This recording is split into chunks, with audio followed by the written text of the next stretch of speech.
My silence echoes with forgotten names. Mirror cracked in crimson night. 命はただ舞い散る花。Ashes fall like silver rain. Thrown untouched by fear or pain. Curtains drawn, a world denied. 微笑みさえ罪に染まる。 Black, black, black is the sky. I rain, I burn, I never die. 終わらせるのはこの手。フィナレは出国の歌。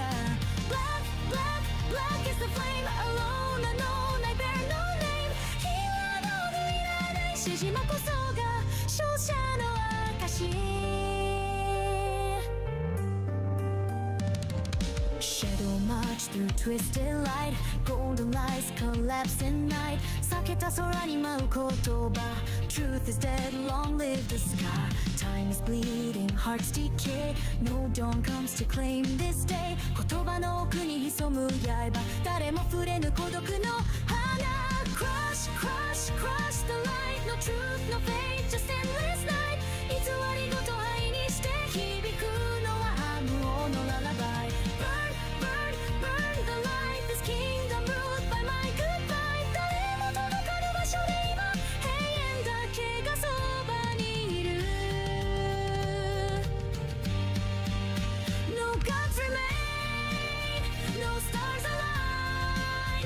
A whisper rules what's left behind. 声なき声が支配する。忘却へと続く踊。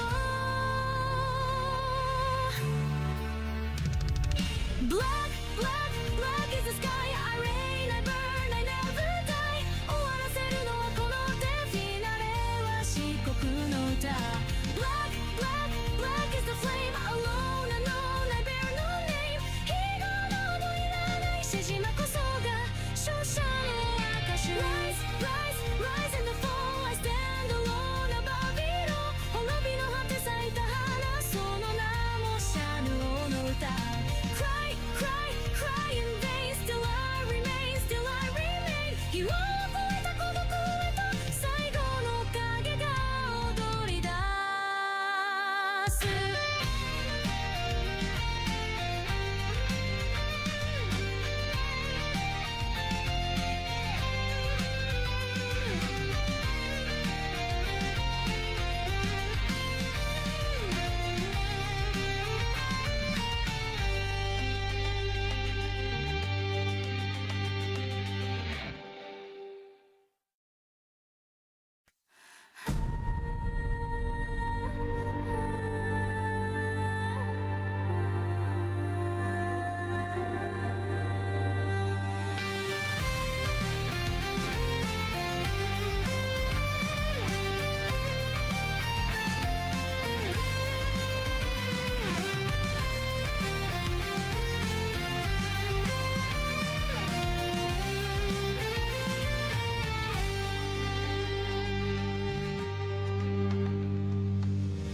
Crown of void, thorns of flame.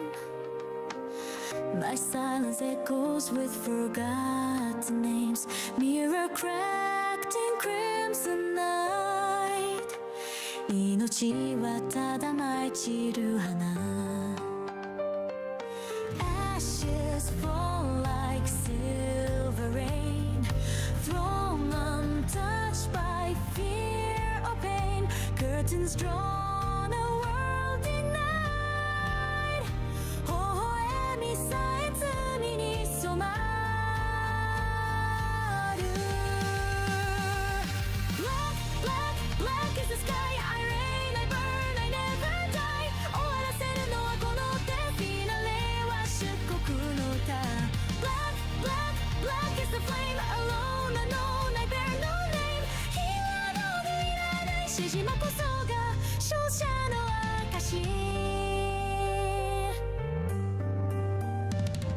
Shadow march march through twisted light Golden lights collapse in night 避けた空に舞う言葉 Truth is dead, long live the sky Time is bleeding, hearts decay No dawn comes to claim this day 言葉の奥に潜む刃誰も触れぬ孤独の花 Crush, crush, crush the light No truth, no fate, just endless night 偽りごと愛にして響くのは無音のララバイ Burn, burn, burn the light This kingdom ruled by my goodbye 誰も届かぬ場所で今永遠だけがそばにいる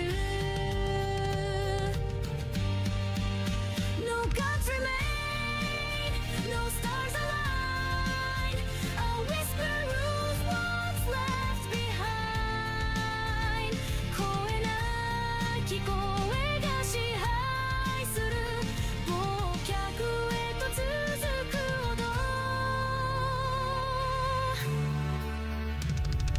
Black, black, black is the sky I reign, I burn, I never die 終わらせるのはこの手フィナレは漆黒の歌 Black, black, black is the flame Alone, unknown, I bear no name 日がなどいらないしじまこそが勝者の証 Rise, rise, rise and fall I stand alone above it all 滅びの果て咲いた花その名もシャヌ王の歌 Cry, cry, cry in vain Still I remain, still I remain 日を越えた孤独へと最後の影が踊り出す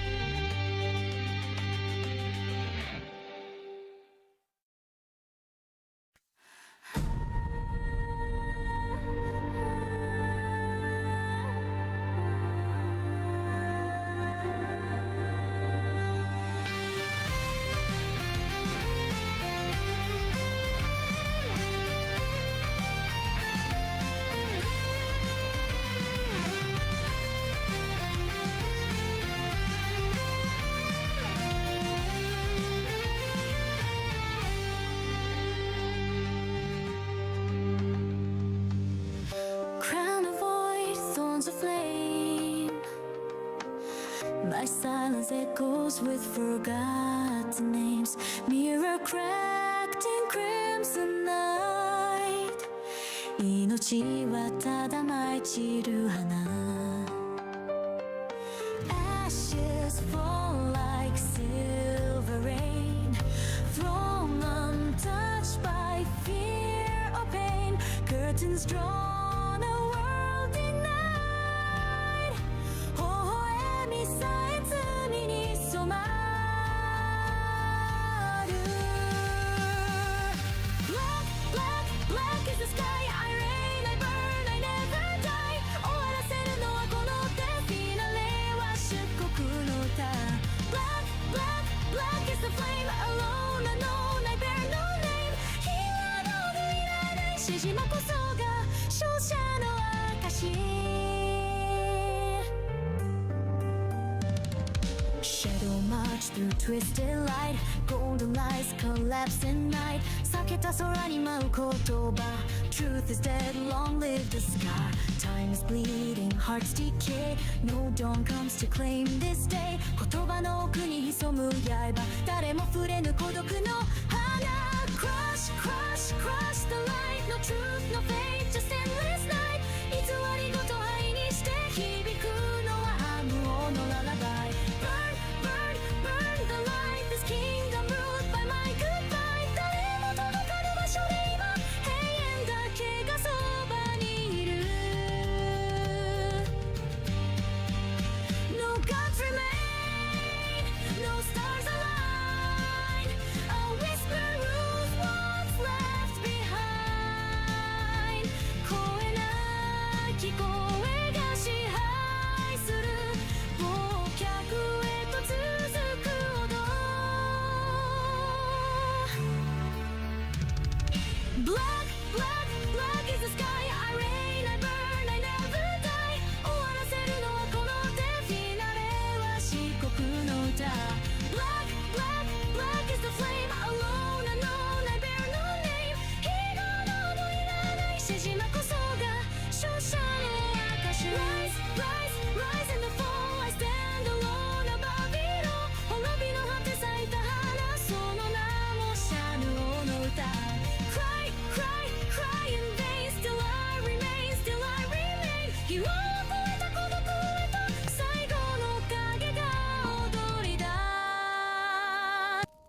Hi everyone. Sorry, I was typing something. I'm not sure some of you know I was typing stuff like on the 3 profiles, channels. Cough. And then I remembered I needed to message someone for future thumbnails. So yeah, I wanted to finish that real quick before I forget. So, how's everyone doing? Today we will be reading the next 2 stories of Sherlock Holmes.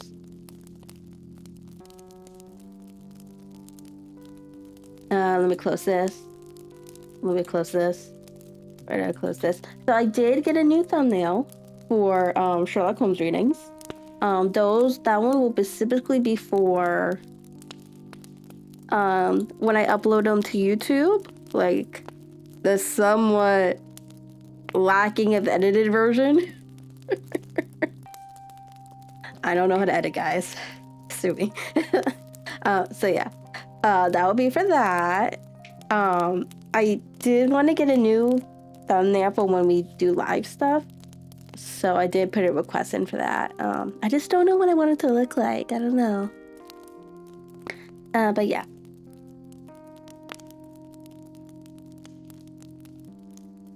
And then I did get actually, you know what would be a good idea if I actually downloaded it and pulled up the story while I was at it. So that's in the Discord server. That's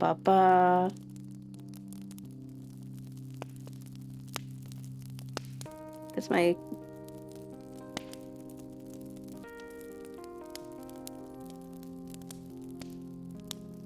This one.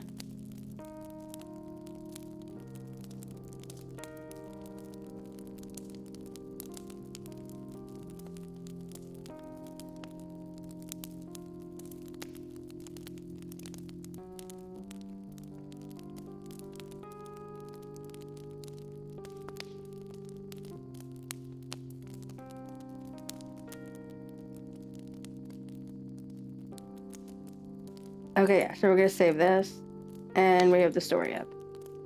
Let me minimize this. I don't know why, but chat is like, I have the widget docked into my thing, but it's like white, and I don't know how to make it black.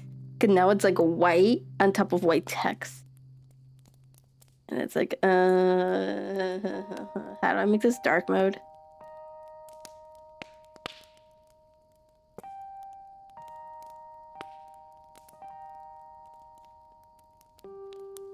I don't think there's an option. There's...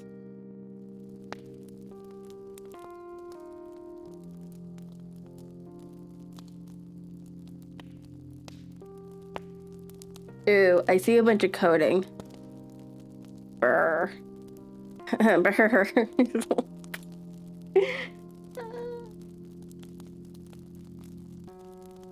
Ooh. I don't know what I did, but I figured it out. So I went under Inspector, and there's this button here that said background, and it was crossed off.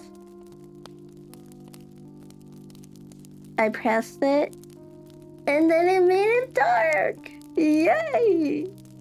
I'm not being flashbanged anymore.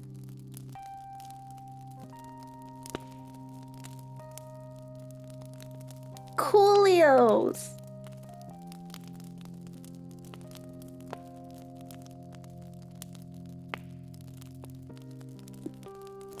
Actually, I just noticed something. I'm not seeing YouTube chat.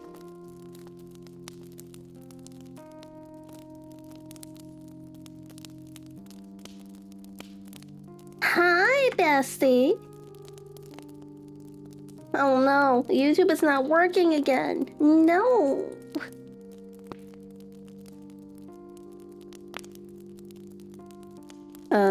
Where I see YouTube? Platform. YouTube.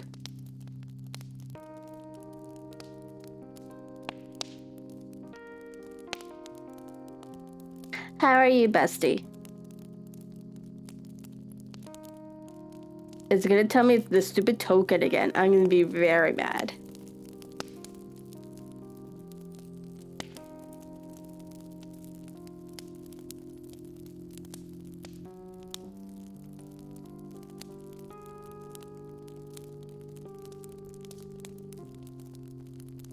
There we go.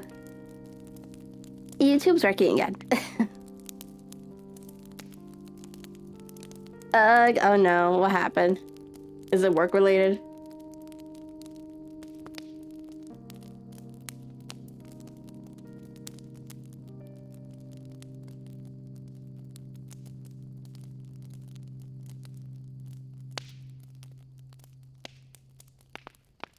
So, I'm well aware that there's still a blank label there.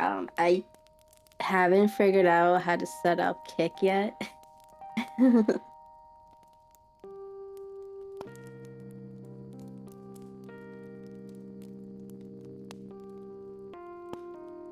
Oh, yeah. What about it? You don't respond to me, so I was about to text you again next week.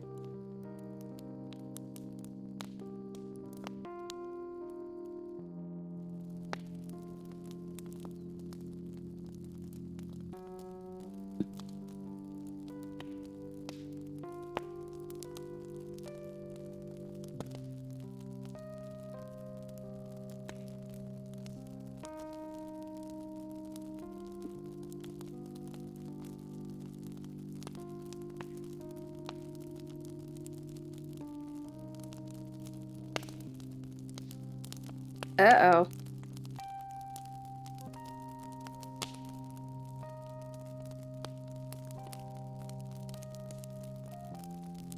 Okie dokie. I don't like the sound of that though.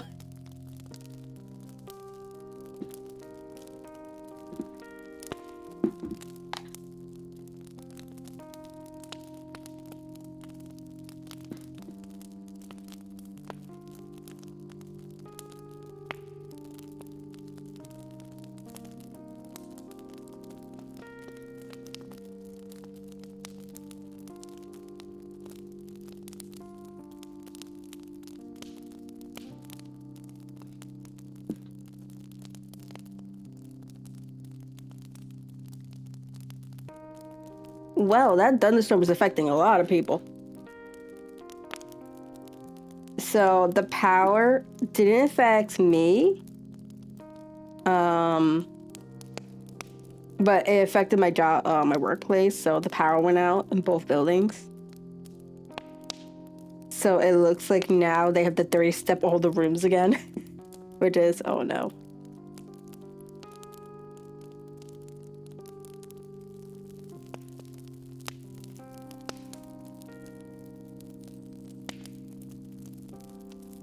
And it looks like I just got a notification that Vector said that his power went out.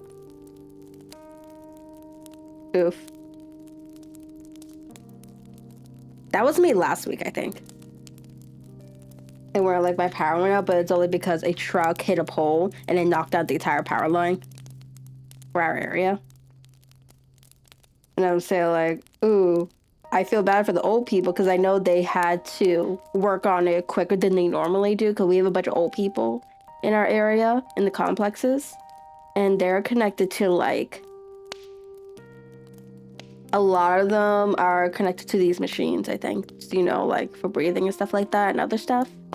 So they really had to work double time just to get the power back on for them. But I think the power was out for a good, what, 9 hours? Hi, Casaro, how are you?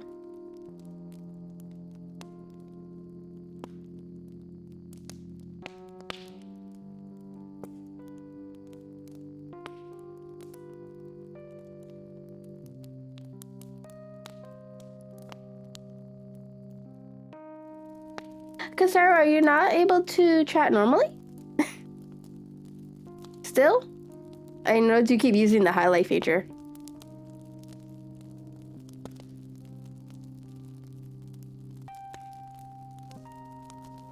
I'm just curious. I know we were mentioning it last time, with your account.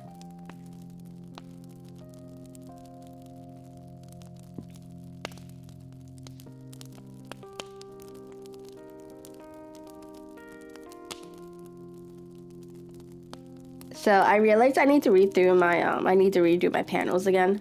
But I have a new email that I never got a chance to upload.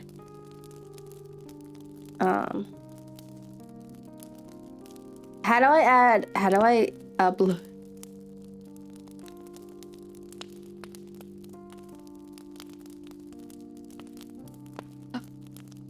Seriously? Oh my god. They take forever.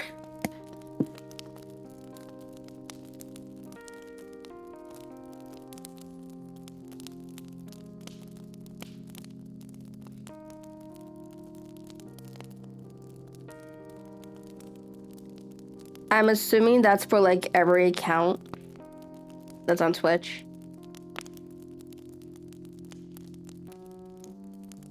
Because I'm pretty sure when I made you VIP, it should have bypassed all of that.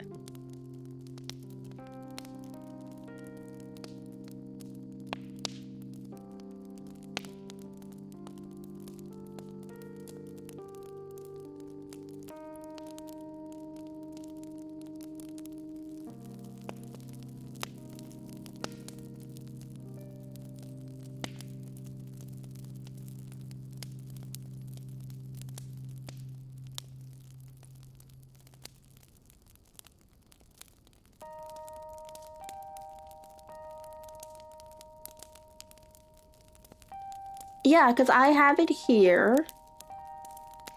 All chatters must have a verified email. And then for phone verification, if a chatter doesn't have a verified phone number, their account must be older than a week.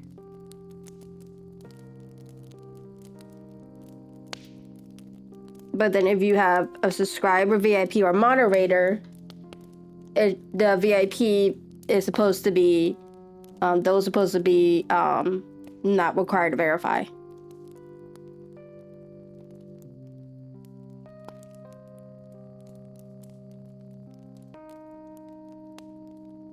You would think I would be able to verify this sub-account by enabling additional account creations with my phone number, but I have to enable it by using the old account, which I still cannot access for reasons Twitch refuses to tell me. Of course. Of course. Sounds like typical Twitch to me.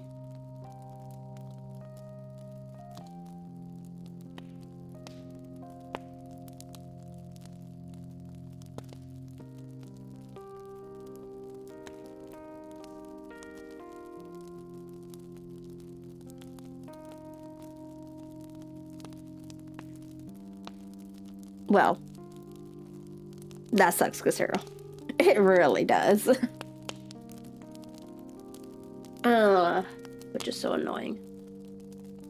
Which is why I multi-stream.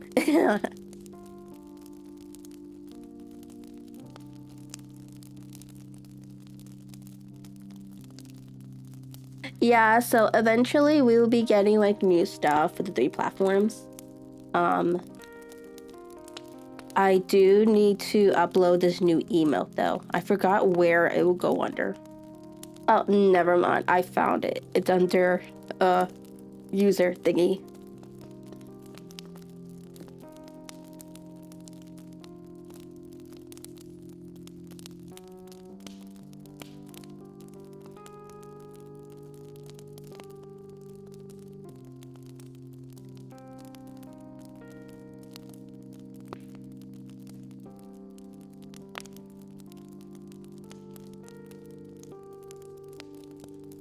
So I'll have to remove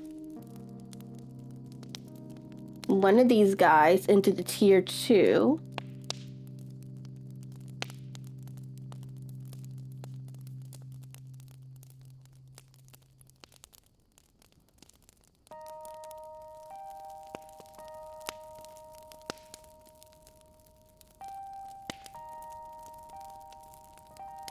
There we go, actually, no. I lied. I was getting rid of that Beelzebub one.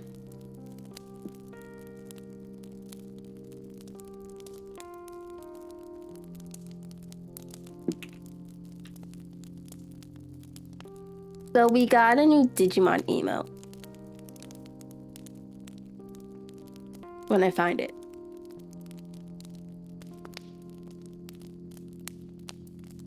Which email is it under is the question.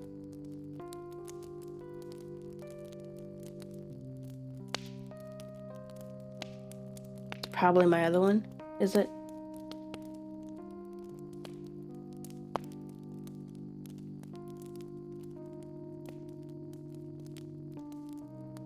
Watch. It's gonna tell me I need to resize it, and I'm gonna be so annoyed.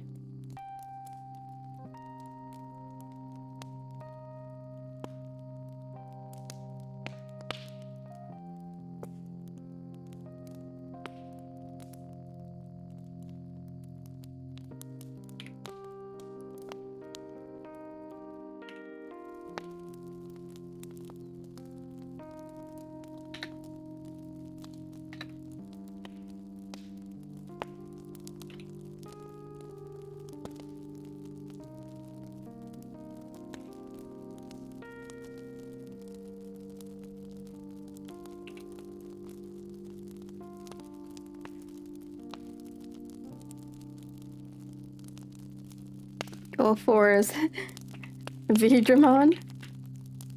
Is that how you spell his name? Okay. So we remember, I may have posted where I did a OC drag race between Beelzebubmon X and Eulafor's Vidramon.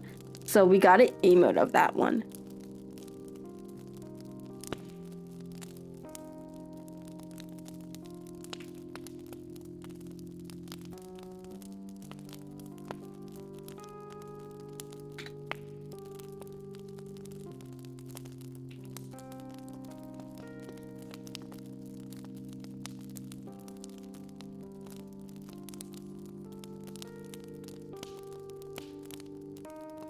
So it's UL. I think I'm spelling wrong. It doesn't look right to me. ULFORCE. Oh no, it's right. Huh.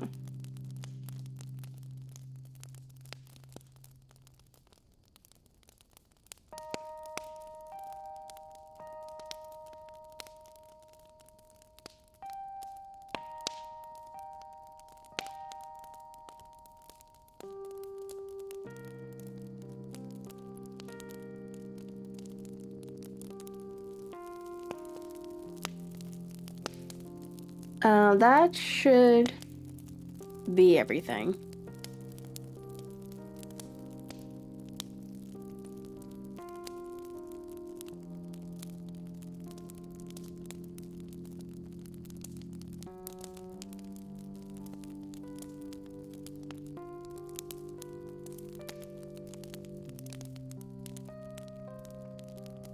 Okay, so follower emotes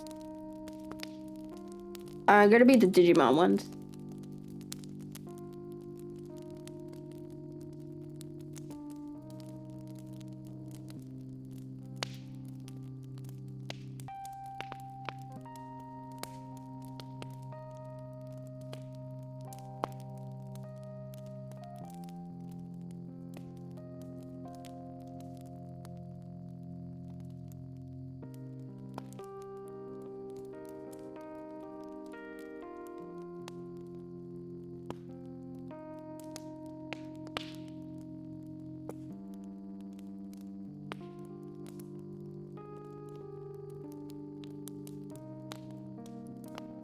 So that's tier 1.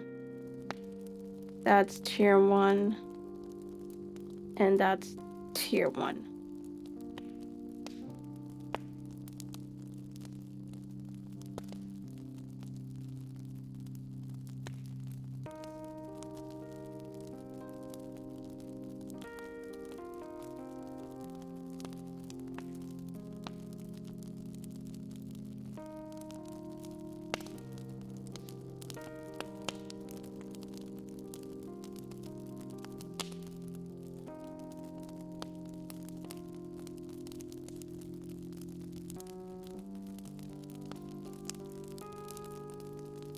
SP crash. How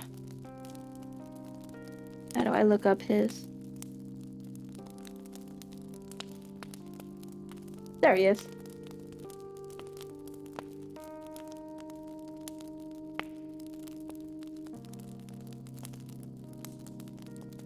So now, guys, we will test the new emote.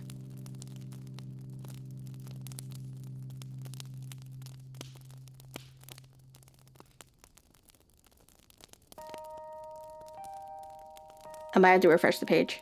I don't see it.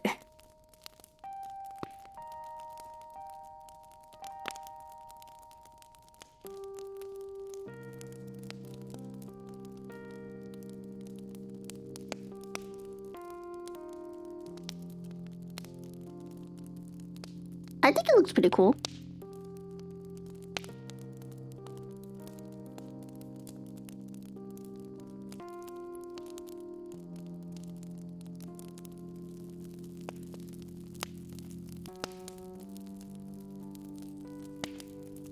And it looks even cooler, bigger. Yes. Now you can see it in all its glory.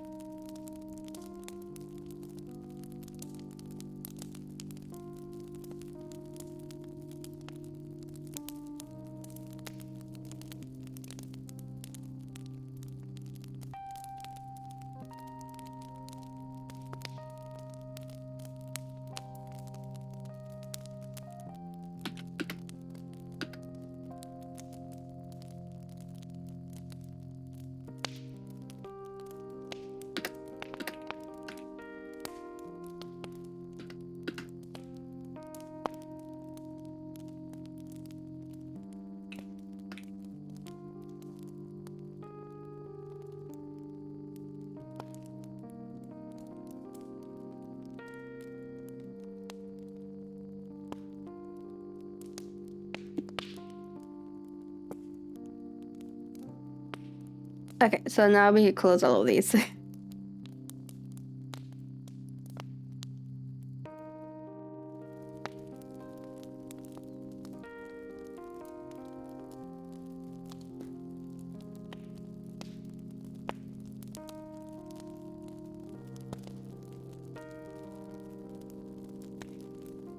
Okay, so let me do my marker. Is it this button?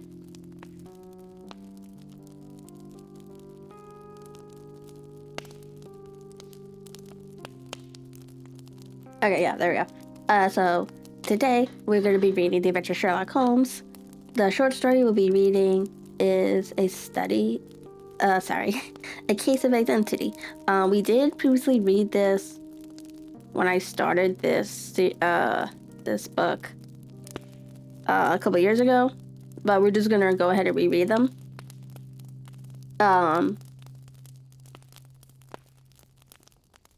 Yeah. We're just gonna go ahead and reread this since I don't remember anything from this. And just because it's been a couple years. So yeah, we'll be making the last stream and this stream. I'll eventually be uploading that to YouTube again with the new thumbnail that I just got. Also, when I was going to make it a playlist, I did notice some of the videos are missing from Journey to the Center of the Earth.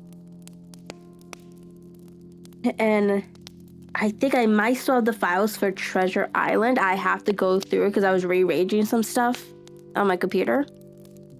So I might just end up rereading Journey to the Center of the Earth and uploading it as a video.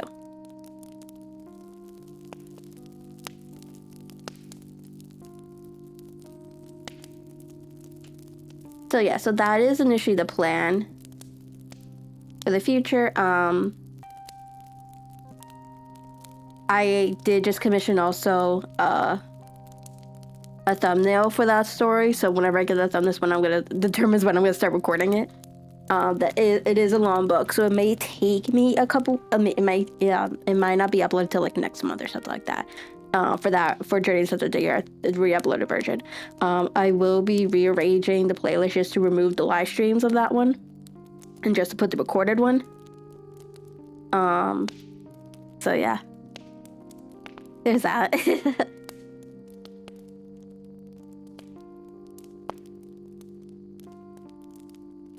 You know, I really wish I could put emotes on YouTube. I really wish. Because they're default emails. I don't like it. They're icky. They're boring. Mine are more fun. Like the Digimon one I just uploaded.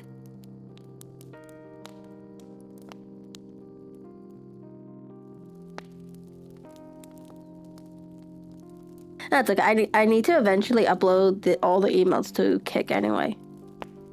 It says I need to resize it. I said like, oh no, I have to do that for everything.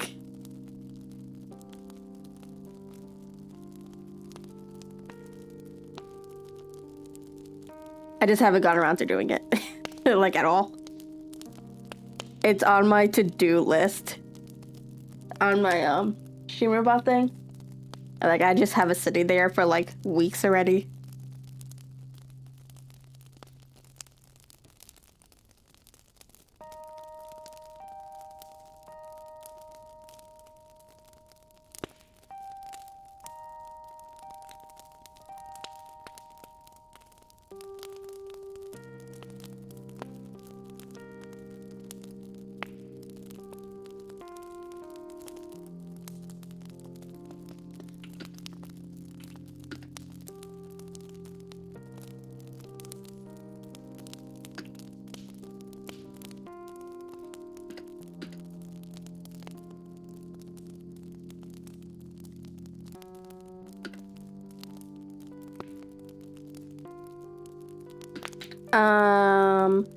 So I am delaying the new video for the second channel.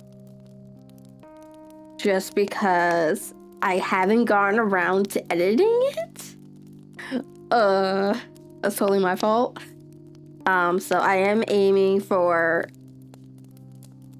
the video to be uploaded hopefully by Sunday. It was supposed to be uploaded today, this morning, and it happened. Oh yeah. I might just push stuff to Sunday. It'll probably make it a lot easier for myself.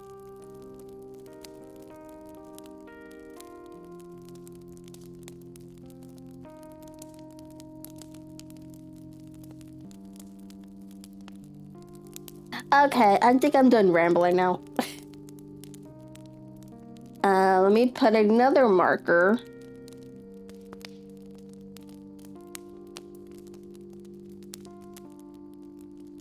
Okay. So, intro again. We're going to be reading The Adventures of Sherlock Holmes. This short story is called A Case of Identity.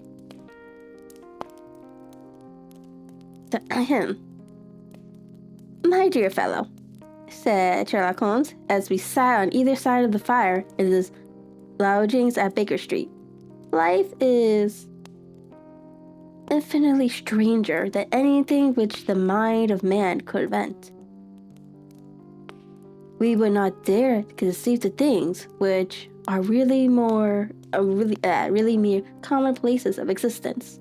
If we could fly out of that window, hand in hand, hover over this great city, gently remove the roofs, and peep in at the queer things which are going on, the strange coincidences, the plannings, the cross purposes, the wonderful chains of events, working through generations, and leading to the most accurate results. It would make all fiction, with its conventionalist and foreseen conclusions, most stale and unprofitable. And yet, I am not convinced of it, I answered. The cases which come to light in the papers are, as a rule, bold enough and vulgar enough. We have, in our police reports, realism pushed to its extreme limits, and yet the result is, it must be confessed, neither fascinating nor artistic. A certain selection and discretion must be used in producing a realistic effect, remarked Holmes. This is wanting in the police report, where more stress is laid, perhaps upon the platitudes of the magistrate than upon the details, which, to an observer, contain the vital essence of the whole matter. Depend upon it, there is something so unnatural as the commonplace. I smiled. and shook my head. I can't quite understand your thinking so, I said. Of course, in your position of unofficial advisor and helper to everybody who is absolutely puzzled. But throughout 3 continents, you are brought in contact with all that is strange and bizarre. But here, I picked up the morning paper from the ground. Let us put it to a practical test. Here is the first heading upon which I come. A husband's cruelty to his wife. Here is half a column of print, but I know without reading it that it is all perfectly familiar to me. There is, of course, the other woman, the drink, the push, the blow, the bruise, the sympathetic sister or landlady. The crudest of writers could invent nothing more crude. Indeed. Your example is an unfortunate one for your argument, said Holmes, taking the paper and glancing his eyes down it. This is the Dundas separation case, and as it happens, I was engaged in clearing up some small points in connection with it. The husband was a teetotaler. There was no other woman, and the conduct complained of was that he had drifted into the habit of winding up every meal be taking out his false teeth and hurling them at his wife, which, you will allow, is not an action likely to occur to the imagination of the average storyteller. Take a pinch of snuff, Doctor, and acknowledge that I have scored over you in your example. He held out his snuff box of old gold with a great emerald in the center of the lid. Its splendor was in such contrast to his homely ways and simple life that I could not help commenting upon it. "Ah," said he, "I forgot that I had not seen you for some weeks. It is a little souvenir from the King of Bohemia in return for my assistance in the case of the I Read Idler papers." "And the ring?" I asked, glancing at a remarkable brilliance which sparkled upon his finger. It was from the reigning family of Holland. Some of the matter in which I served them was of such delicacy that I cannot confide it even to you, who have been good enough to chronicle 1 or 2 of my little problems. "And have you any on hand just now?" I asked with interest. "Some 10 or 12, but none which present any feature of interest. They are important, you understand, without being interesting. Indeed, I have found it that it is usually in unimportant matters that there is a field for the observation and for the quick analysis of cause and effect, which gives the charm to an investigation. The larger crimes are apt to be simpler, for the bigger the crime, the more obvious, as a rule, is the motive. In these cases, say for one rather intricate matter which has been referred to me from Marcellus, there is nothing which presents any features of interest. It is possible, however, that I may have something better before very many minutes are over, for this is one of my clients, or I am much mistaken." He had risen from his chair and was standing between the potted blinds, gazing down into the dull, neutral-tinted London street. looking over his shoulder, saw that on the pavement opposite there stood a large woman with a heavy fur bow round her neck, and a large curling red feather in a broad-brimmed hat, which was tilted in a coquettish Duchess Devonshire fashion over her ear. From under this gray panoply, she peeped up in a nervous, hesitating fashion at our windows, while her body oscillated backwards and forwards, and her fingers fidgeted with her glove buttons. Suddenly, with the plunge as of the swimmer who leaves the bank, she hurried across the road, and we heard the sharp clang of the bell. "I've seen those symptoms before," said Holmes, throwing his cigarette into the fire.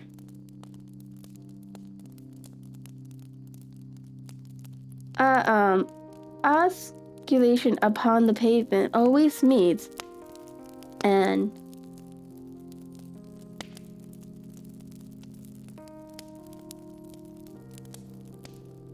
French word, guys. French words.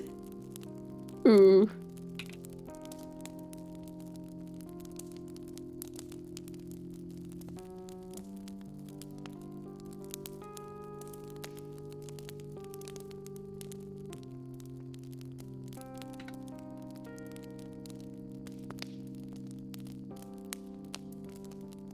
Affaire du Quai?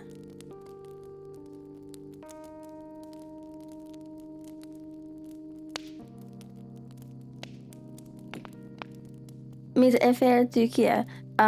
She would like advice, but is not sure that the matter is not too delicate for communication. And yet, even here, we may discriminate. When a woman has been seriously wronged by a man, she's no longer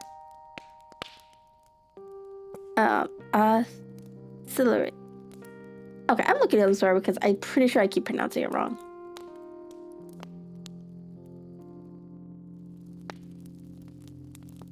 Okay, so oscillates.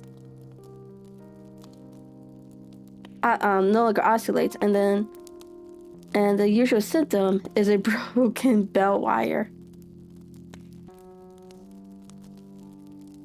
Here we may take it that there is a love matter, but that the maiden is not so much angry as perplexed or grieved. But here she comes in person to resolve our doubts. Shaking my head with these damn words.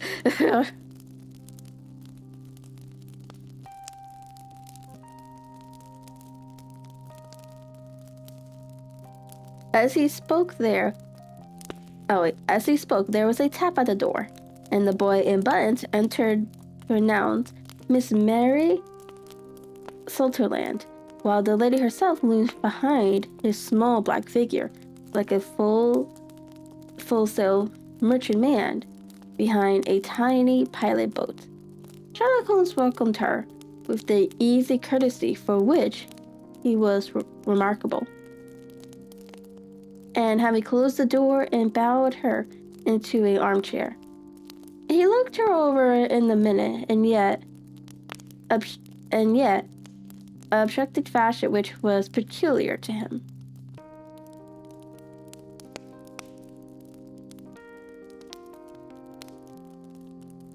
"Do you not find," he said, "that with your short sight it is a little trying to do so much typewriting?" "I did at first," she answered, "but now I know where the letters are without looking." Then suddenly realizing the full purport of his words, she gave a violent start and looked up with fear and astonishment upon her broad, good-humored face. "You've heard about me, Mr. Holmes?" she cried. "How can you know all that?" Never mind, said Holmes, laughing. It is my business to know things. Perhaps I have trained myself to see what others overlook. If not, why should you come to consult me? I came to you, sir, because I heard of you from Miss Etheridge, whose husband you found so easy when the police and everyone had given up or dead. Oh, Mr. Holmes, wish you would do as much for me. I am not rich, but still, I have 100 a year in my own right. Besides the little that I make by the machine, I would give it all up to know what has become of Mr. Rosemere Angel. Why did you come out to consult me in such a hurry? Asked Sherlock Holmes, with his fingertips together and his eyes to the ceiling.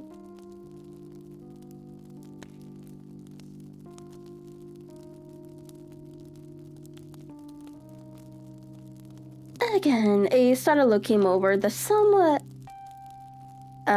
accused face of Miss Mary Salterland. Yes, I did, bang out of the house, said she, for it made me angry to see the easy way in which Mr. Winnebank, that is my father, took it all. He would not go to the police. He would not go to you. And so at least, as he would do nothing, and kept on saying that there was no harm done, it made me mad. And I just on with my things and came right away to you. Your father, said Holmes. Your stepfather, surely, since the name is different. Yes, my stepfather. I call him father, though it sounds funny too, for he is only 5 years and 2 months older than myself. And your mother is alive? Oh yes, mother is alive and well. I wasn't best pleased, Mr. Holmes, when she married again, so soon after father's death, and a man who was nearly 15 years younger than herself. Father was a plumber at Tottenham Court Road, and he left a city business behind him, which mother carried on with Mr. Hardy, the foreman. But when Mr. Winbank came, he made her sell the business, for he was very superior, being a traveler in wines. He got £4,700 for the goodwill and interest, which wasn't near as much as father could have got if he had been alive. I expected to see Sherlock Holmes impatient under this rambling and inconsequential narrative, but on the contrary, he had listened with the greatest concentration of attention. Your own little income, he asked. Does it come out of the business? Oh no, sir. It is quite separate and was left me by my uncle, Ned in Auckland. It is in New Zealand stock, paying 4.5%. £2,500 was the amount, but I can only touch the interest. You interest me extremely, said Holmes. And since you draw so large a sum as 100 a year, with what you earn into the bargain, you no doubt travel a little and indulge yourself in every way. I believe that a single lady can get on very nicely upon an income of about £60. I could do with much less than that, Mr. Holmes. But you understand that as long as I live at home, I don't wish to be a burden to them. And so they have the use of the money just while I am staying with them. Of course, that is only just for the time. Mr. Winterbank draws my interest every quarter and pays it over to mother, and I find that I could do pretty well with what I earn at typewriting. It brings me 2 pence a sheet, and can often do from 15 to 20 sheets in a day.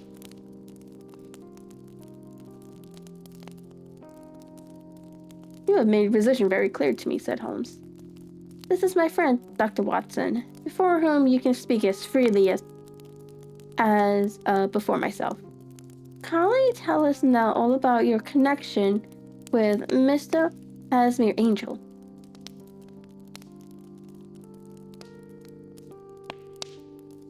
A flush stole over Miss Sutherland's face, and she picked nervously at the fringe of her jacket. I met him first at the Gasfitters' ball, she said. They used to send Father trinkets when he was alive. And then afterwards, they remembered us and sent them to Mother. Mr. Winterbank did not wish us to go. He never did wish us to go anywhere. He would get quite mad if I wanted so much as to join a Sunday school treat. But this time I was set on going, and I would go. But what right had he to prevent? He said the folk were not fit for us to know, and all Father's friends were to be there. And he said that I had nothing fit to wear. When I had my purple plush that I had never so much as taken out of the drawer, at last, when nothing else would do, he went off to France upon the business of the firm.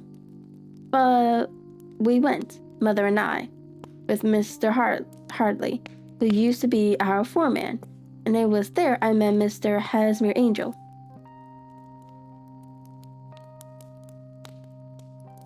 I suppose, said Holmes, that when Mr. Winterbank came back from France, he was very annoyed at your having gone to the ball? Oh, well, he was very good about it. He laughed, I remembered, and shrugged his shoulders, and said there was no use denying anything to a woman, for she would have her way. I see. Then, at the Gasfitters' ball you met, as I understand, a gentleman called Mr. Casimir Angel? Yes, sir. I met him that night, and he called next day to ask if we had got home all safe, and after that, we met him. That is the same, Mr. Holmes. I met him twice for walks, but after that, Father came back again, and Mr. Casimir Angel could not come to the house anymore. No? Well, you know Father didn't like anything of the sort. He wouldn't have any visitors if he could help it, and he used to say that a woman should be happy in her own family circle. But then, as I used to say to Mother, a woman wants her own circle to begin with, and I had not got mine yet. But how about Mr. Casimir Angel? Did he make no attempt to see you? Well, Father was going off to France again in a week, and Casimir wrote and said that it would be safer and better not to see each other until he had gone. We could write in the meantime, and he used to write every day. I took the letters in the morning, so there was no need for Father to know. Were you engaged to the gentleman at this time? Oh yes, Mr. Holmes. We were engaged after the first week that we took. Casimir, Mr. Angel, was a cashier in an office in Leadenhall Street, and... What office? That's the worst of it, Mr. Holmes. I don't know.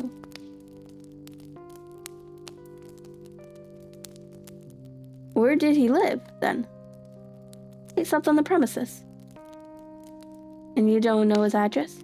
No, except that it was Leadenhall Street.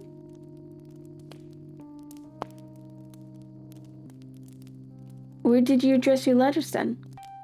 To the Leadenhall Street post office. to be left too cold for. He said that if they were sent to the office, he would be chaffed by all the other clerks about having letters from a lady, so I offered to typewrite them, like he did his.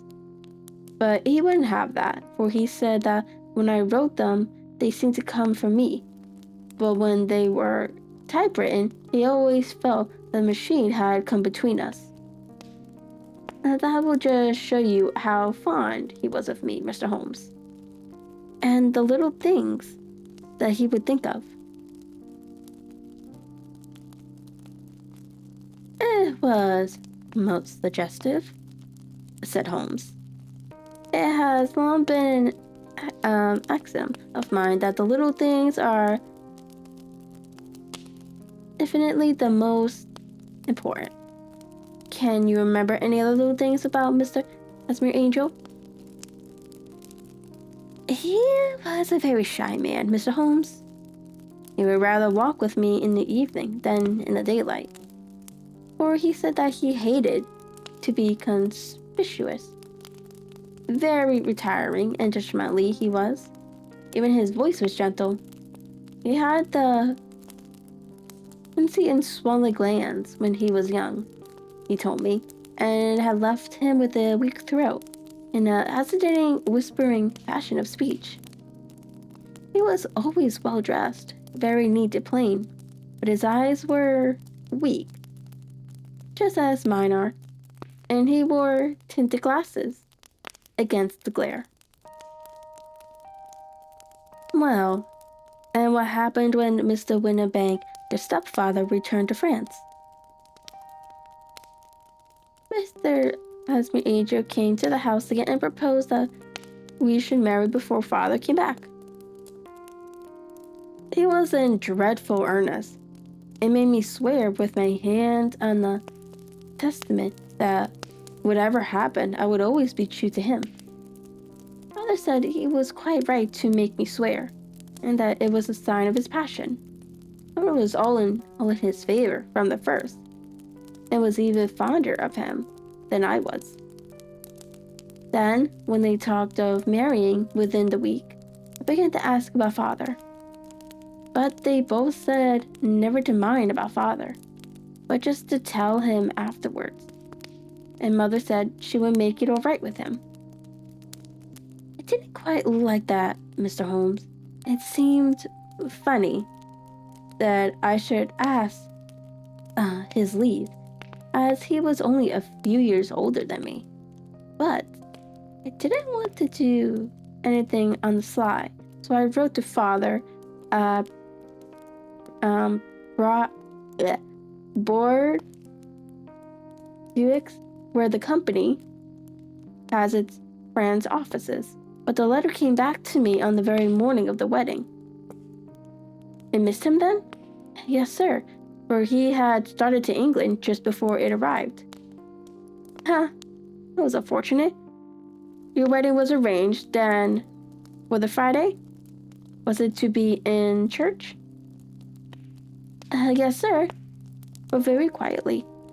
It was to be at St. Souvenirs. Oh, hold on. St. Savers.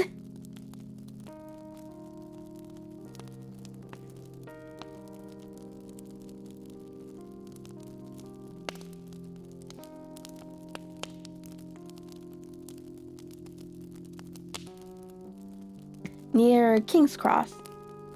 And we were to have breakfast afterwards at the St. Pancras Hotel.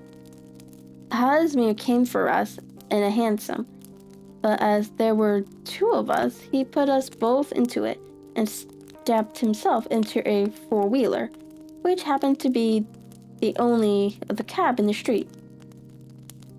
We got to the church first, and when the four-wheeler drove up, we waited for him to step out, but he never did.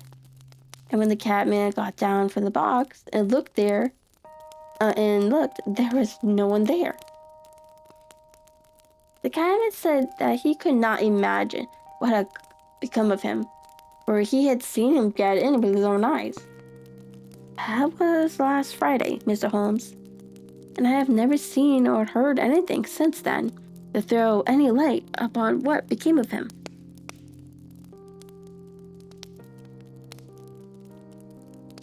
And it seems said to me that you have been very shamefully treated, said Holmes. Oh, no, sir. He was too good and kind to leave me so. Why, all morning he was saying to me that whatever happened, I was to be true, and that even if something quite unforeseen occurred to separate us, I was always to remember that I was pledged to him, and that he would claim his pledge sooner or later. It seemed strange talk for a wedding morning, but what has happened since giving a meaning to it? Most certainly it does. Your own opinion is then that some unforeseen catastrophe has occurred to him? Yes, sir. I believe that he foresaw some danger, or else he would not have talked so. And then I think that what he foresaw happened.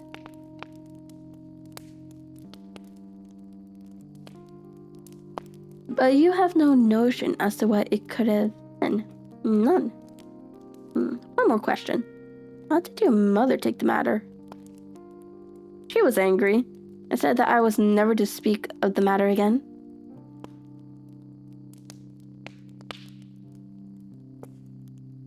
And your father? Did you tell him? Yes.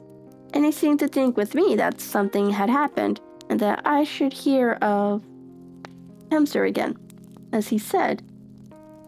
What interest could anyone have in bringing me to the doors of the church and then leaving me? Now, if he had borrowed my money, or if he had married me and got my money settled on him, there might be some reason. But Asmir was very independent about money and never would look at a shilling of mine. And yet, what could have happened? And why could he not write? It drives me half mad to think of it, and I can't sleep a wink at night. She pulled a little handkerchief out of her mouth and began to sob heavily into it. I shall glance into the case for you, said Holmes, rising. Zach, hello.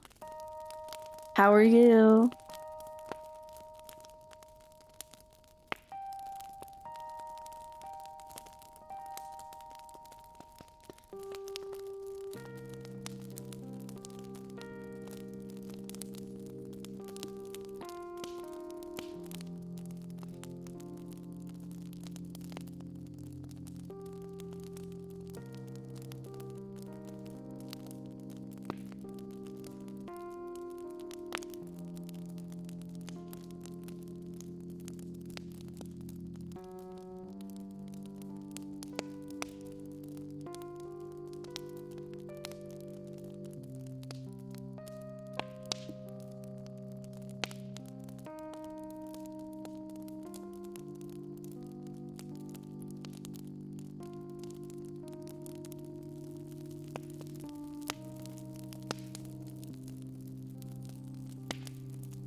I shall glance into the case for you, said Holmes, rising, and I have no doubt that we shall reach some definite result. I'm not muted.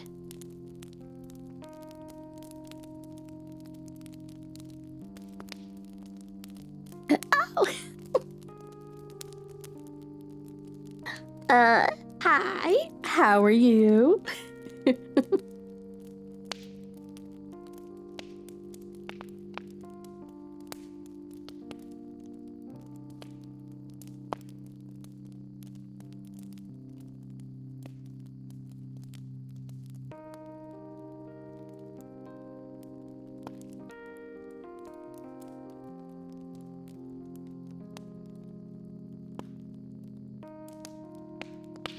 I'm doing good. My power didn't go out today. That's good, right?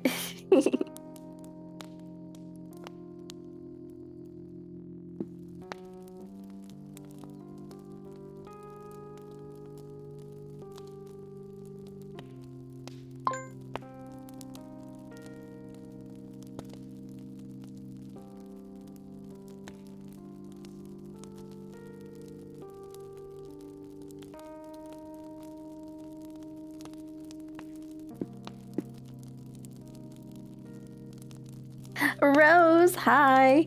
For the streams, I've been changing it up again. So we're doing Fridays and Saturdays now for reading. I stopped doing Sundays because like my parents always want to do stuff on Sunday, and I'm kind of doing writing on my own for the contest. Yeah, so I wanted to focus on that a little bit and also focus on the other channels. So yeah, so that's what happened. I'm doing well, Rose. How are you?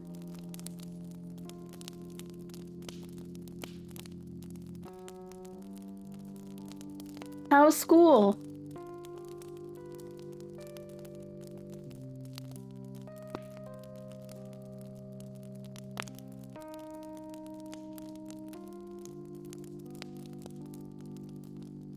Oh, thank you. I'm also in the Discord channel, guys, so like I know I'm not that active, but like I still glance at it.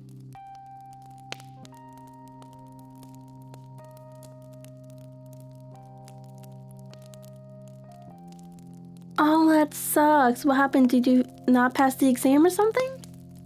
Because I know you're doing, what was it? You were doing internship stuff, right?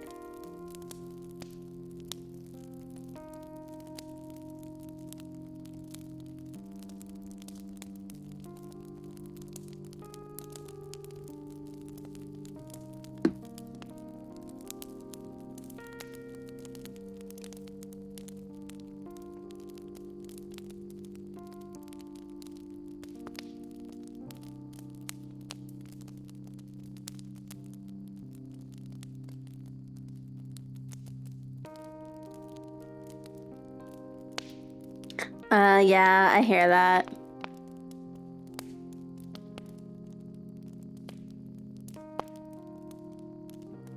Still sucks though, like, you spent all those long hours studying.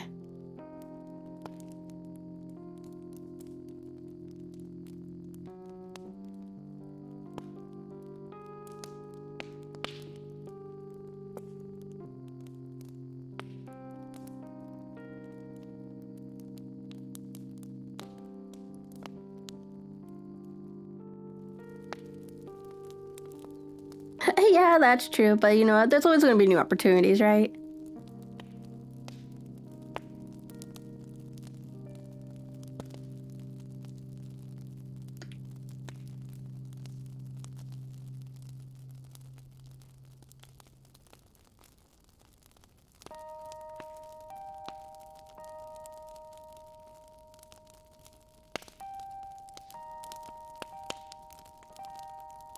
$250 crates of chicken.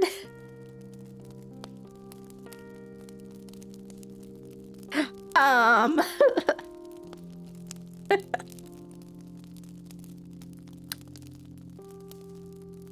That sounds heavy.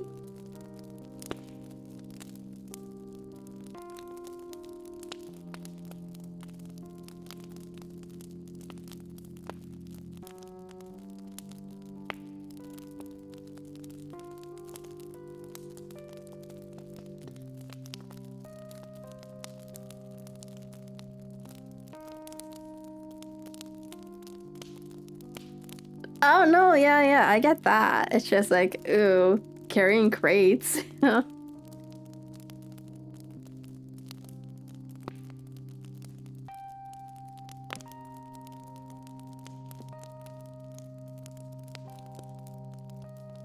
Oh, did you hit affiliate? Wait, hold on. Those were your emotes?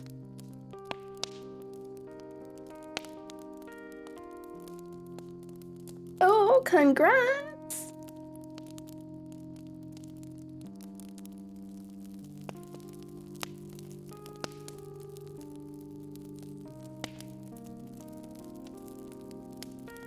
A character plus a two documentation since I am the only adopted child, so I am the sole heir to the company. Oh no. I was like, oh, it is what it is, you know, though.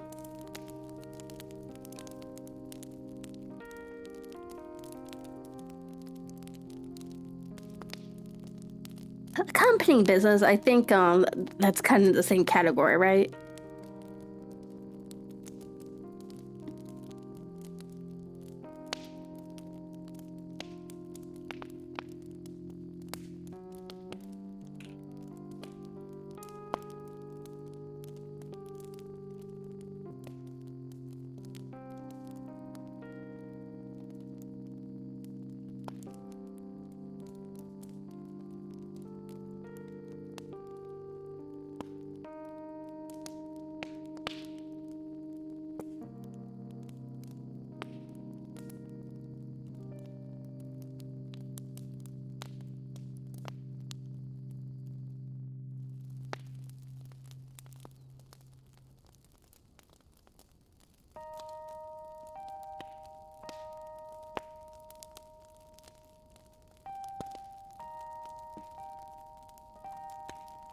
So probably in...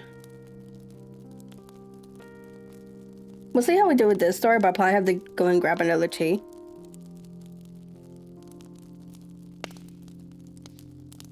Good plan, good plan. Upload the computer.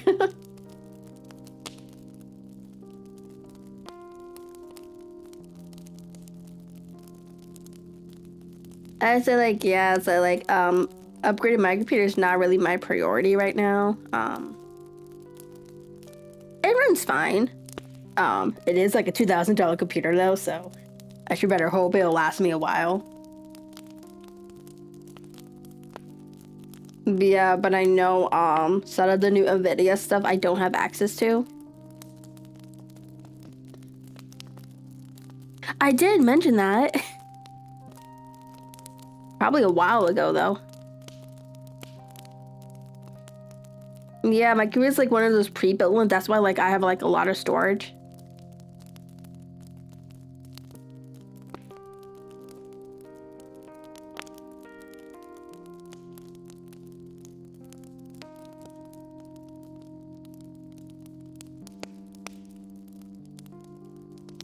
Guys, you need a good computer to run VTuber Studio and games at the same time.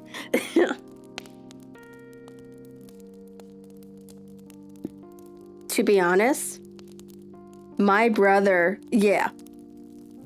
So OBS uses a lot of resources. So does VTuber Studio.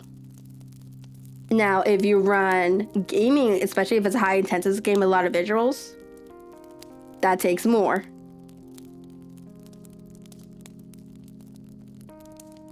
But yeah, when I actually got this computer, my brother actually selected the features for me.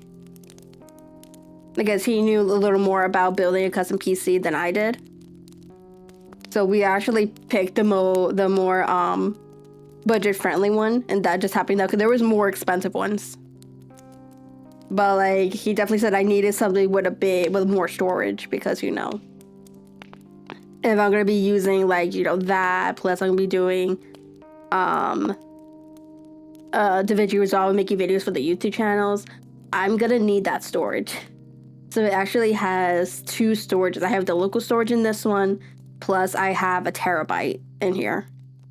Plus the other graphic card, just shit like that.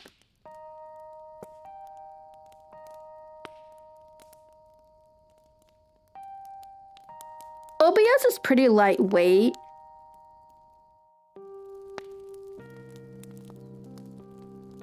Not 5,000, 2,000.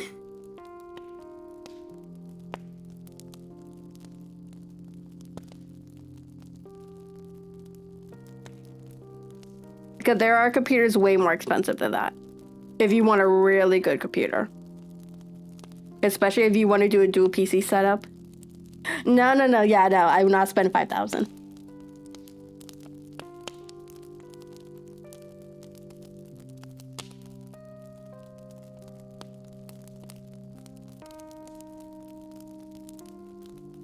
But yeah,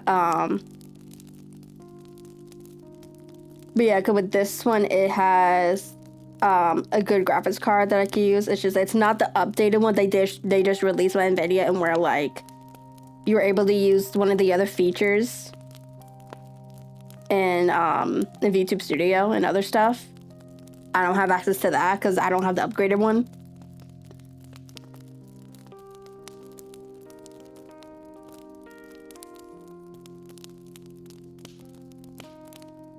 I got 2 pairs of my phones.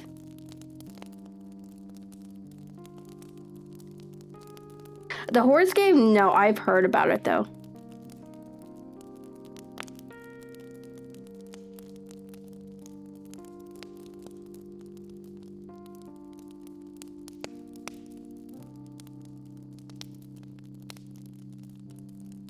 Yeah, but really comes down to if you're gonna be streaming,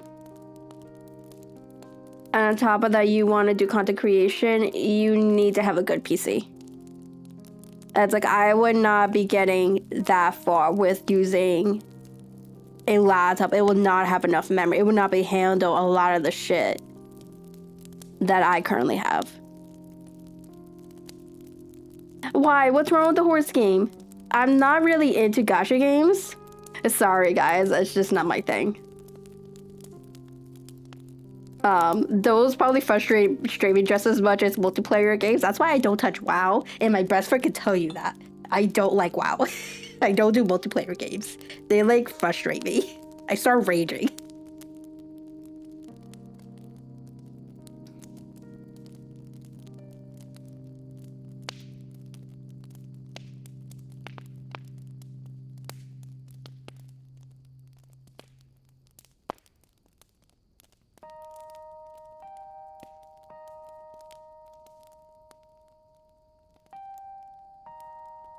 I've actually never played the game, so if I heard about it, I see it popping up on YouTube a lot.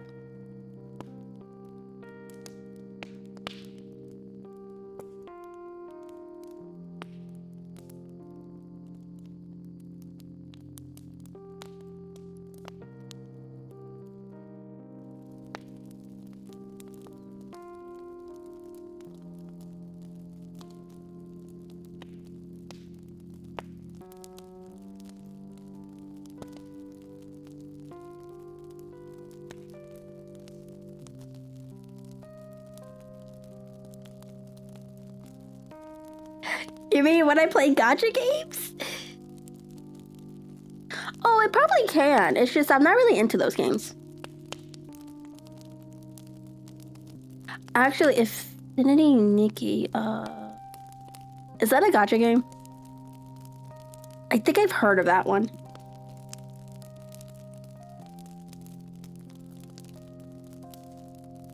Yeah, like I don't particularly care for like Elden Ring or Monster Hunter. I was like, I'll watch other people play it, but like it's not really my thing.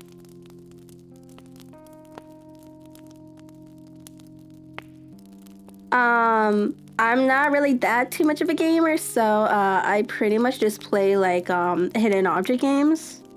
I play like music games, like Friday Night Funkin' stuff like that. I have a couple of like music games that I have on Steam. I do have a bunch of RPG games on my playlist. I like playing like visual novel type games, so I did play Slay the Princess. That one I really liked, and they have another one. Hollow something. I was gonna get that one eventually. Yeah, I like rhythm games. That's why I've used like when I used to play Mustache a lot. Yeah. Yeah, I love Slay the Princess. I haven't played the update, but it's pretty much it just gives you different paths. And so like I pretty much played this like 1,000 times already, so like I got yeah. Yo, I should go back to play Mustache one of these days. I just can't mess with Ghost anymore. He doesn't stream on Twitch. He hasn't been streaming for a while though. I get it because of his situation, but yeah. Yeah, a lot of games use up that 2 gigabyte like super quickly. Especially if you're running too many programs at once, they just use up a lot of resources. So you really need to have a good graphics card in order for you to run stuff like that. But yeah, I do have like a couple other visual novel games that I had bought recently, like within the past couple months. I even have a bunch of Sherlock Holmes games that I haven't got yet to play yet. And then I know Ghost got me Persona. Don't ask me which one, I don't remember. Coffee Talk. I think I saw that on Steam, and I don't remember what that one is though. I saw Unpacking though. I thought it was super cute. I wanted to get it. I probably should just add it to my wish list while I'm at it, while we're talking.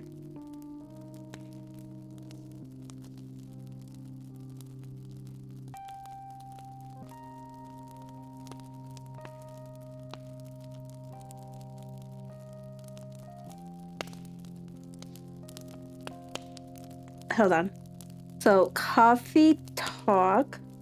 Oh yeah, I've seen like I've seen this pop up in my recommendations. I don't know if I have this on my wish list though. I don't think I do. I thought it looked super cute, so I wanted to get it. Where's the wish list button, guys? Where's the wish list button? Hold on. Add to cart, add to cart, add to cart, add to cart. Where's the wish list button?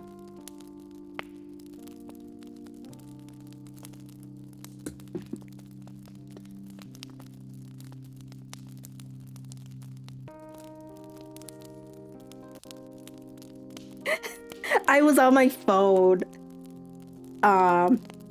They signed me out. Shit, I'm doing this on my computer.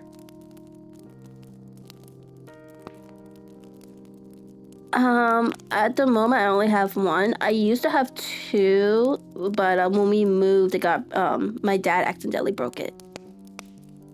So it's back to being a one monitor streamer.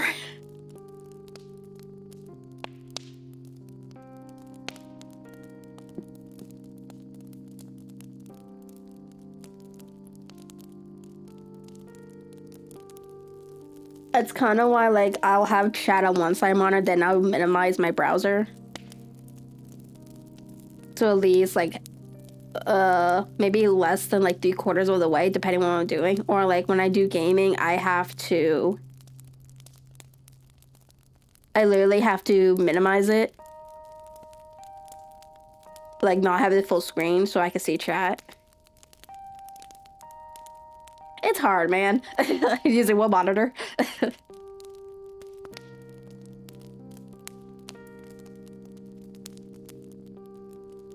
Okay, so let's see. We have Coffee Talk.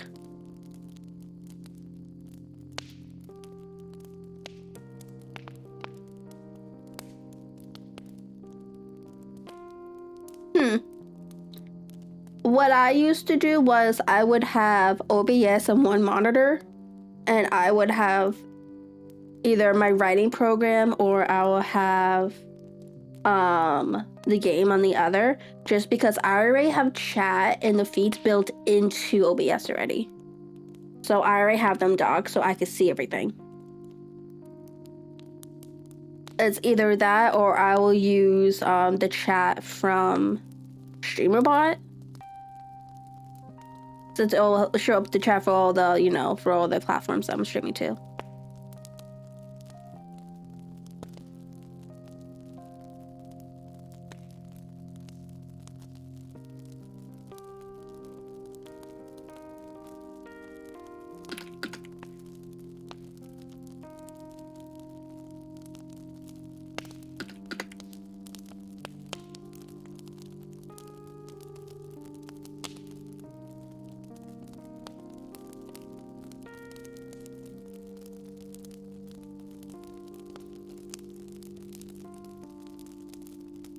Oh, well, you could. It's just that you would need to dock each one.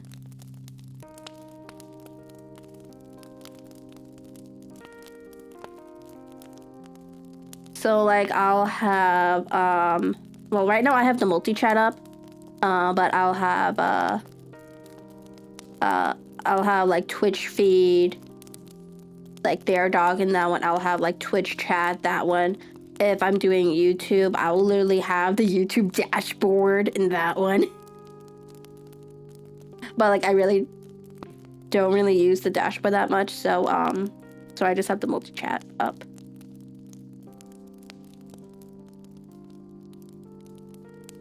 And then everything else, if I need to do anything, that's what I have my Stream Deck for.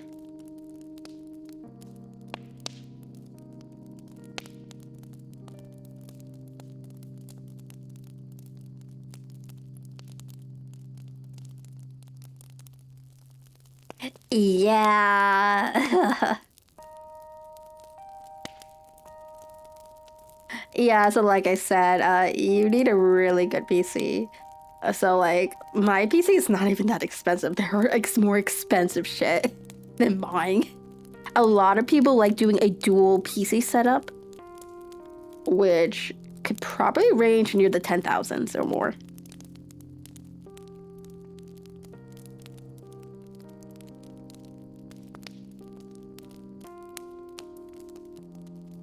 Do you know what it means to integrate YouTube into Discord?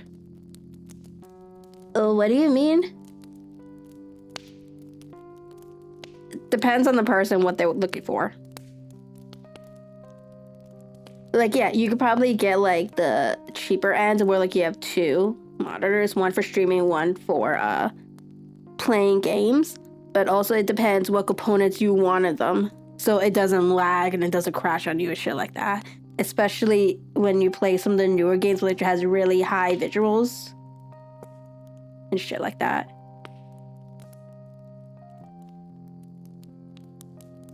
Yeah, no, not 5,000.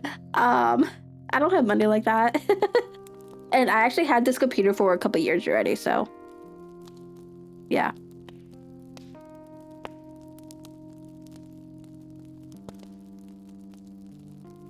So yeah. Yeah, because I know eventually I might have to upgrade.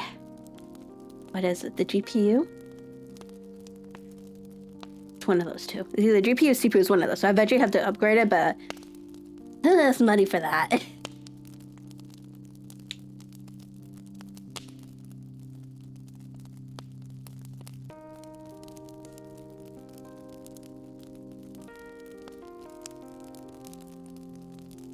Yeah, a lot of them would have their model on a second monitor, just so they can see the model, so when they're moving it around on screen, they'll know where it is. But personally, that's why I have everything programmed into my Stream Deck, so I don't need to be looking at VTube Studio.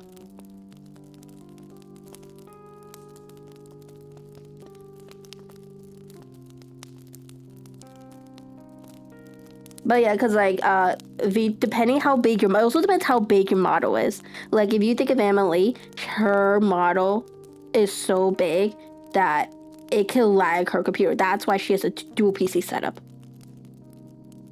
It's just that her model has a lot of layers and it's a super big file.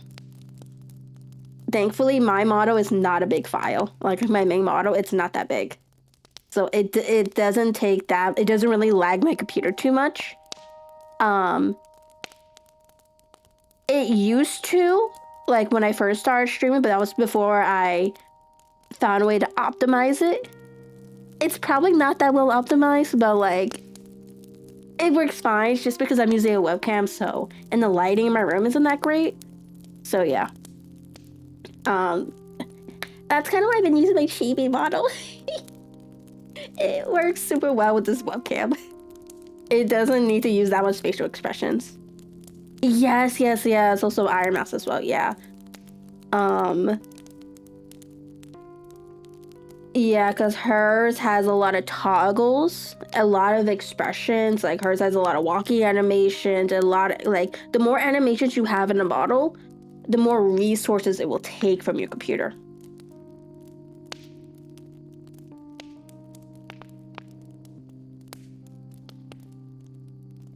Yes.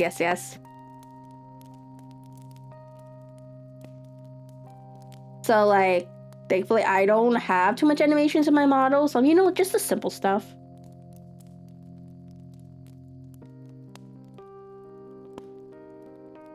So it doesn't really cause my my thing to crash too much. It doesn't really lag it too much. What really is probably the main issue is my Wi-Fi, because I run on Wi-Fi. I don't have a direct connection to an Ethernet cable for my computer. So that's why sometimes my stream crashes. It's mainly because of my Wi-Fi. I have no choice to run on Wi-Fi, guys. Thanks. It's picking up my hands when I move it because like I have this model specifically has hand tracking. And it's picking up my hands when I move it a little bit.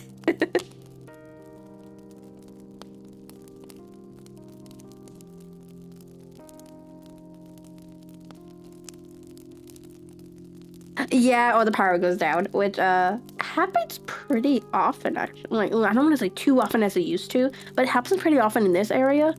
Just because they have the trees near the power lines, like big ass trees near the power lines.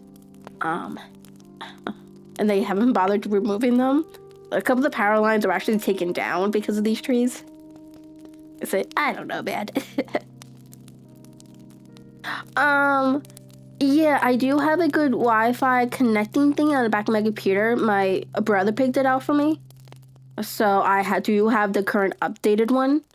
The problem is, because like I said, I live in an apartment. So the main router is in the living room. And there isn't a cable to go to my room to the living room. They would have to drill through the walls, right? And again, apartment. Just to get a line from the living room to here. Yeah. So Wi-Fi it is, guys. You have to deal with Wi-Fi scuffness. That's okay though, I guess.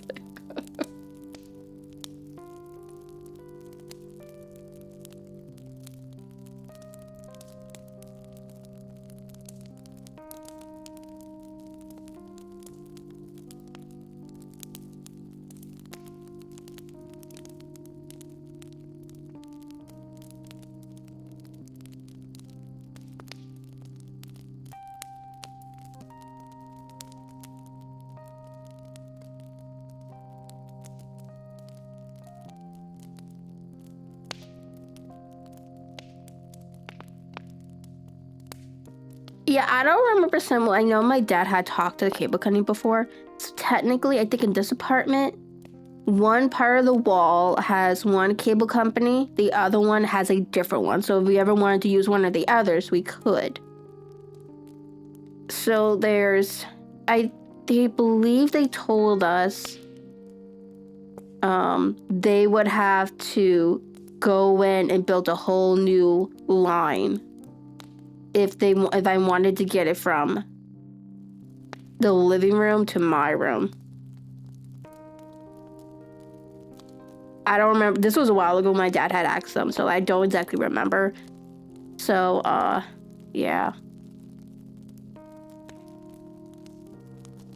Yeah, my dad doesn't like complicated stuff, so yeah.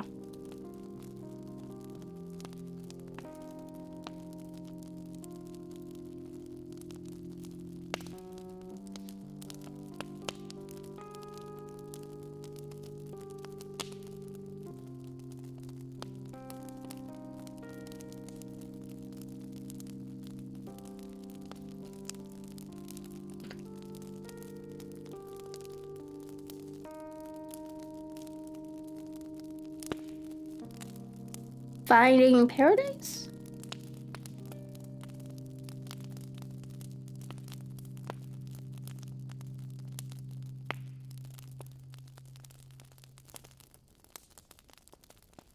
Oh, it's a pixel game. Well, add this to my wish list.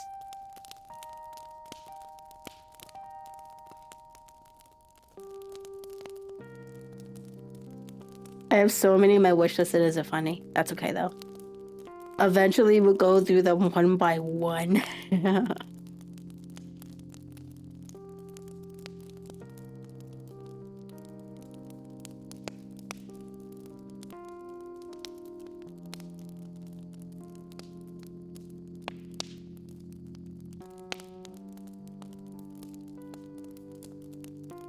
To the moon? Oh, there it is.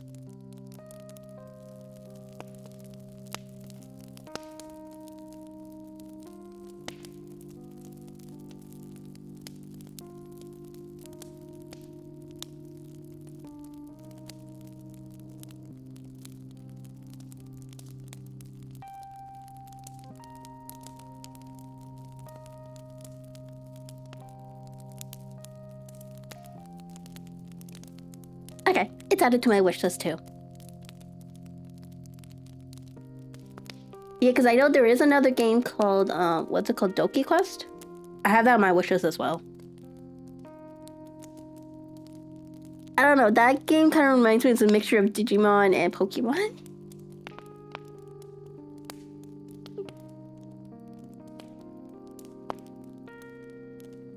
Guys, I just remembered. We need to finish Digimon Survive. The emotional torment that's gonna put through my emotionalism. I think I took a year break from that this year just because of how much emotional damage that was causing me. Especially with the new Digimon game coming out, I said, ooh, I need to finish this game before we get to the new one. More emotional trauma.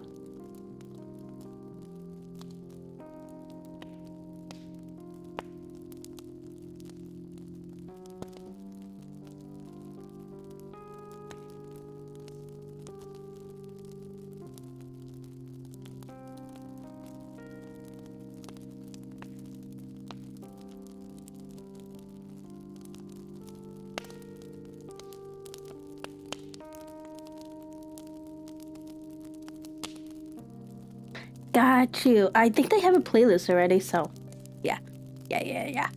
I'll check them out.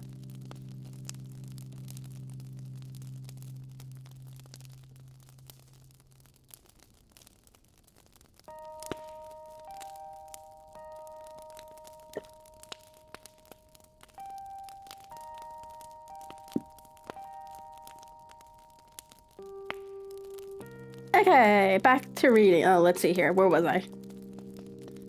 I'm also out of tea. I think it got cold. That's okay. Cold tea is fine.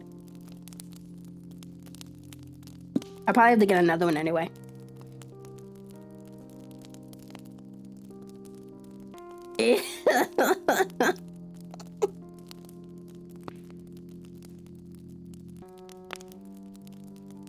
See, this became a reading stream / chatting stream. I'm not complaining. I usually don't have that many people commenting anyway.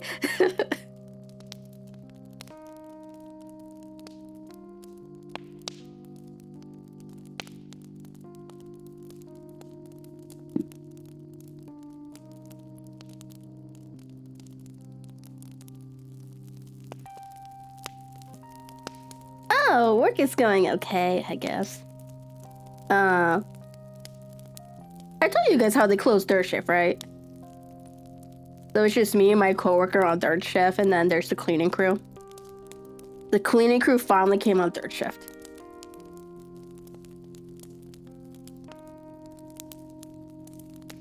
I don't know how I feel about it, but it's okay.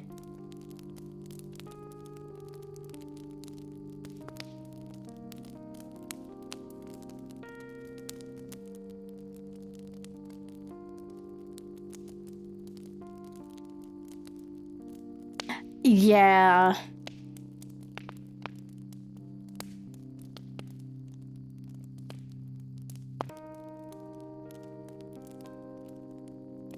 Oh yeah. So when I was out on my day off, I think this was what 2 months ago.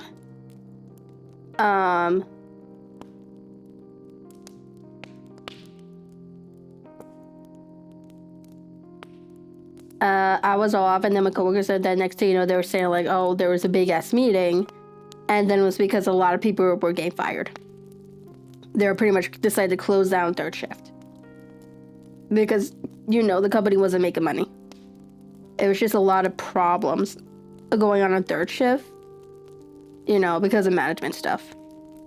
So they weren't making the money. The investors weren't happy, so they completely axed third shift.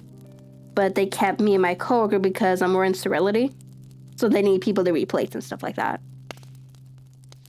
Yeah, it was. Thankfully, a lot of the compounders just either got shafted the first or second shift. A lot of the QAs got let go. They pretty much just kept, supervisor. Not even the supervisor. A lot of the supervisors got let go because they didn't need them. A lot of the supervisors and managers for third shift got let go because they weren't needed. There wasn't a spot for them. And pretty much they let go all of QAs. But they kept me and my coworker since we're in sterility. And they need people to replate and check the clean rooms and to oversee when the cleaning crew came out third shift. Because they were hiring a cleaning crew. Oh yeah, that was a big thing. I had everyone calling me that day. And I wasn't even there.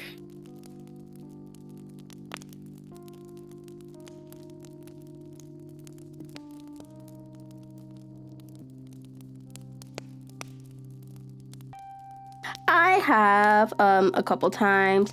My thing is in the department I am now, it's not that bad. It really is. It's really just me and my coworker. Really, on third shift, it was just the three of us. Sterility insurance. So pretty much what we do, we were pretty much doing, we're the ones who pretty much oversee compounding to make sure they're being aseptic inside the clean rooms. I used to be a compounder, so me and my coworker used to be compounders, so we went to sterility. So pretty much we oversaw the compounders, make sure they were doing what they're supposed to be doing, make sure they would stay aseptic while producing the medications. We would read the plates for the environmental monitoring because those are needed when they're compounding, just to make sure no bacteria is growing while they're compounding. So we check those. If there is bacteria and then there's too many of them, we would have to remove them from the clean room. Essentially that stuff. We also in charge of, specific trainings if they're, need to be gowning in to the clean rooms. They mainly had us do the training because there was really no one on third shift. We also aided in doing the final assessments for cleanings. We did those. Media fills that's pretty much when it's like a test. Pretty much when they're getting qualified in the process. And there's like 4 different processes in the company, so. For compounders. And that's not including formulations. So yeah. But since...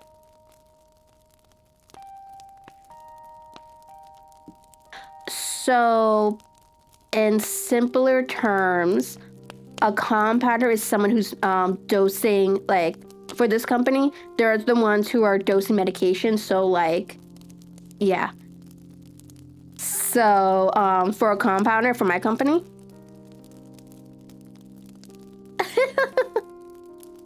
So, for my company, a compounder is someone who doses the medications. We do IV products. So, they're the ones, for example, there's Oxycontin. Or fentanyl or lidocaine or cefazolin. Those are different medications that we use. They either go into a syringe or they go into bags, depending on what process we're doing. Yeah, so it's a pharmaceutical manufacturing company.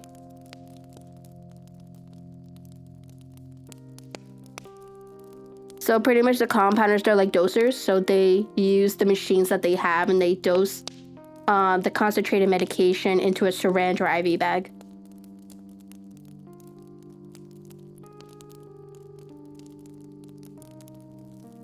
You don't know one company. There's a lot of companies like that.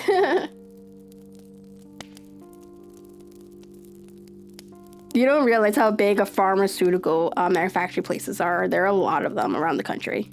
Or even international, too.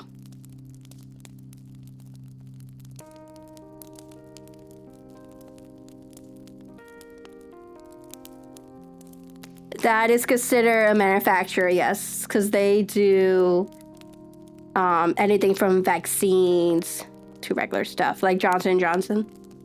They do pretty much everything.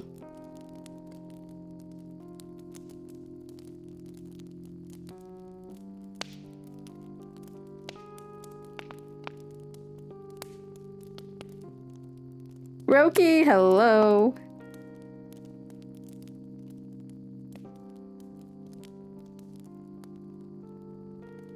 But yeah, it's kind of the same process, so.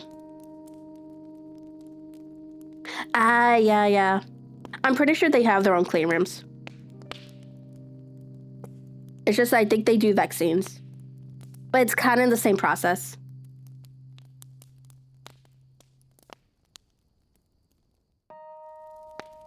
I don't do any traveling because, which is fine.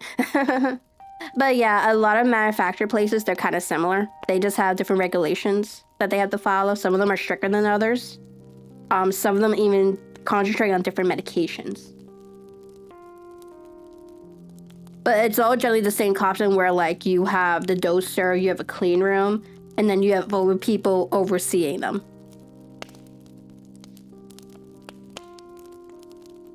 Oh, hell no. I used to work in CVS. I used to work like in the pharmacy CVS, then I moved over to a compounding.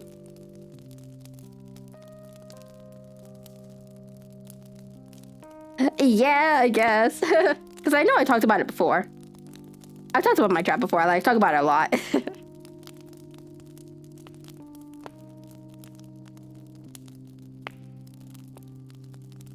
Yeah, but like when I moved, I used to work in CVS for like 5 years. But then like the emotional trauma from that is like I just don't like want to be retail anymore. Just because when I worked, first of all, it was near a mall. Then it was like you always, yeah. So like it was always, you always got the entitled doctors, people yelling at you. It had a drive-through, so you have people yelling at you there, people yelling at you inside the store. Entitled people, you're getting all the drug addicts coming to the store. I said like, and after 5 years of that, I said like, no, thank you. I don't want to do this anymore. That's kind of why I don't do drive-throughs anymore. Like, I never liked the drive-throughs, but I really don't like drive-throughs. I'd rather just go inside the store.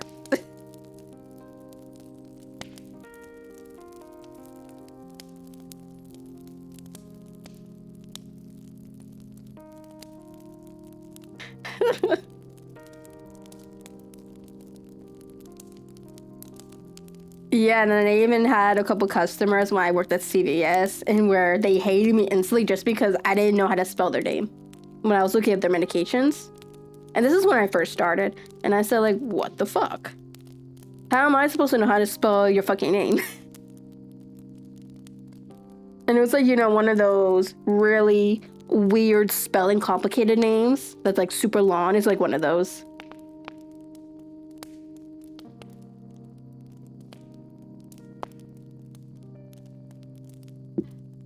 And they're like super mean too.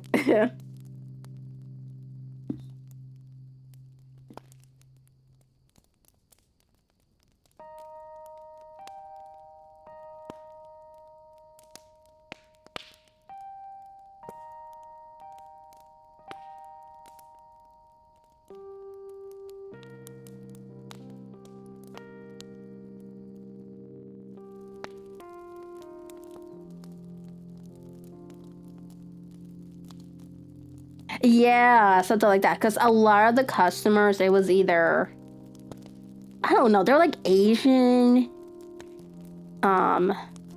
Was it Asian, Muslim, Indians, like around those that had the complicated last names? Not even white people. Like white people's names, like handle. Every other nationality I can't.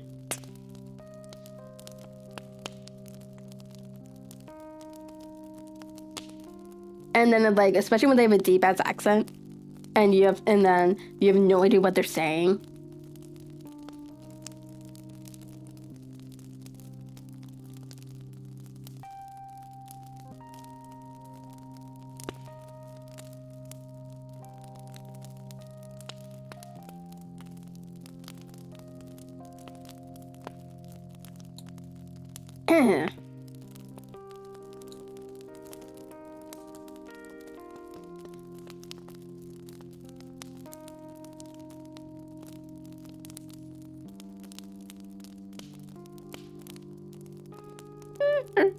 That's like people in the drive-thru.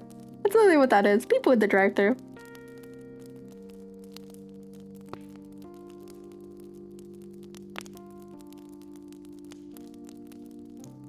And then you have the doctors that think they're all that just because they're doctors. And then they start fighting with the pharmacist. Gotta love that, right?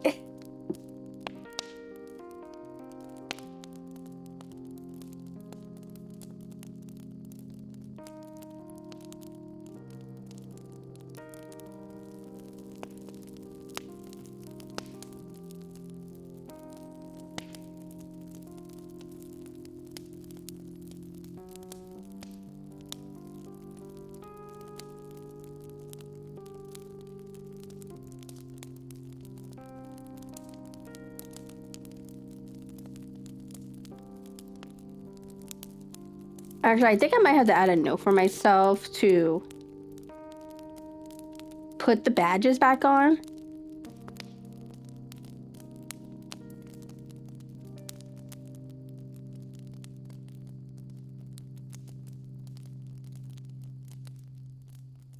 Oh, I agree.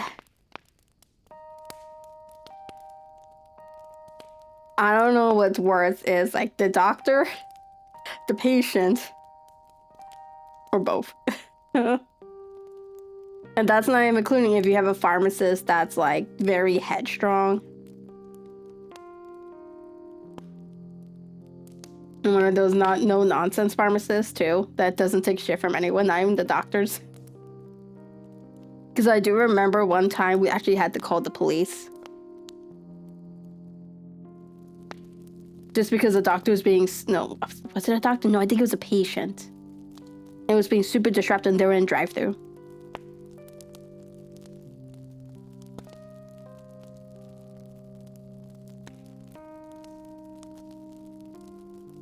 Yes! We had to call the cops. Because the patient wanted their medication, but it was a control. No, it was a narcotic. And they weren't listening to the pharmacist, so the pharmacist ended up calling the cops.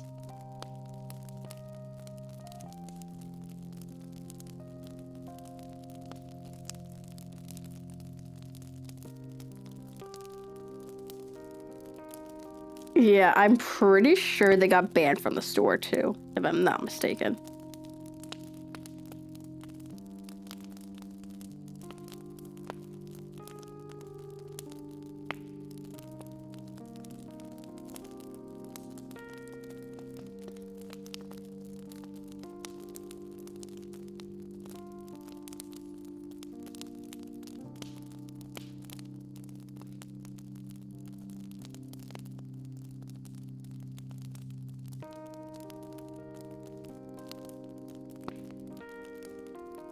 Yeah, and I think there was also a time where there was this doctor fighting with the pharmacist.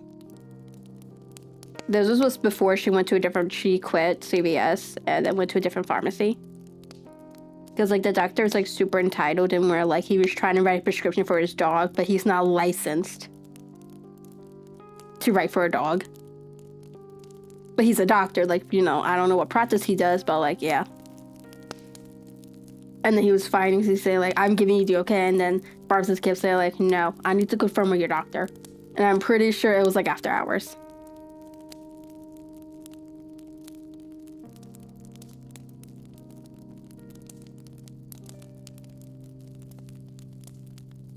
Fun times, guy. Fun times.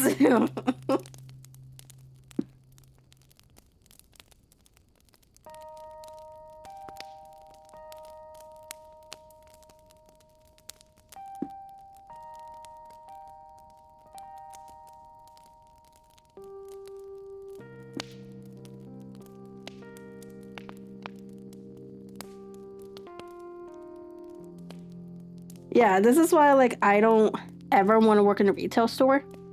This is why when, you know, like when a lot of people start bitching, saying like, oh, they start playing about how the workplace is, and I'm saying like, this job is relatively easy. Half of the time you're sitting around doing nothing. Oh yeah,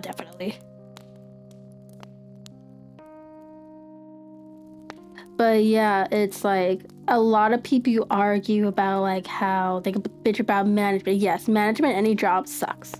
Especially if you don't have the right people. Especially you get someone from outside, they don't know shit. But then at the end of the day, this job is relatively easy compared to other jobs. And they still manage to fuck it up. That's kind of like one of the reasons why I haven't left this one. My department is okay. I have no issues with it.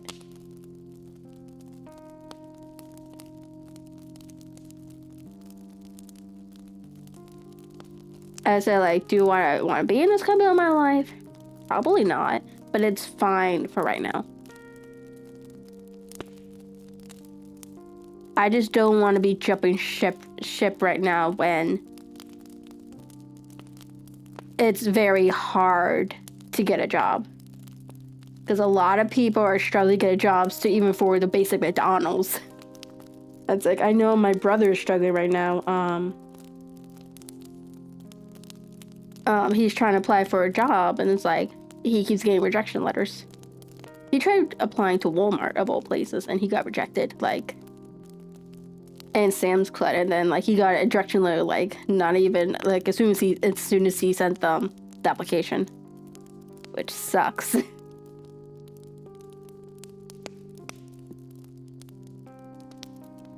So yeah, no. Yeah, as of right now, I'm just staying where I am. I'll probably be looking around, but as of right now, it's just me and my coworker. It's just the two of us. So, I said, we're fine. There's really no one bothering us. All we really do is, like, you know, read plates, go through paperwork, go into the clean rooms. You know, it's really nothing hard. Really nothing to really complain about. I'll complain about the people. Like, we'll complain to each other, but, like, that's about it.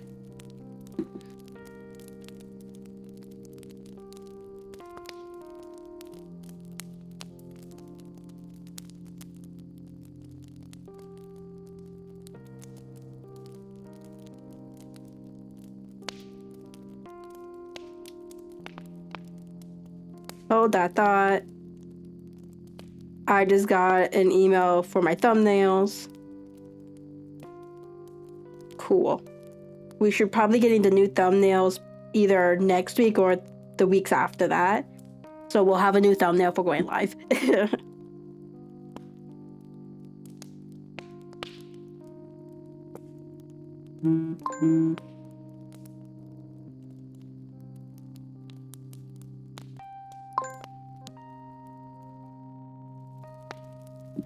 Okay.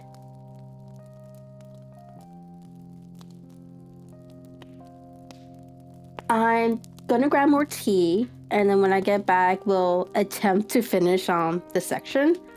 I'll probably still go through the next story. I don't think I read that one yet, so we don't have to rehear this one. So I shall be right back. Footsteps vanish on a wet concrete. Cities bleeding under neon heat. No savior left in this silent fight. Only shadows whisper through the night. Kokoro no奥で何かが壊れ、誰にも聞こえない叫びが揺れる。Crimson sky and the sirens wail. Justice cracked like a rusted nail. I chase my sins through the alleyway. The rain don't wash this guilt away. 嘘のような愛の記憶、まだ胸の奥でうついてる。Black rain, red moon, dancing slow to a dying tune.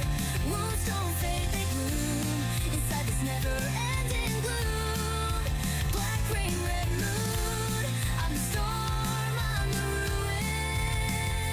溶けてく夢の影、忘れたくても忘れ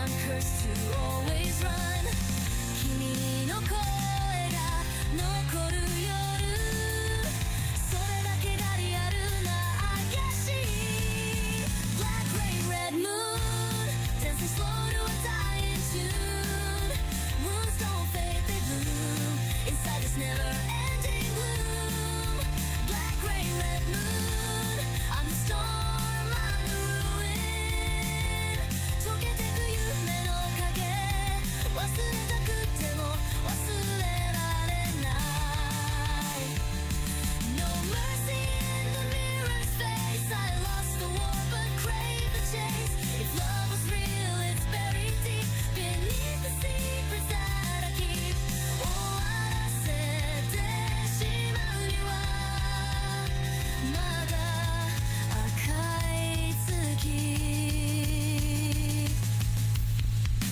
Black rain, red moon Dancing slow to a dying tune Wounds don't fade, they bloom Inside this never-ending gloom Black rain, red moon I'm the storm, I'm the ruin 溶けてく夢の影忘れたくても忘れられない Dancing slow to a dying tune Wounds don't fade, they bloom Inside this never-ending gloom Black rain, red moon I'm the storm, I'm the ruin 抱きしめたその闇に今も名を呼んでる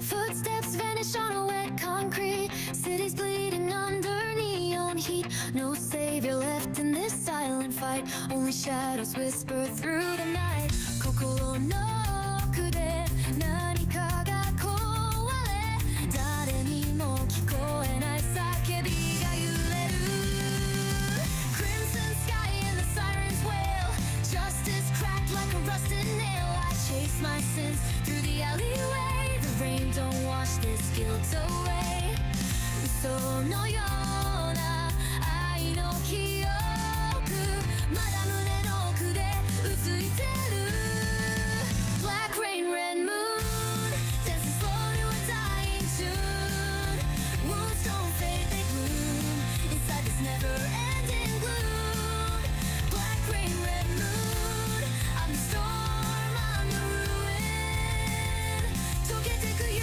の影忘れたくても忘れられない Cold breath in a smoky room Truth decays like a bloodstained bloom I've made my bed in a bed of glass Time cuts deep and nothing lasts 壊れた未来選んだ罰この街が全てを飲み込む Fate is laughing from the second floor I knock but never find a door Heartbeat sync with a loaded gun Guess I'm cursed to always run 君の声が残る夜それだけがリアルな怪しい Black rain, red moon Dancing slow to a dying tune Wounds don't fade, they bloom Inside this never-ending gloom Black rain, red moon I'm the storm, I'm the ruin 溶けてく夢の影忘れたくても忘れられない No mercy in the mirror's face I lost the war but crave the chase If love was real it's buried deep Beneath the secrets that I keep 終わらせてしまうにはまだ赤い月 Black rain, red moon Dancing slow to a dying tune Wounds don't fade, they bloom Inside this never-ending gloom Black rain, red moon I'm the storm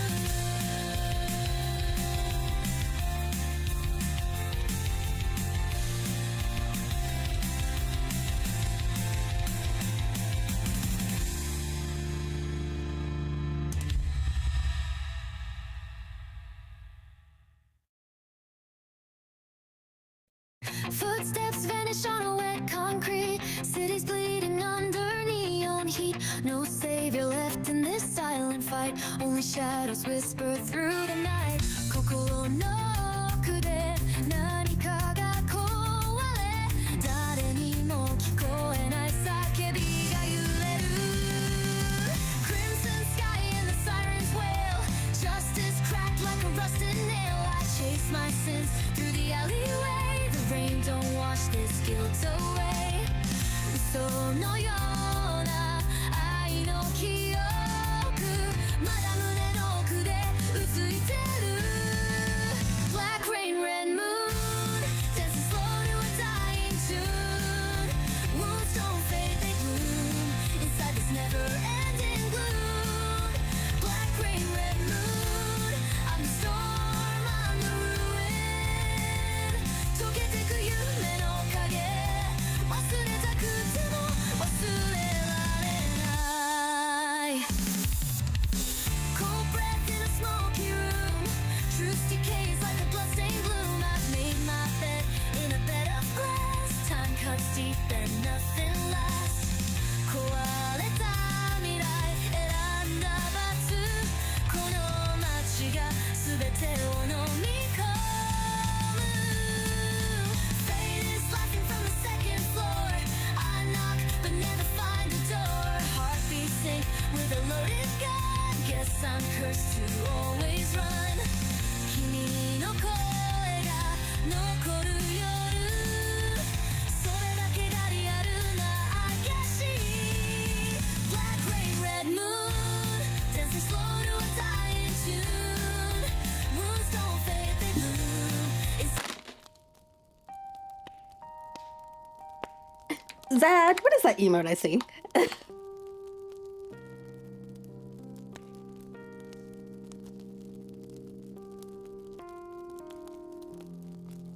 I also have chips with me. Although I think I randomly grabbed regular chips instead of Doritos. That's okay.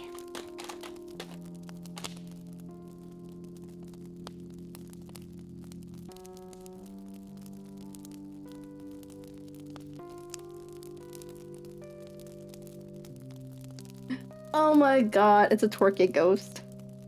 Bruh.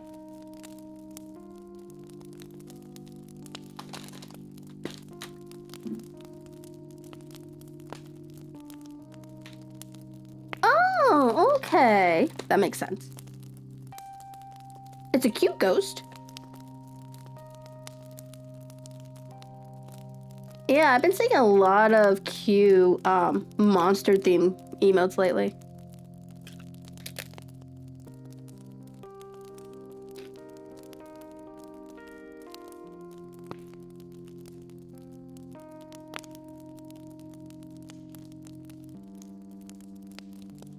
Okay, so I did notice with this new plugin I'm using for multi-streaming, it keeps telling me my Twitch chat is unstable.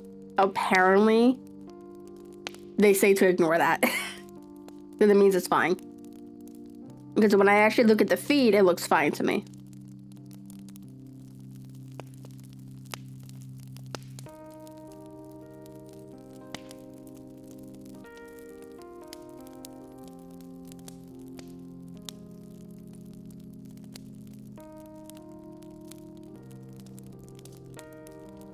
I say, yeah, YouTube looks fine, Twitch looks fine.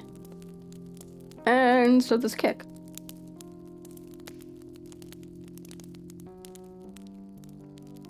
No, I mean like the stream itself.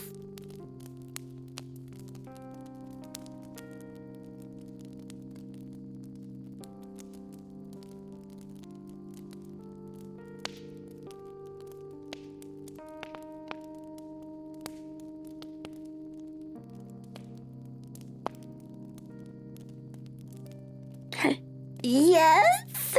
Isn't it cute? It's because my webcam is on top of my monitor and it's looking down for tracking wise. So because I have my hand slightly up, it's going up.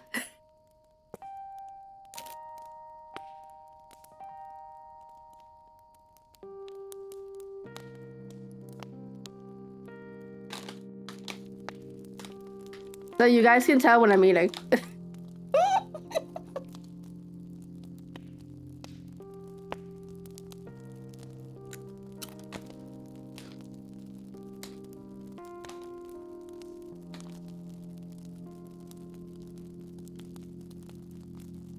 It's just eating ASMR, guys.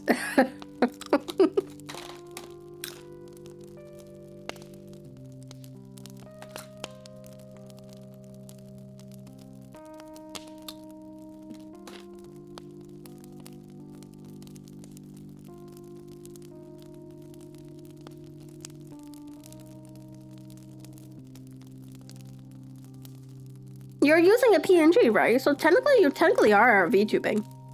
You're just not using like a 3D or 2D model. But PNG tuber is still technically VTubing. There are plenty of people who use PNG models though.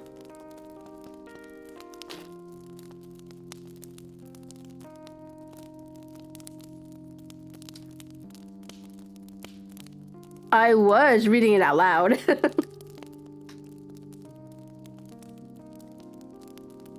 Yeah.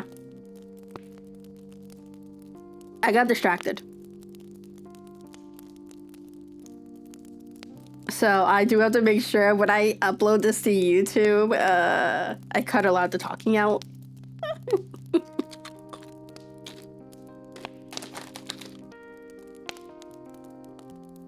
That's okay. Yapping is good.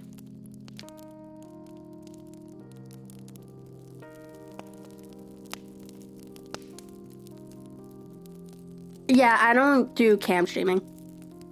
I'm too self-conscious for that. If that makes sense. I showed my face. I showed my face maybe once as a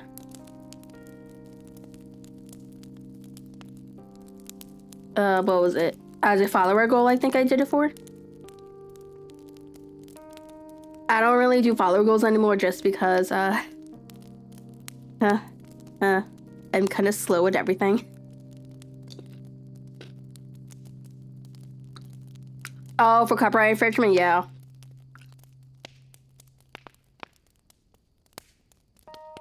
Well, if you go on Booth, or if you go on was it Etsy?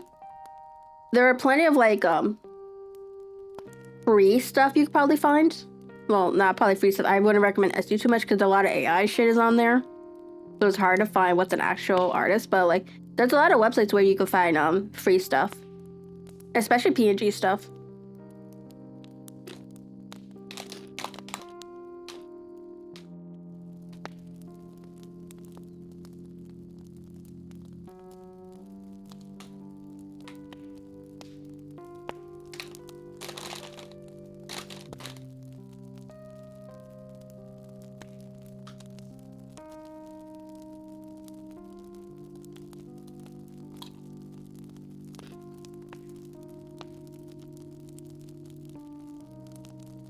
I'm gonna finish my chips and then we'll continue reading. It's so cute that the hair keeps going up.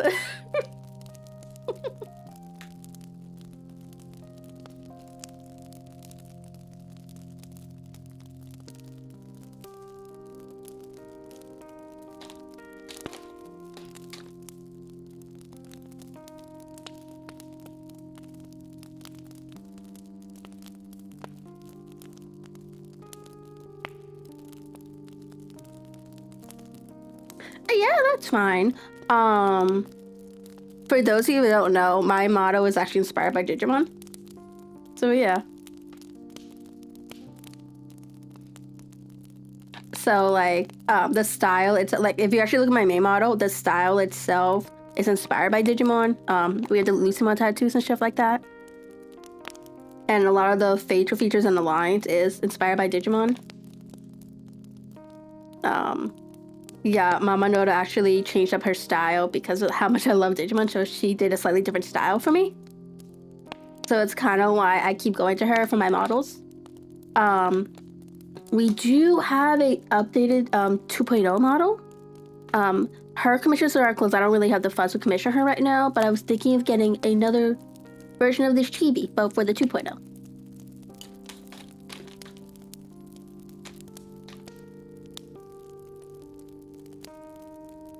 But yeah, like when you eventually have if you want to change up your PNG to your own to fit your own style, you could there's plenty of PNG, like, you know, PNG, the artists that do PNG tubers, especially a VJ. VJ is a good place to go. I forgot about that. That's where I get all my stuff from lately.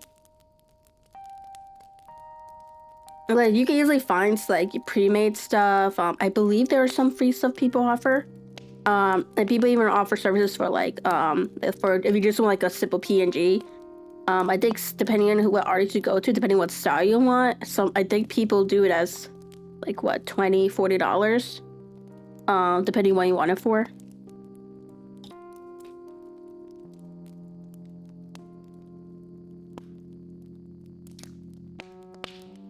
Yeah, I hear that. There is a shop section. I was seeing some free stuff on there, but like they don't really pertain to me, so I just kind of scroll past it. But like it's one of those things you just do like a little bit at a time, you know?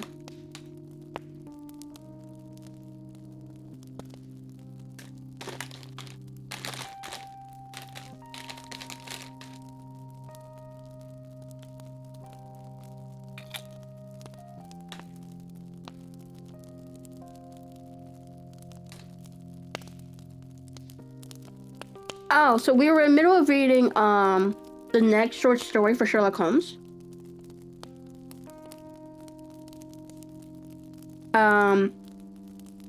We originally read A Case of Identity years ago when I first started streaming. So that video is uploaded on YouTube already, but we're just rereading it just because I don't remember anything, just because we restarted reading The Adventures of Sherlock Holmes after I stopped realizing we're going out of order and went and started reading novels.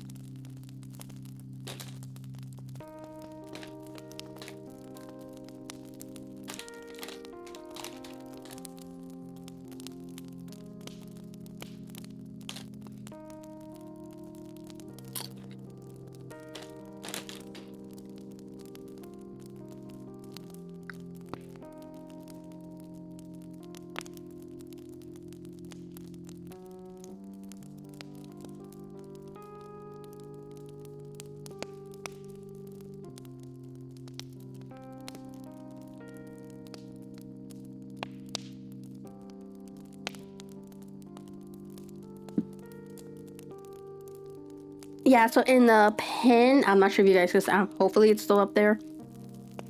There should be a pin comment that's showing the 2 stories we are reading. And a link to the story if you guys want to follow along. There's a lot of French words in this.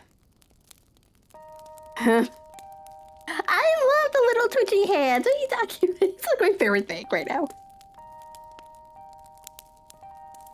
I know for VTube Studio, these little hand tracking thingies, it's kind of wonky right now. I think it's because it's through webcam. So webcam is really wonky when it comes to tracking. And it's probably because of my lighting too. I don't have that great lighting. But it does it pretty well for the for not having that good lighting.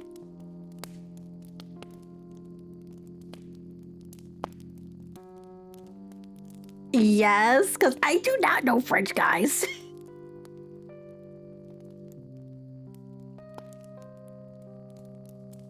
Alright, have fun. Let me know in the Discord channel how it goes. I heard Repo's like super fun. I don't know, it's my type of game though. I'm not really a big fan of multiplayer games.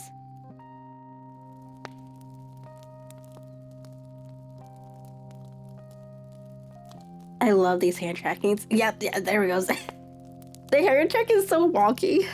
I love it. And so do I.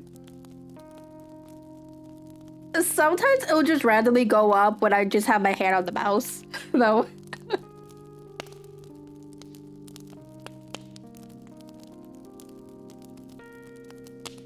Speaking of Minecraft, I only played it once, and that was on creative mode. Even though my boyfriend keeps saying that I should be playing the main one.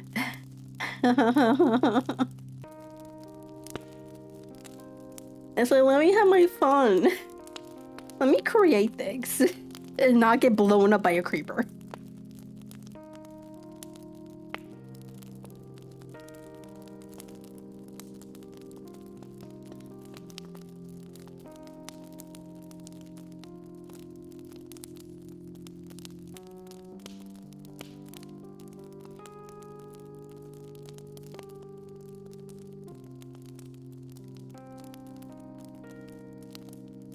Oh, cool. I love to play that.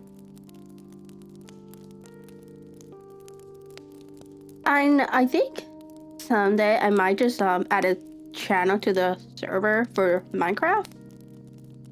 For those of you who like Minecraft. I do watch like Minecraft videos like from other from other YouTubers, and it looks super fun. But like, yeah, like I feel like I never have the time for anything. I think I spend most of my time like, you know, sleeping more than I do anything else.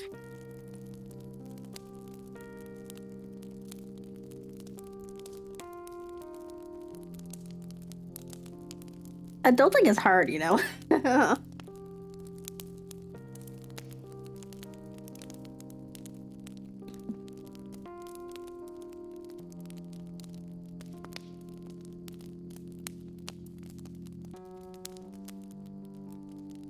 Okay, so we now have the tea. I will start by rereading the paragraph that like I didn't finish. Let me add a marker.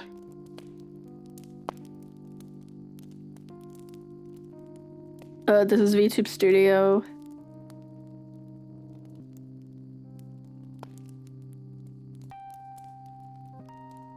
I like this new thing. I added some stuff to StreamerBot. So this goes straight to my Discord channel, so when I'm editing, it makes it like 10 times easier. And it physically adds markers to the Twitch VOD, so.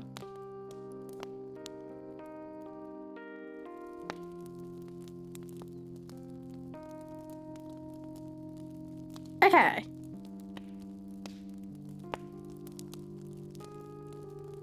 So, I shall glance into the case for you, said Holmes, rising.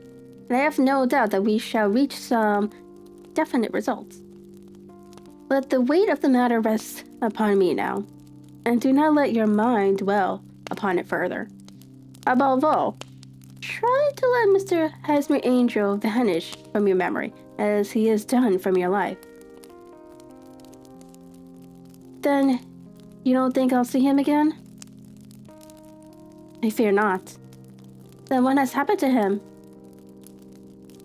You will leave that question in my hands. I should like an accurate description of him and any letters of his which you can spare.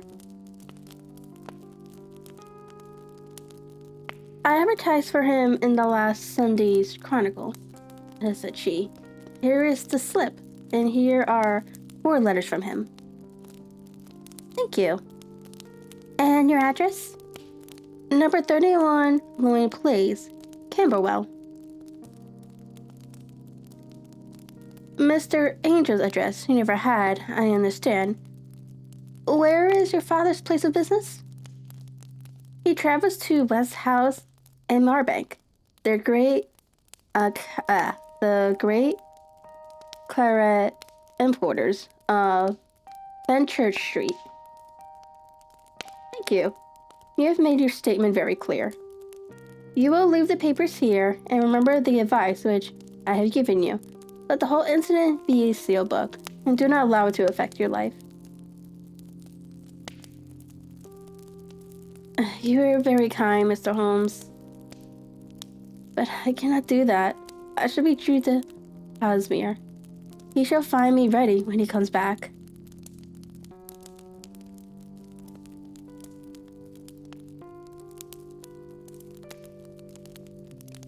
For all the preposterous hat and the vacuous face, there was something noble in the simple faith of our visitor, which compelled our respect. She laid her little bundle of papers upon the table and went her way, with a promise to come again whenever she might be summoned. Sherlock Holmes sat silent for a few minutes with his fingers still pressed together, his legs stretched out in front of him, and his gaze directed upward to the ceiling.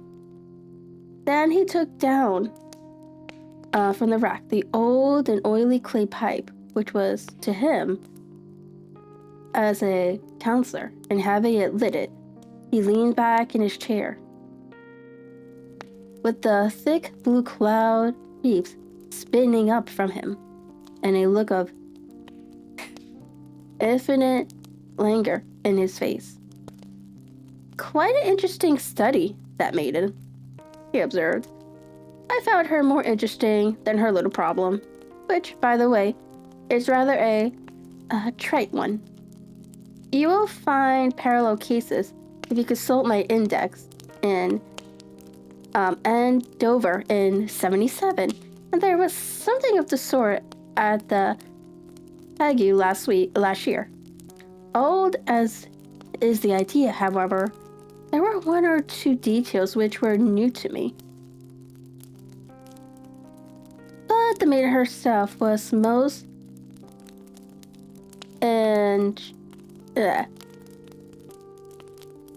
instructive. You appear to read a good deal upon her, which was quite invisible to me," I remarked. "Not invisible, but unnoticed, Watson. You did not know where to look, and so you missed all that was important. I can never bring you to realize the importance of sleeves, the suggestiveness of thumbnails, or the great issues that may hang from a bootlace. Now, what did you gather from that woman's appearance? Describe it." "Well, she had a slate-colored, broad-brimmed straw hat with a feather of a brickish red. Her jacket was black, with black beads sewn upon it, and a fringe of little black jet ornaments. Her dress was brown, rather darker than coffee color, with a little purple plush at the neck and sleeves. Her gloves were grayish, and were worn through it at the right forefinger. Her boots I didn't observe. She had small, round, hanging gold earrings, and a general air of being fairly well-to-do in a vulgar, comfortable, easygoing way." Sherlock Holmes clapped his hands softly together and chuckled. "Upon my words, Watson, you are coming along wonderfully. You have really done very well indeed. It is true that you have missed everything of importance. But you have hit upon the method, and you have a quick eye for color. Never trust to general impressions, my boy, but concentrate yourself upon details. My first glance is always at the woman's sleeve. In a man, it is perhaps better first to take the knee of the trousers. As you observe, this woman had plush upon her sleeves, which is a most useful material for showing the traces.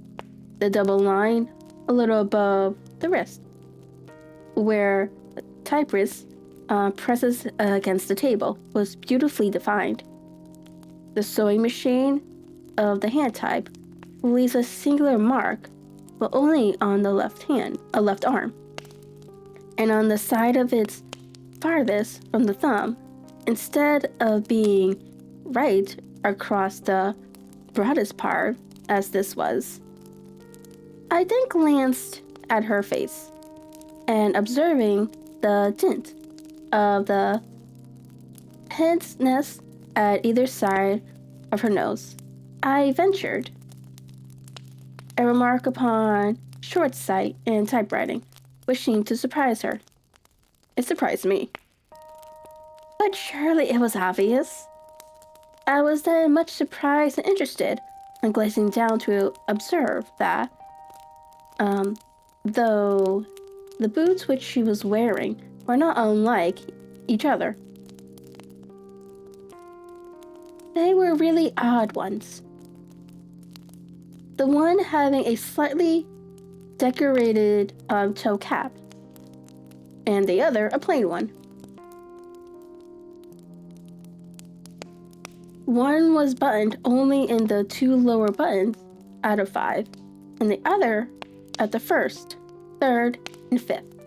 Now, when you see that, a young lady, otherwise neatly dressed, has come away from home with odd boots, half buttoned, it is no great deduction to say that she came away in a hurry. And what else? I asked, keenly interested, as I always was, by my friend's incisive reasoning. I noticed, in passing, that she had written a note before leaving home, but after being fully dressed. You observed that her right glove was torn at the forefinger, but you did not apparently see that both glove and finger were stained with violet ink. She had written in a hurry and dipped her pen too deep. It must have been this morning, or the mark would not remain clear upon the finger. All this is amusing, rather elementary, but I must go back to business, Watson. Would you mind reading me the advertised description of Mr. Casimir Angel? I held the little printed slip to the light. Missing, it said. On the morning of the 14th, a gentleman named Casimir Angel, about 5 feet, 7 inches in height, strongly built,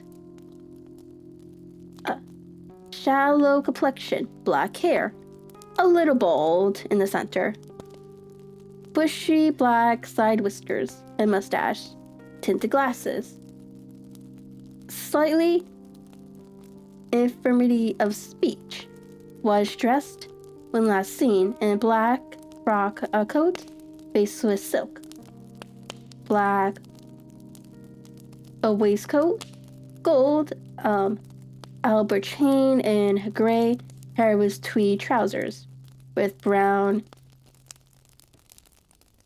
gaiters over elastic side boots, known to have been employed in an office in Leadenhall Street.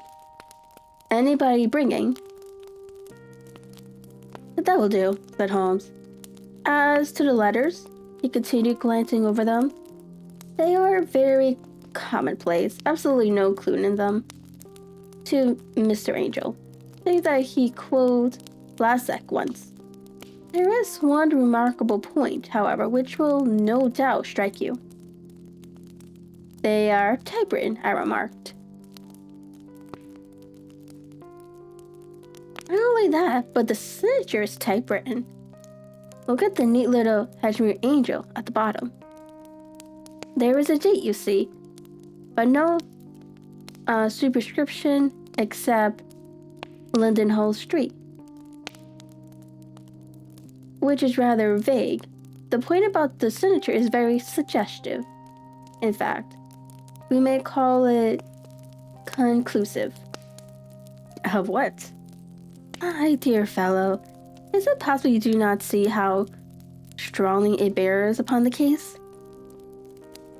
I cannot say I do, unless it were that he wished to be able to deny his signature if an action for breach of promise were initiated. Hold on.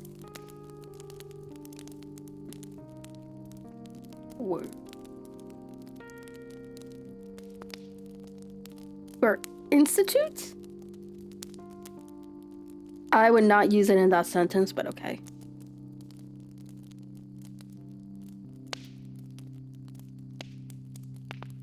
No, that was not the point. However, I shall write 2 letters, which should settle the matter. One is to a firm in the city. The other is to the young lady's stepfather, Mr. Winnebank, asking him whether he can meet us here at 6 o'clock tomorrow evening. It is just as well that we should do business with the male relatives. And now, Doctor, we can do nothing until the answers to those letters come. So, we may put a little problem upon the shelf for the interim. I had so many reasons to believe in my friend's little powers of reasoning and extraordinary energy in action that I felt that he must have some solid grounds for the assured and easy demeanor with which he treated the singular mystery which he had been called upon to fathom. Once only had I known him to fail in the case of the King of Bohemia and of the Irene Adler photograph. But when I look back to the weird business of the Sign of Four and extraordinary circumstances connected with the study in scarlet, I felt that it would be a strange tangle indeed, which he would not unravel. It was because of this story why we went back and read those stories. So, A Study of Scarlet is supposed to be the very first story you're supposed to read in Sherlock Holmes, followed by The Sign of Four, which is why we stopped reading The Adventures of Sherlock Holmes.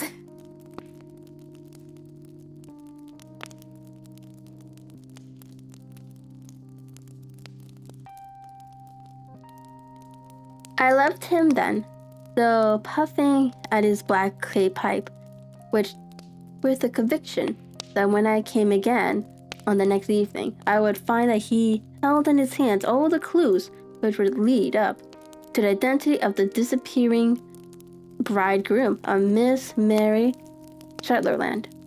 A professional case of grave gravity was engaging my own attention at the time, and the whole of next day I was busy at the bedside of the sufferer. It was not until close upon 6 o'clock that I found myself free and was able to spring into a hansom and drive to Baker Street, half afraid that I might be too late to assist.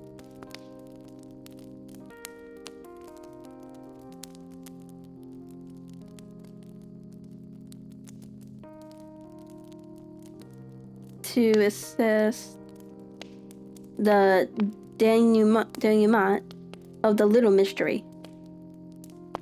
I found Sherlock Holmes alone, however, half asleep with his long, thin form curled up in the recess of his armchair. A formidable array of bottles and test tubes, with the pungent, cleanly smell of hydrochloric acid, told me that he had spent his day in the chemical work which was so dear to him. "Well, have you solved it?" I asked as I entered. "Yes."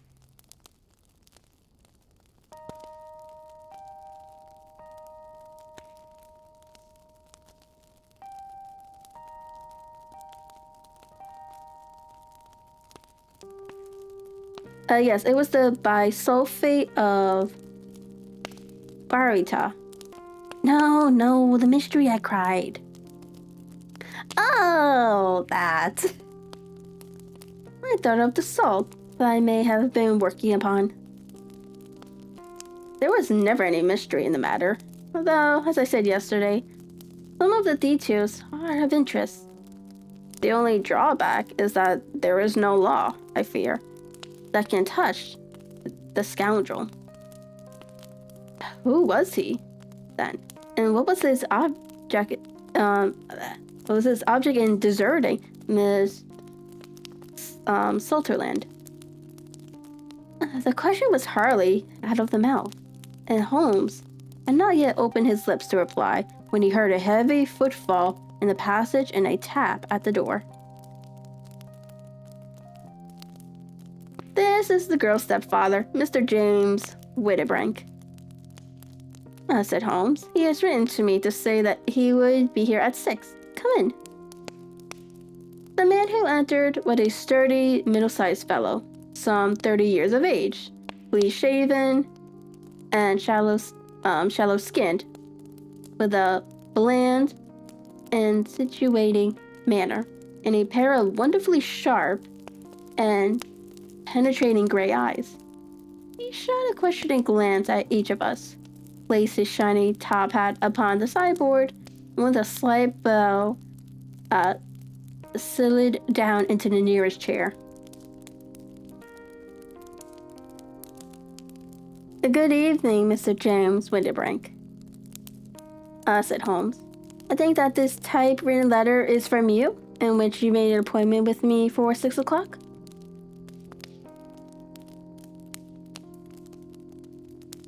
Yes, sir. I am afraid that I am a little late, but I am not quite my own master, you know. I am sorry that Miss Sutherland has troubled you about this little matter. Well, I think it is far better not to wash linen of the sort in public. It was quite against my wishes that she came.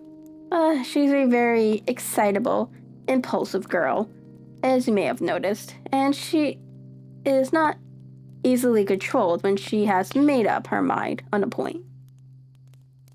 Of course, I did not mind you so much, as you are not connected with the official police, but it is not pleasant to have a family misfortune like this noise abroad. Besides, it is a useless expense, for how could you possibly find the Hasmere angel?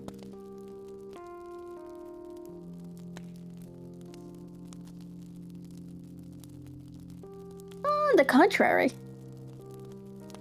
said Holmes quietly, I have every reason to believe that I will succeed in discovering Mr. Hasmere Angel.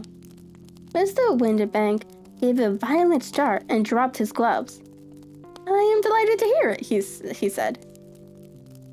It is a curious thing, remarked Holmes, that a typewriter has really quite as much individuality as a man's handwriting, unless they are quite new. No two of them write exactly alike. Some letters get more worn than others, and some wear only on one side. Now, you remark in this note of yours, Mr. Winterbank, that in every case there is a little slurring over the E's and a slight defect in the tail of the R. There are 14 other characteristics, but those are the more obvious. We do all our correspondence with this machine at the office, and no doubt it is a little worn, our visitor answered, glancing cleanly at Holmes with his bright little eyes. And now I will show you what is really a very interesting study, Mr. Winterbank, Holmes continued. I think of writing another little monograph some of these days on the typewriter and its relation to crime. It is a subject to which I have devoted some little attention. I have here 4 letters, which purport to come from the missing man. They are all typewritten. In each case, not only are the E's slurred and the R's tailless, but you will observe, if you care to use my magnifying glass, that the 14 other characteristics to which I have alluded are there as well.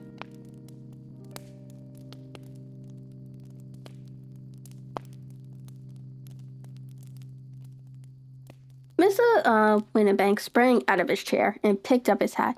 I cannot waste time over this sort of fantastic talk, Mr. Holmes, he said. If you can catch the man, catch him, and let me know when you have done it. Certainly, said Holmes, stepping over and turning the key in the door.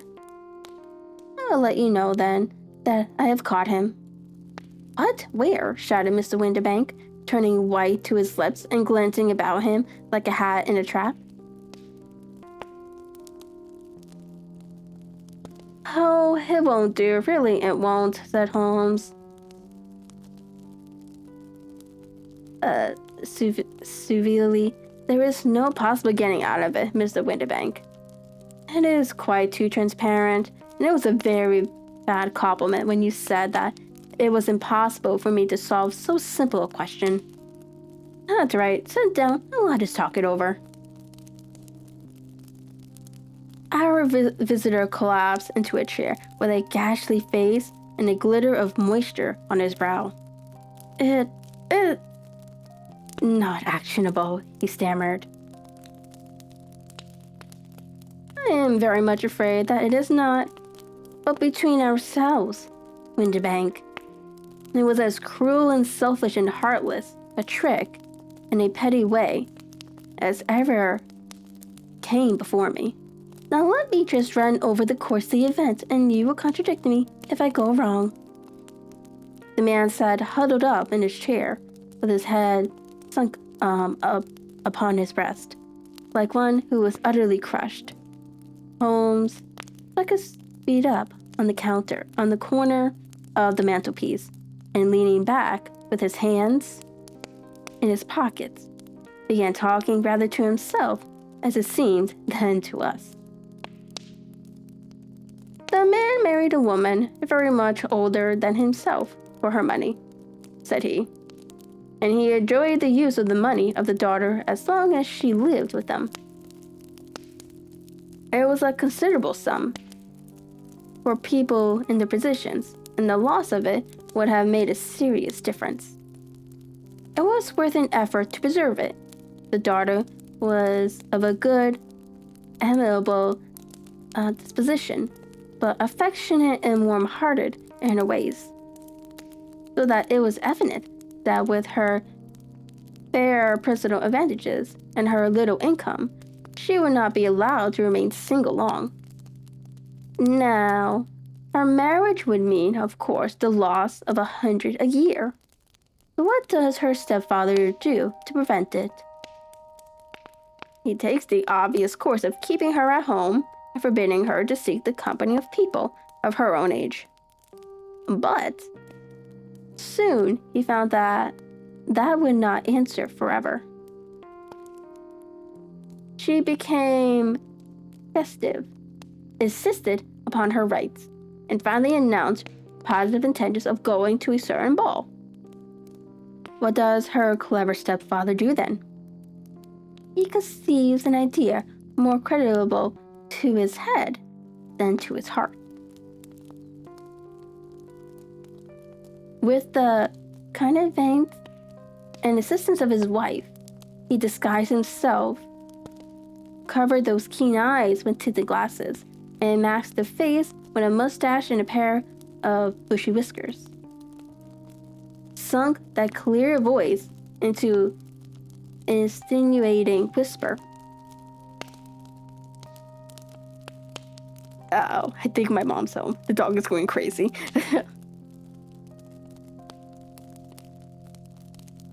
And doubly secure an account of the girl's short sight, he appears as Mr. Hasmere Angel, and keeps off other lovers by making love himself. It was only a joke at first, groaned our visitor. I never thought that she would have been so carried away. Very likely not. However, that may be. The young lady was very decidedly carried away, and having quite made up her mind that her stepfather was in France. The suspicion of treachery never for an instant entered her mind. She was flattered by the gentleman's attention, and the effect was increased by the loudly expressed admiration of her mother. Then Mr. Angel began to call, for it was obvious that the matter should be pushed as far as it would go if a real effect were to be produced. There were meetings and an engagement, which would finally secure the girl's affection from turning towards anyone else. But that deception could not be kept up forever. these pretended journeys to France were rather cumbrous. The thing to do was clear, to bring the business to an end in such a dramatic manner that it would leave a permanent impression upon the young lady's mind, and prevent her from looking upon any other suitor for some time to come. Hence, those vows of fidelity exacted upon a testament, and hence also the allusion to a possibility of something happening on the very morning of the wedding. James Windibank wished Miss Sutherland to be so bound to Harassment Angel and so unturned as to his fate, that for 10 years to come, at any rate, she would not listen to another man. As far as the church doors, he brought her, and then, as he could go no farther, he conveniently vanished away, by the old trick of stepping in at one door of a four-wheeler and out at the other. I think that was a trainee event, Mr. Windibank.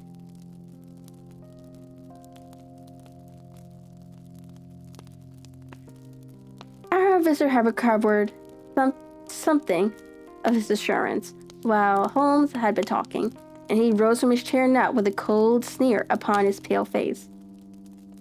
"It may be so, or it may not, Mr. Holmes," said he, "but if you are so very sharp, you ought to be sharp enough to know that it is you who are breaking the laws now, and not me. I have done nothing actionable from the first, but as long as you keep that door locked, you lay yourself open to an action for assault and illegal constraint. The law cannot, as you say, touch you," said Holmes, unlocking and throwing open the door. "Yet there never was a man who deserved punishment more. If the young lady has a brother or a friend, he ought to lay a whip across your shoulder. By Jove," he continued, flashing up at the sight of the bitter sneer upon the man's face, "it is not part of my duties to my client. But here's a hunting crop handy, and I think I shall just treat myself too." He took 2 swift steps to the whip, but before he could grasp it, there was a wild clatter of steps upon the stairs. The heavy hall door banged, and from the window we could see Mr. James Windibank running at the top of his speed down the road. "There's a cold-blooded scoundrel," said Holmes, laughing, as he threw himself down into his chair once more. "That fellow will rise from crime to crime until he does something very bad, and end on the gallows. The case has, in some respects, been not entirely devoid of interest."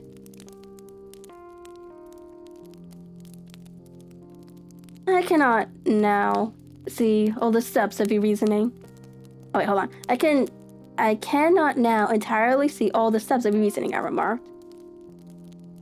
Well, of course, it was obvious from the first that this Mr. Harassment Angel must have some strong object for his curious conduct, and it was equally clear that the only man who really profited by the incident, as far as we could see, was the stepfather. And the fact that the 2 men were never together, but the one was always appeared when the other was away, was suggestive. So, for the tinted spectacles and the curious voice, which both hinted at a disguise, as did the bushy whiskers, my suspicions were all confirmed by this peculiar action in typewriting his signature, which, of course, inferred that his handwriting was so familiar to her that she would recognize even the smallest sample of it. You see, all these isolated facts, together with many minor ones, all pointed in the same direction. "And how did you verify them?" Having once spotted my man, it was easy to get corroboration. I knew the firm for which this man worked. Having taken the printed descriptions, I imitated everything from it which could be the result of a disguise. The whiskers, the glasses, the voice, and I sent it to the firm with a request that they would inform me whether it answered to the description of any of their travelers. I had already noticed the peculiarities of the typewriter, and I wrote to the man himself at his business address, asking him if he would come here. As I expected, his reply was typewritten and revealed the same trivial but characteristic defects. The same post brought me a letter from West House and Mar Bank of Fenchurch Street to say that the description tailed in every respect, but that of their employee, James Windibank.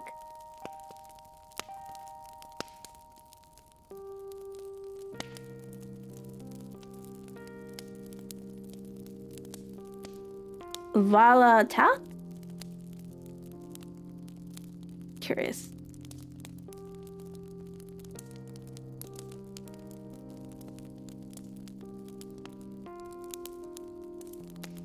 It doesn't even show me the full word. Damn. Okay, we're just gonna continue from there. Oh, so Vala 2? French is so weird. And Miss Sutherland? If I tell her, she'd not believe me. You may remember the old Persian saying, there is danger for him who's taken the tiger cub, and a danger also for whoso snatches a delusion from a woman. There is as much sense in Hafiz as in Horace, and as much knowledge of the world. Alright, that's the end of that one.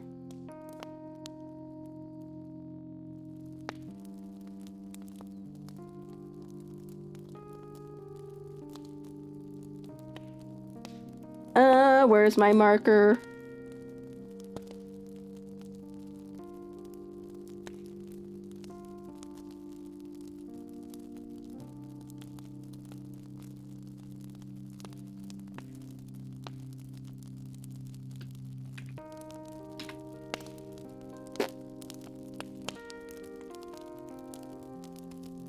Of course, I spell it wrong.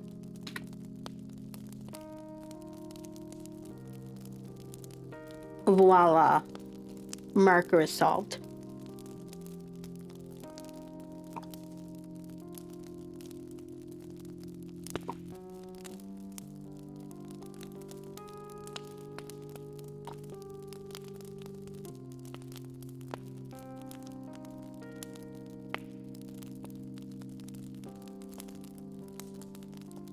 Okay, so this one is called the Boscombe Valley Mystery.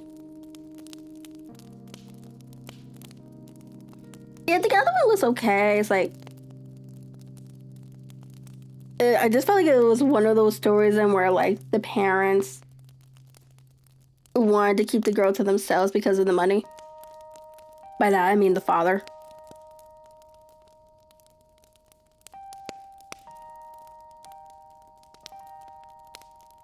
It's kind of sad though, because she wanted to break away from the family to live her own life, only to, you know, just to be tricked by the father.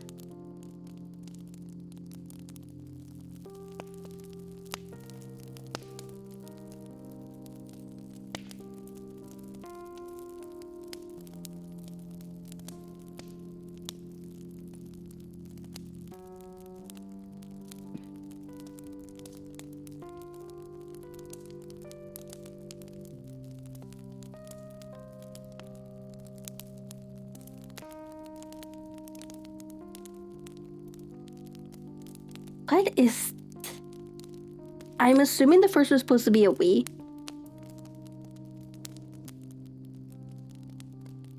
they have this weird symbol,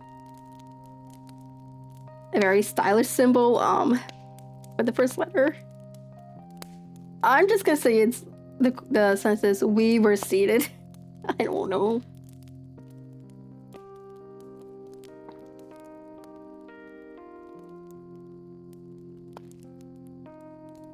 We were seated at breakfast one morning, my wife and I, when the maid brought in a telegram. It was from Sherlock Holmes, and ran in this way.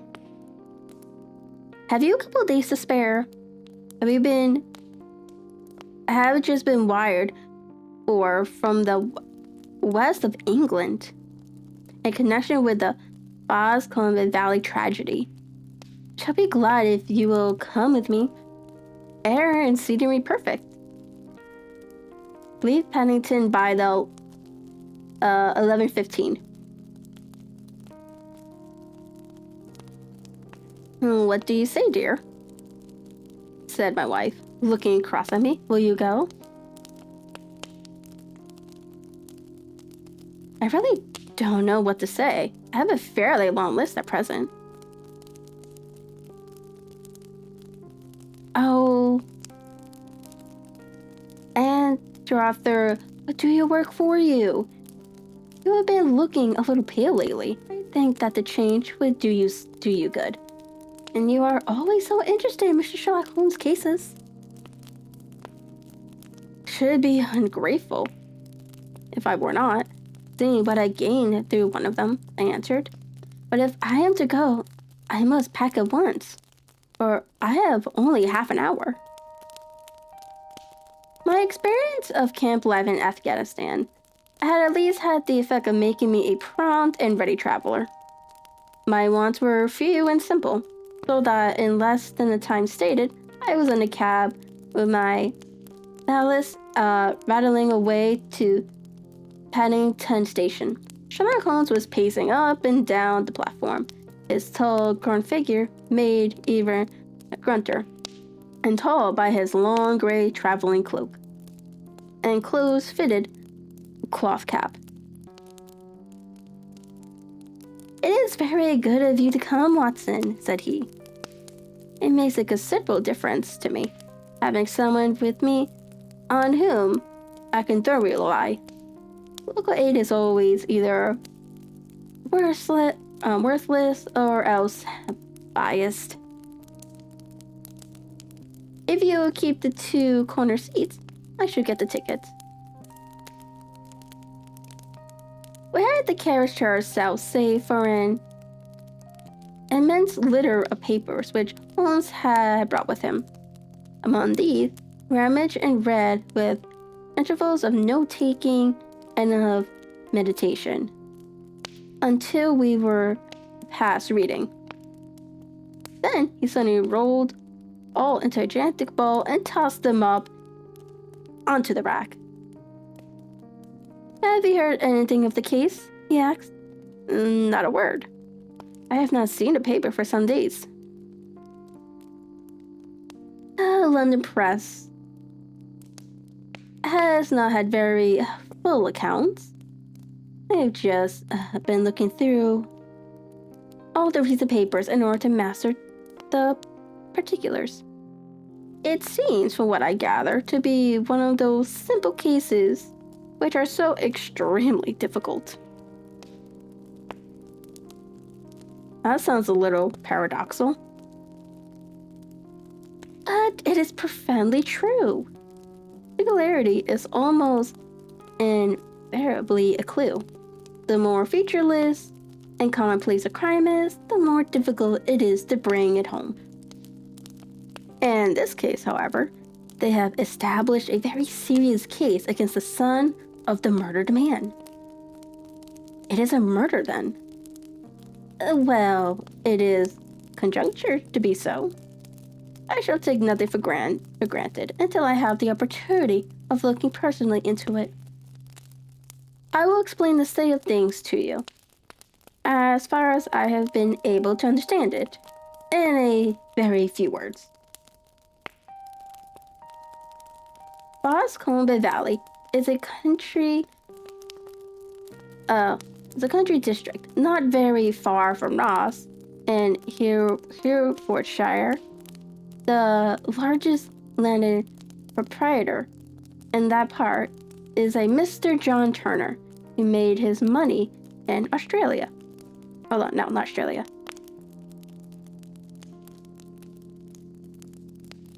That's probably Australia, but I'm just second guess myself.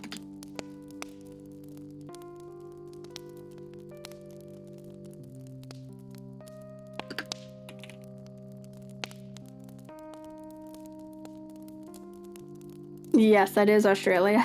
Okay.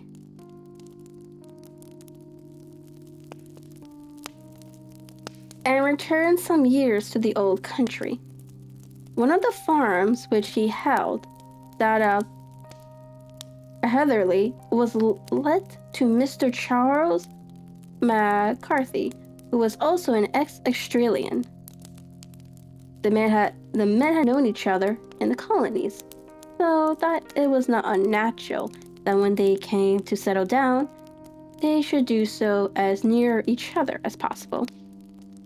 Turner was apparently the richer man, so Mr. McCarthy became his tenant, but still remained, it seems, upon terms of perfect equality, as they were frequently together.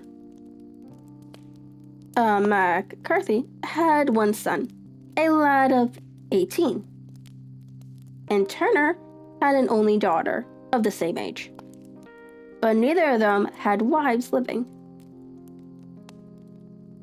They appear to have avoided the society of the neighboring English families, and to have led retired lives, though both the McCarthys were fond of sports and were frequently seen at the race meetings of the neighborhood. McCarthy kept 2 servants, a man and a girl. Turner had a considerable household, some half-dozen, not the least. This is as much as I have been able to gather about the families. Now for the facts. June 3rd, that is on Monday last, McCarthy left his house at Heatherley about 3 in the afternoon.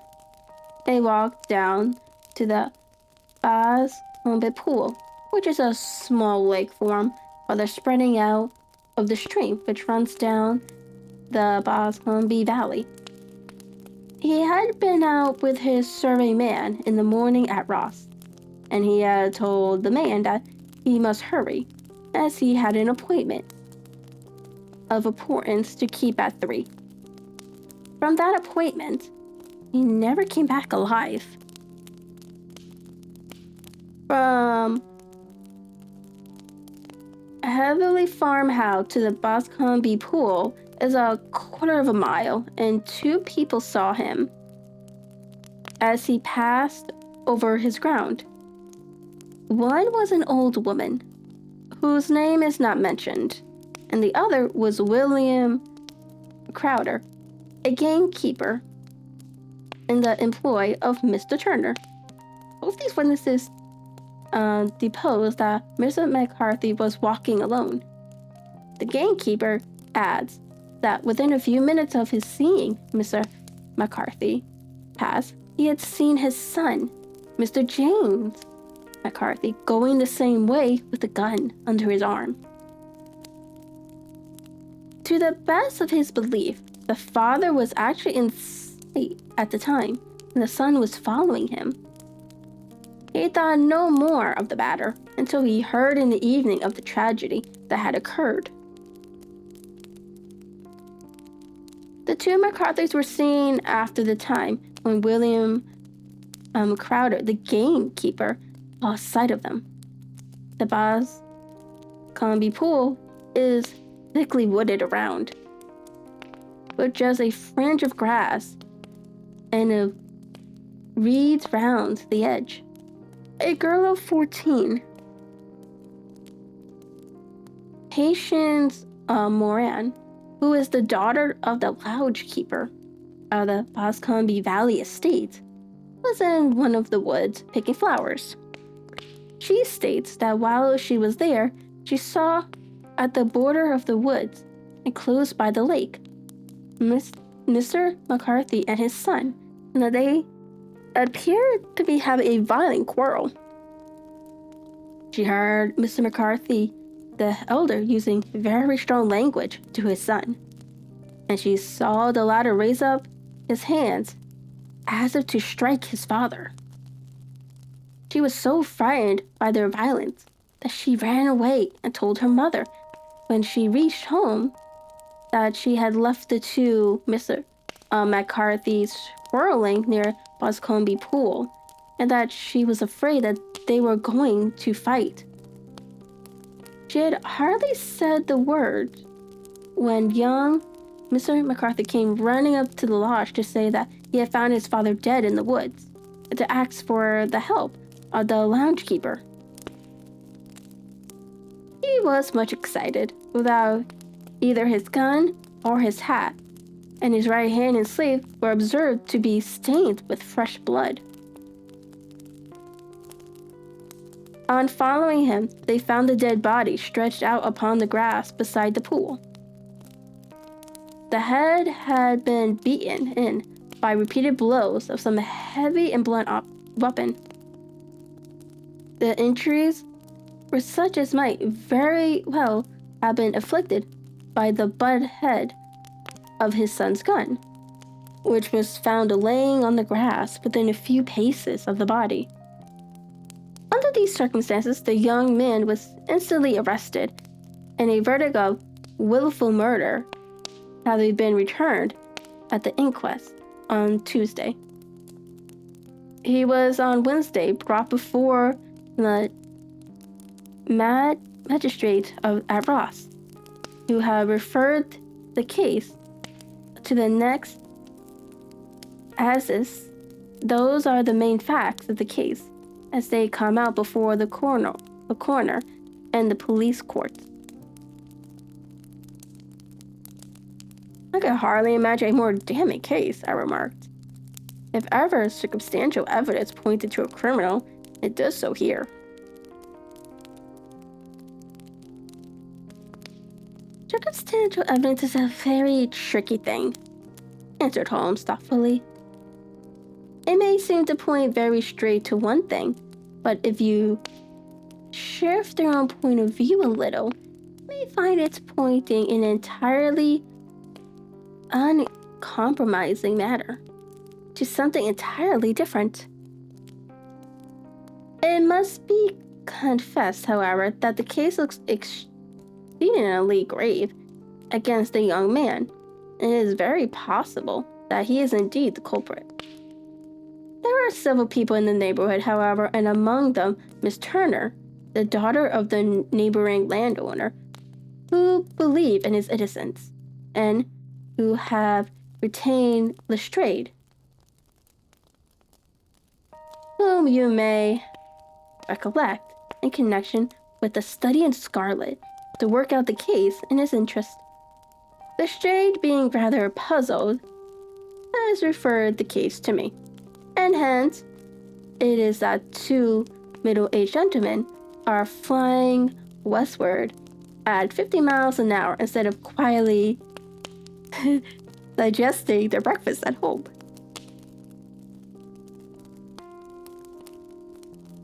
I am afraid, said I, that the facts are too obvious, that you will find little credit to be gained out of this case.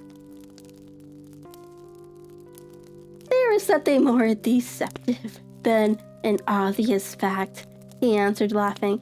Besides, you may chance to hit upon some other obvious facts, which may have been by no means obvious to Mr. Lestrade. You know me too well to think that I am boasting when I say that I shall either confirm or destroy his theory, by means which he is quite incapable of employing, or even of understanding. To take the first example to hand, I very clearly perceive that in your bedroom, the window is upon the right-hand side, and yet I question whether Miss Lestrade would have noted even so self-evident a thing as that? How on earth? My dear fellow, I know you well. I know the military neatness which characteristics you. You have shaved every morning, and in this season, you have shaved by the sunlight. But since your shaving is less and less complete as we get further back on the left side, until it becomes positively slovenly as we get round the angle of the jaw, it is surely very clear that that side is less illuminated than the other. I cannot imagine a man of your habits looking at himself in an equal light and being satisfied with such a result. I only quote this as a trivial example of observation and inference. Therein lies my motivator, and it is just possible that it may be of some service in the investigation which lies before us. There are one or two minor points which were brought out in the inquest, and which are worth considering. What are they?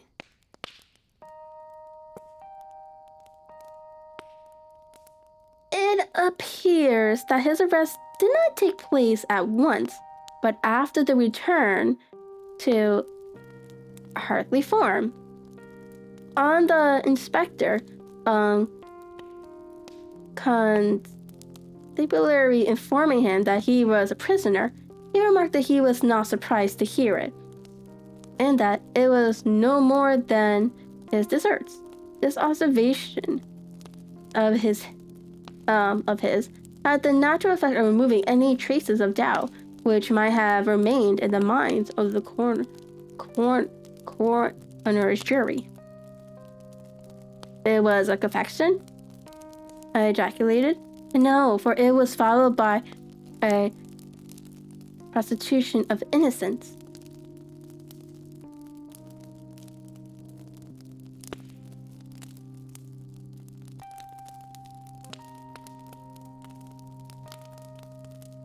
Sorry, protestation?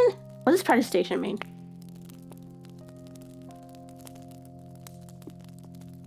I have never heard of it. Oh, it's like declaration. How? Protestation? No, for it was followed by a protestation of innocence. Like, left off the map. What just said declaration? Coming on the top of such a damning series of events, it was at least a most suspicious remark. On the contrary, said Holmes, it is the brightest rift which I can at present see in the clouds. However innocent he might be, he cannot be such an absolute imbecile as to not see that the circumstances were very black against him. Does Holmes like insulting people? Yeah, that's what it sounds like. This is like the second person he called an imbecile.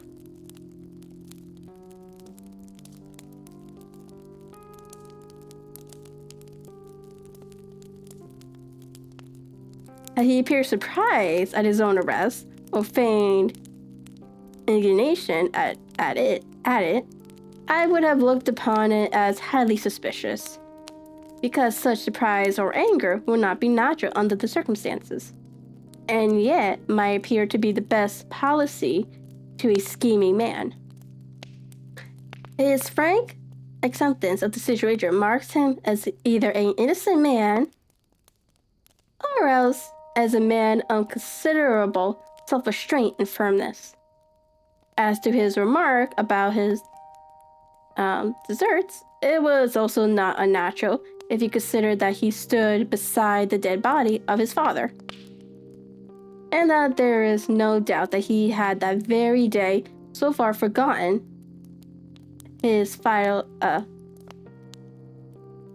filial duty as to bandy words with him, and even, according to the little girl whose evidence is so important, raise his hand as if to strike him. The self-reproach and contrition which are displayed in his remark appear to me to be the signs of a healthy mind rather than a guilty one. I shook my head. Many men have been hanged on far slighter evidence, I remarked. So they have. And many men have been wrongfully hanged. What is the young man's own account of the matter?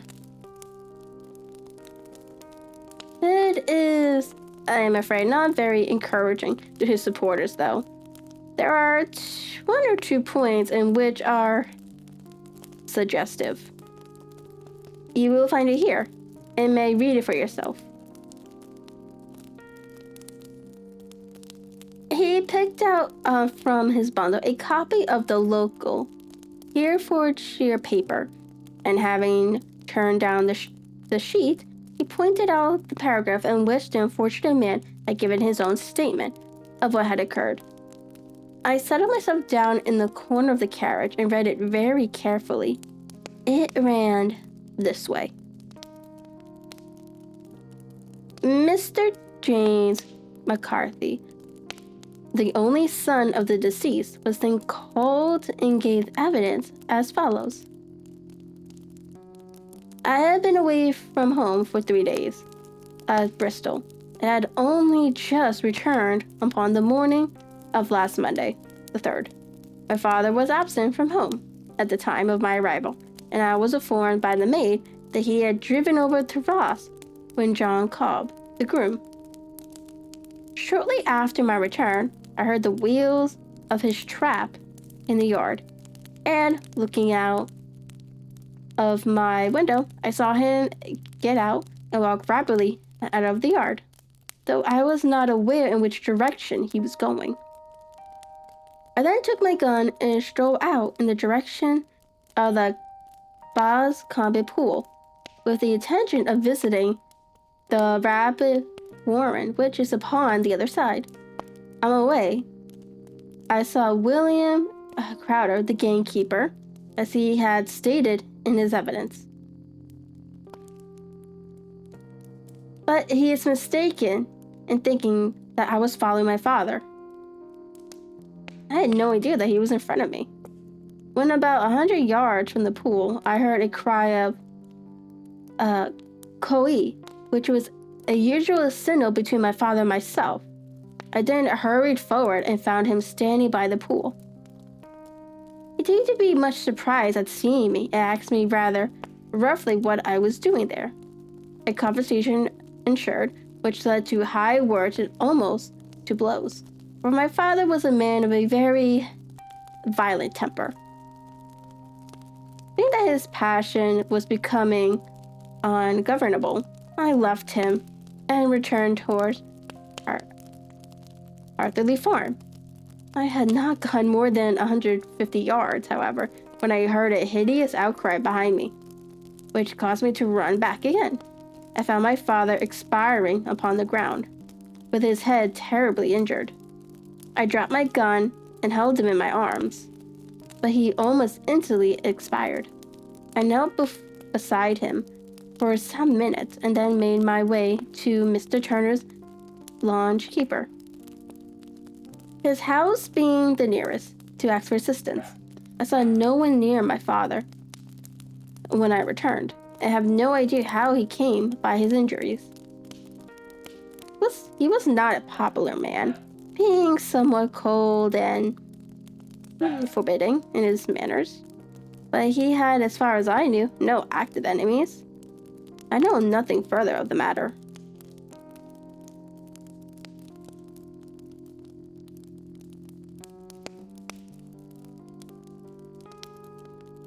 The coroner.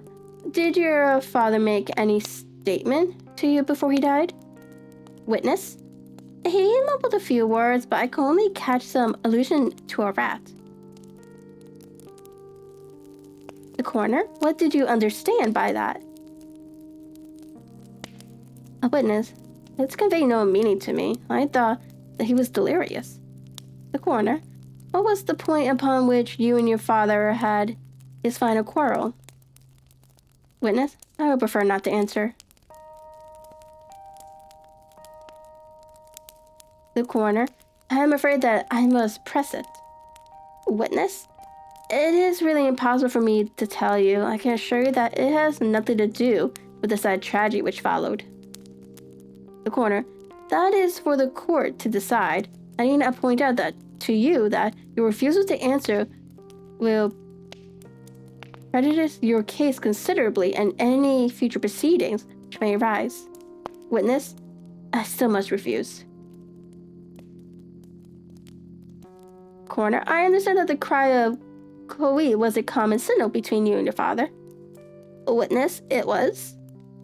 Coroner, how was it then that he uttered it before he saw you, and before he even knew that you had returned from Bristol? Witness, with considerable confusion, I don't know.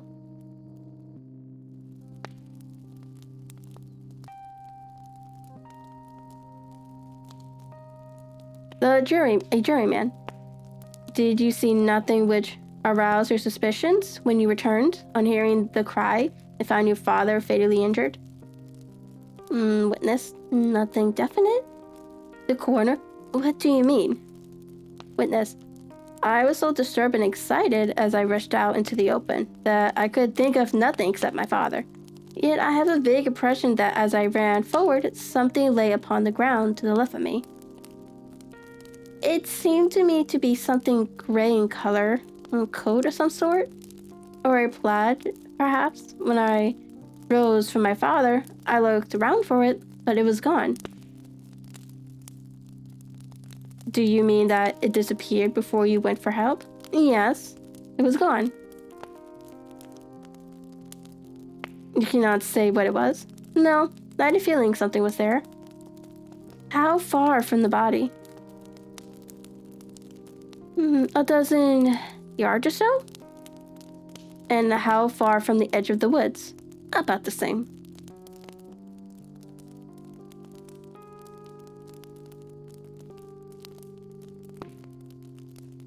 Then, if it was removed, it was while you were within a dozen yards of it? Yes, but with my back towards it. This concludes the examination of the witness. That sounds bad, no matter how you turn your head to it.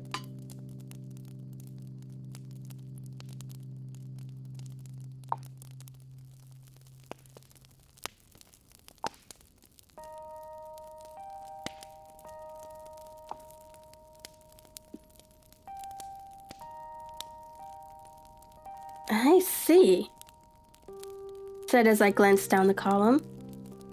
What the coroner in his concluding remarks was rather severe upon young McCarthy.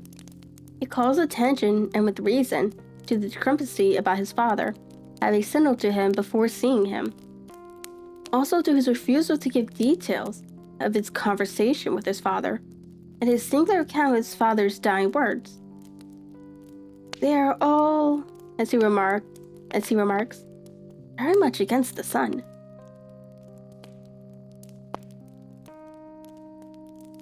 Holmes laughed softly to himself and stretched himself out upon the cushioned seat.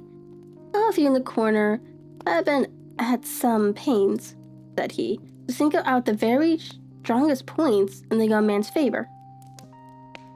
Don't you see that you alternatively give him credit for having too much imagination and too little? Too little if he could not invent a cause of quarrel, which would give him the sympathy of the jury. Too much if he evolved from his own inner consciousness, and to alter it as a dying reference to a rat. And the incident of the vanishing cloth. No, sir, I shall approach this case from the point of view that what this young man says is true. We shall see whether that hypothesis will lead us. And now, here is my pocket pet. I don't know this word.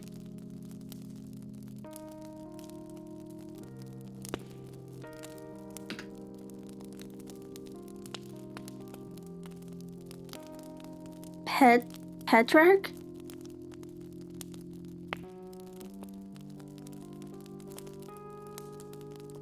What's a Petrarch?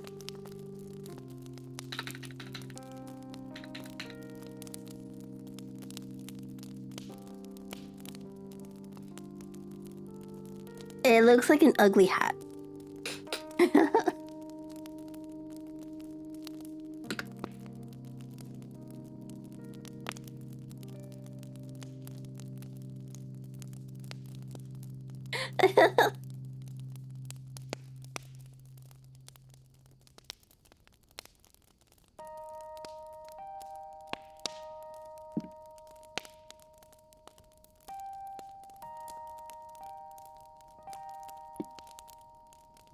And now here's my pocket Petrarch, and not another word shall I say of this case until we are on the scene of action.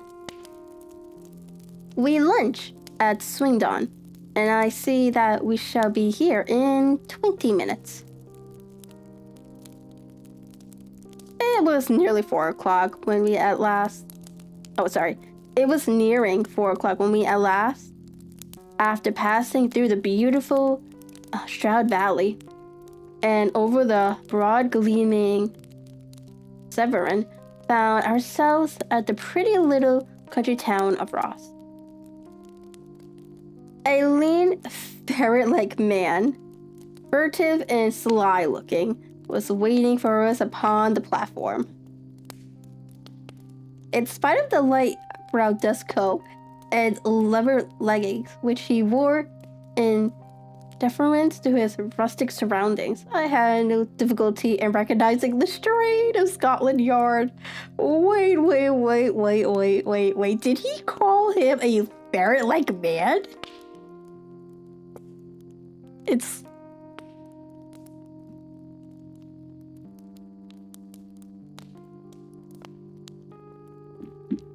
They must love insulting the guys from Scotland Yard.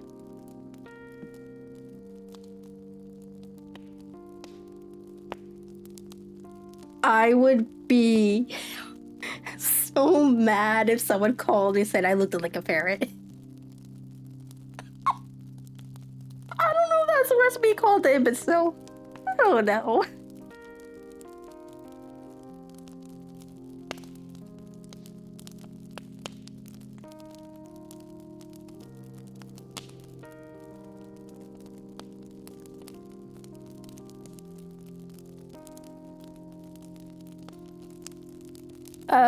With him, we drove to the Hereford Arms, where a room was already been engaged for us.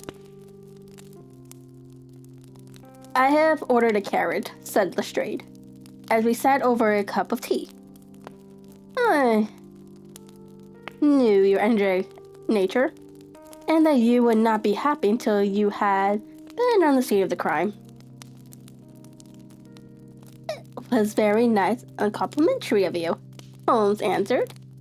It is entirely a question of barometric pressure. Shay looked startled. I do not quite follow, he said. How is the glass? 29, I see. No wind and not a cloud in the sky. I have a case full of cigarettes here, which need smoking, and the sofa is very much superior to the usual country hotel. Abomination. The usual country hotel's abomination. I do not think that it is probable that I shall use the carriage tonight.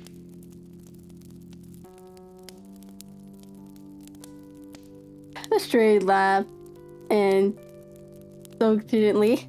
You have no doubt already formed your conclusion from the newspaper, he said.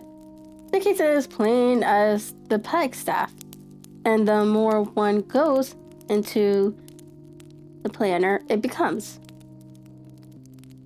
The plainer it becomes. Still, of course, one can't refuse a lady, and such a very positive one, too. She has heard of you, and would have your opinion. Although I repeatedly told her that there was nothing which you could do which I had not already done. I bless my soul. Here is her carriage at the door. They had hardly spoken before they rushed into the room one of the most lovely young women I have ever seen in my life. Her violet eyes shining, her lips parted, pink flush upon her cheeks. All thought of her natural reserve lost in her overpowering excitement and concern. "Oh, Mr. Sherlock Holmes," she cried, glancing from one to the other of us, and finally, with a woman's quick intuition, fastening upon my companion. "I am so glad that you have come. I've driven down to tell you so. I know that James didn't do it. I know it. I want you to start upon your work knowing it too."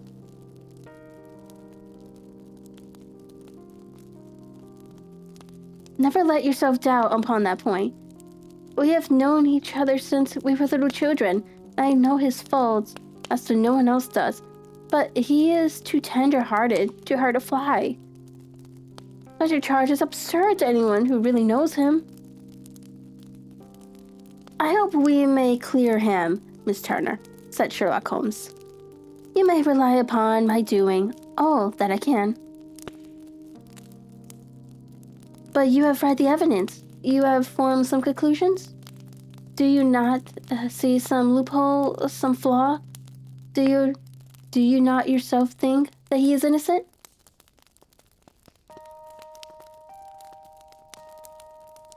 "I think that it is very probable. There now," she cried, throwing back her head and looking defiantly at Lestrade. "You hear? He gives me hopes." Lestrade shrugged his shoulders. "I am afraid that my colleague has been a little too quick in forming his conclusions," he said. "And he is right. Oh, I know that he is right. James never did it. And about his quarrels with his father, I am sure that the reason why he would not speak about it to a coroner was because I was concerned in it." "In what way?" asked Holmes.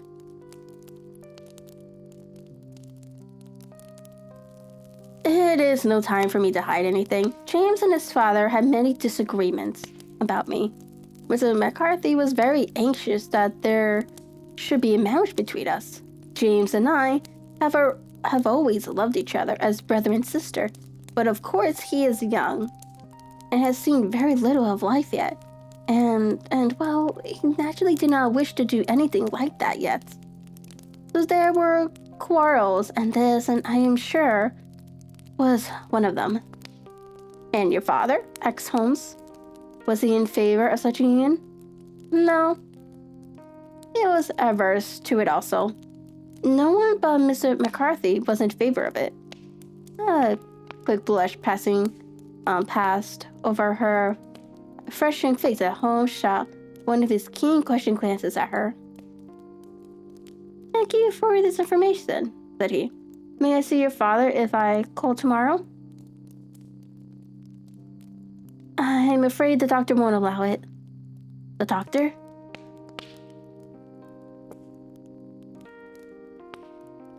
"Yes, have you not heard? My poor father has never been strong for years back. But he has broken him down completely. He is taken to his bed, and Dr. Willow says that he is a wreck and that his nervous system is shattered. Mr. McCarthy was the only man alive who had known Dad in the old days. And Victoria. And Victoria. This is important. Yes, at the mines. Quite so. At the gold mines, where, as I understand, Mr. Turner made his money? Yes, certainly. Thank you, Miss Turner. You have been of material assistance to me. You will tell me if you have any news tomorrow? No doubt you will go to the prison to see James. Oh, if you do, Mr. Holmes, do tell him that I know him to be innocent. I will, Miss Turner. I must go home now, for Dad is very ill, and he misses me, so if I leave him, goodbye. And God help you in your undertaking. She hurried from the room as impulsively as she had entered. and we heard the wheels of a carriage rattle off down the street. "I am ashamed of you, Holmes," said Lestrade, with dignity after a few minutes of silence. "Why should you raise hope which you are bound to disappoint? I am not over-tender of heart, but I call it cruel." "I think that I see my way to clearing James McCarthy," said Holmes. "Have you an order to see him in prison?" "Yes, but only for you and me."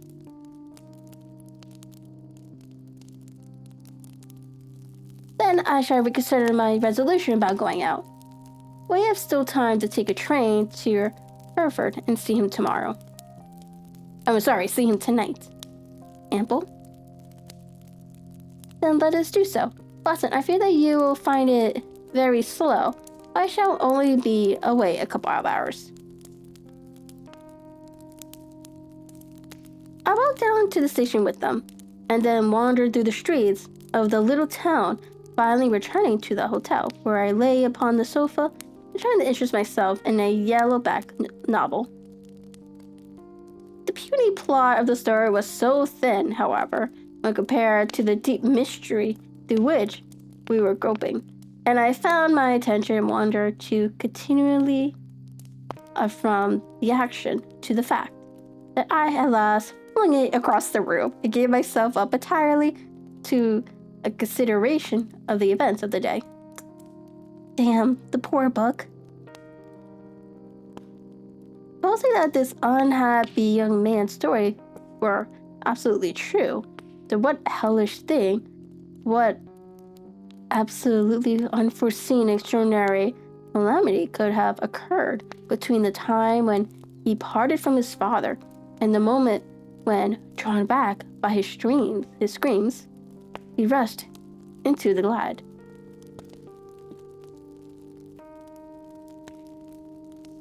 It was something terrible and deadly. What could it be? Why not? The nature of the injuries reveals something to my medical instincts. I rang the bell and called for the weekly country paper, which contained a verbatim account of the inquest.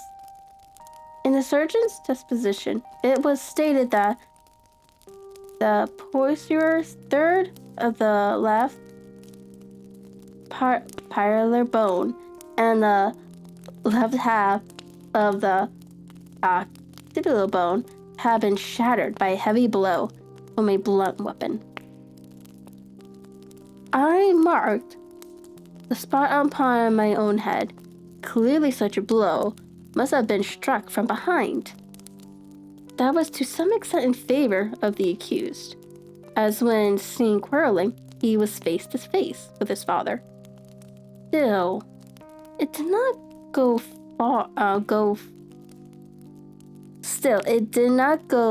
for very much, for the older man might have turned his back before the blow fell. Still, it might be worthwhile to call Holmes' attention to it. Then there was the peculiar dying reference to a rat. What could that mean? It could not be delirium. A dying man from a sudden blow does not commonly become delirious. No, it was more likely to be an attempt to explain how he met his fate. What could it indicate?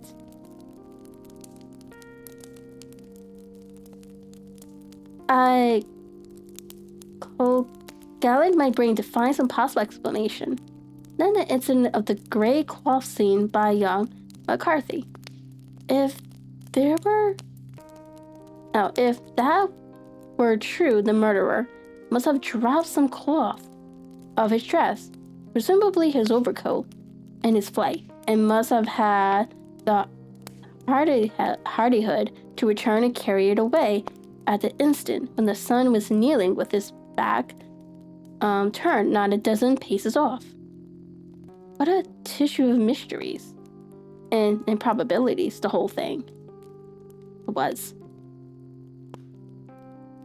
I did not wonder at Lestrade's opinion. And yet, I had so much faith in Sherlock Holmes' insight that I could not lose hope, as long as every fresh fact seemed to strengthen his conviction of young McCarthy's innocence. It was late before Sherlock Holmes returned. He came back alone, for Lestrade was staying in lodgings in the town. The glass still keeps very high, he remarked as he sat down. It is of importance that it should not rain before we are able to go over the ground. On the other hand, a man should be at his very best and keenest for such nice work as that. And I did not wish to do it when fagged by a long journey. I have seen young McCarthy. And what did you learn from him? Nothing. Could he throw no light? Not at all. I was inclined to think at one time that he knew who had done it and was screening him or her, but I am convinced now that he is as puzzled as anyone else. He is not a very quick-witted youth, though calmly to look at, and I should think sound of heart. I cannot admire his taste, I remarked. It is indeed a fact that he was averse to a marriage with so charming a young lady as Miss Turner.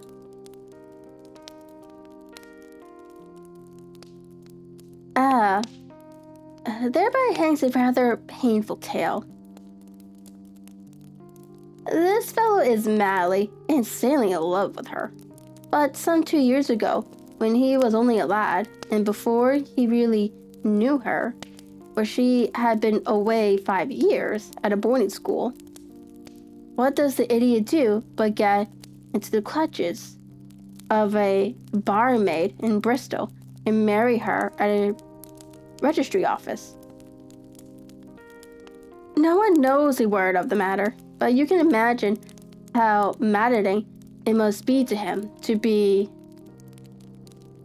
upbraided for not doing what he would give his very eyes to do, but what he knows to be absolutely impossible. It was sheer frenzy of the sort which made him throw up his hands into the air when his father, at their last interview, was goading him on the prospect to Miss Turner.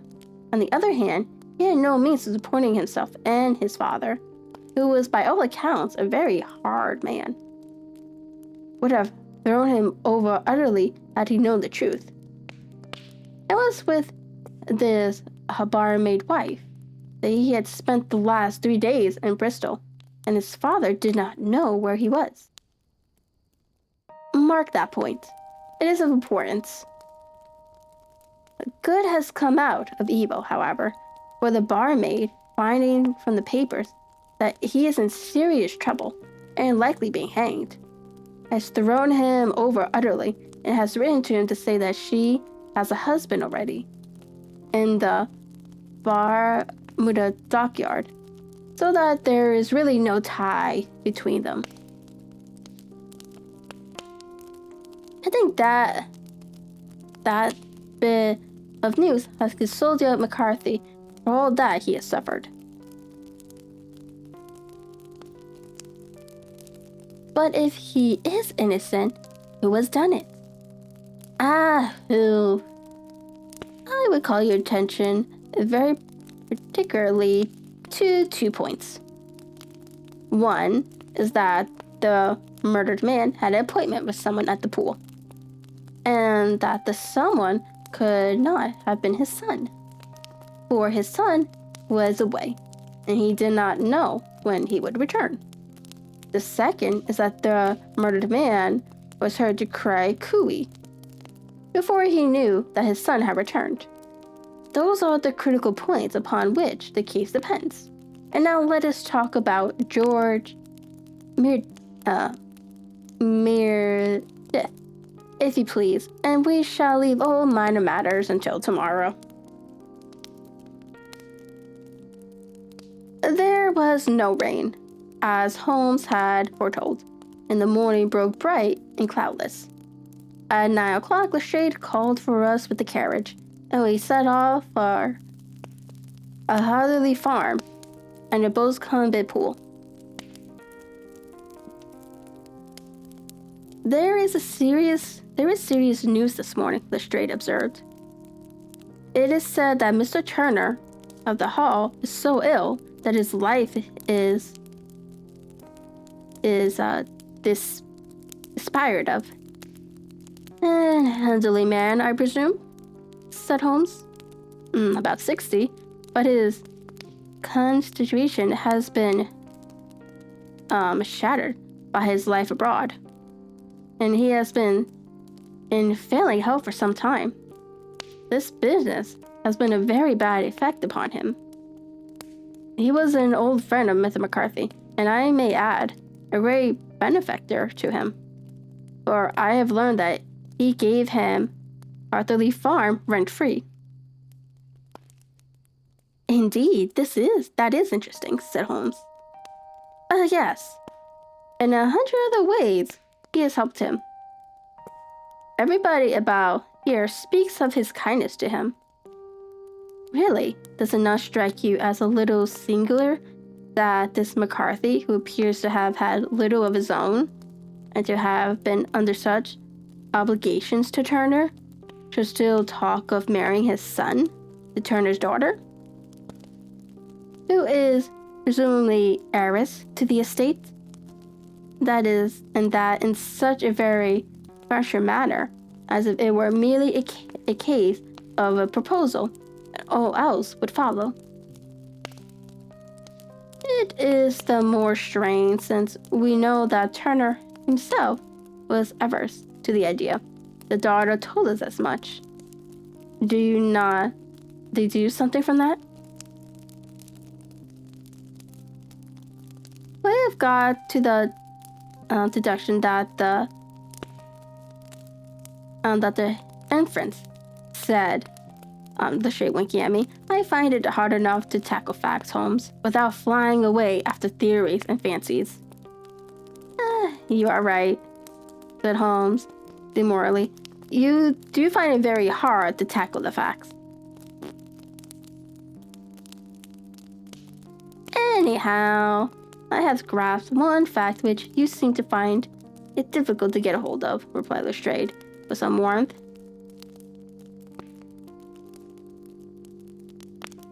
And that is that McCarthy Sr. met his death from McCarthy Jr., that all theories to the contrary are the merest moonshines. Well, moonshine is a brighter thing than fog, said Holmes, laughing, and I am very much mistaken that if this is not a Sherry farm upon the left. Yes, that it is. It was a widespread, comfortable-looking building.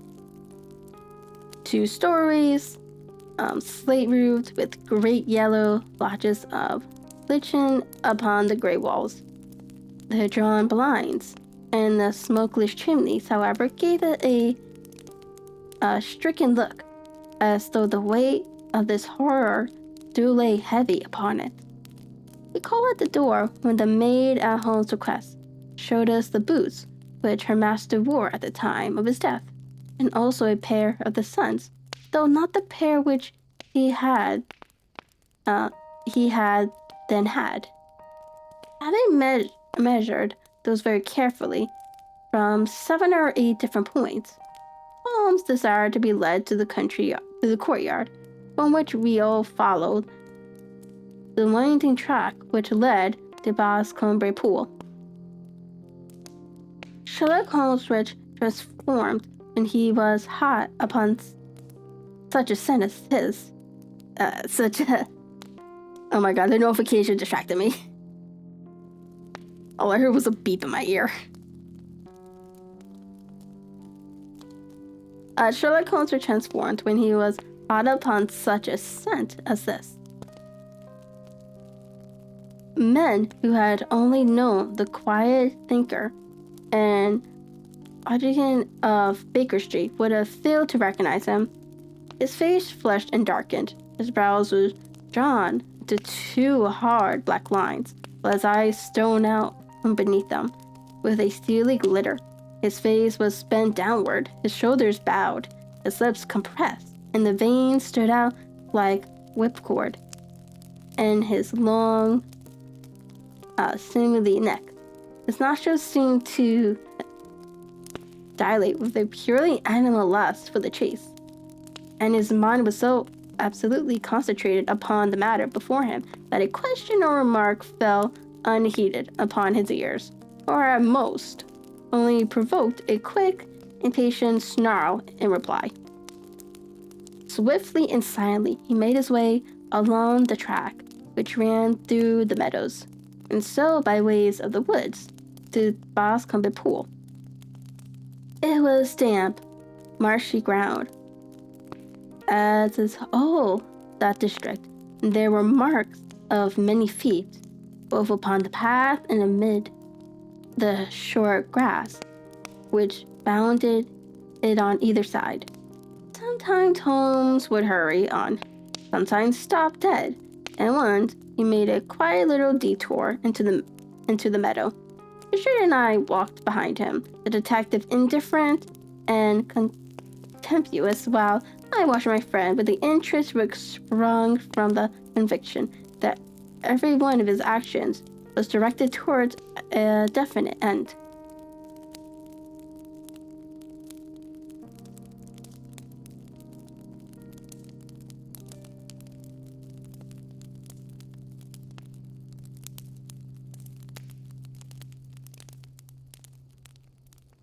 Boscombe Pool, which is a little reed-grit sheet of water, some 50 yards across, is situated at the boundary between the Harther Farm and the private park of the wealthy Mr. Turner.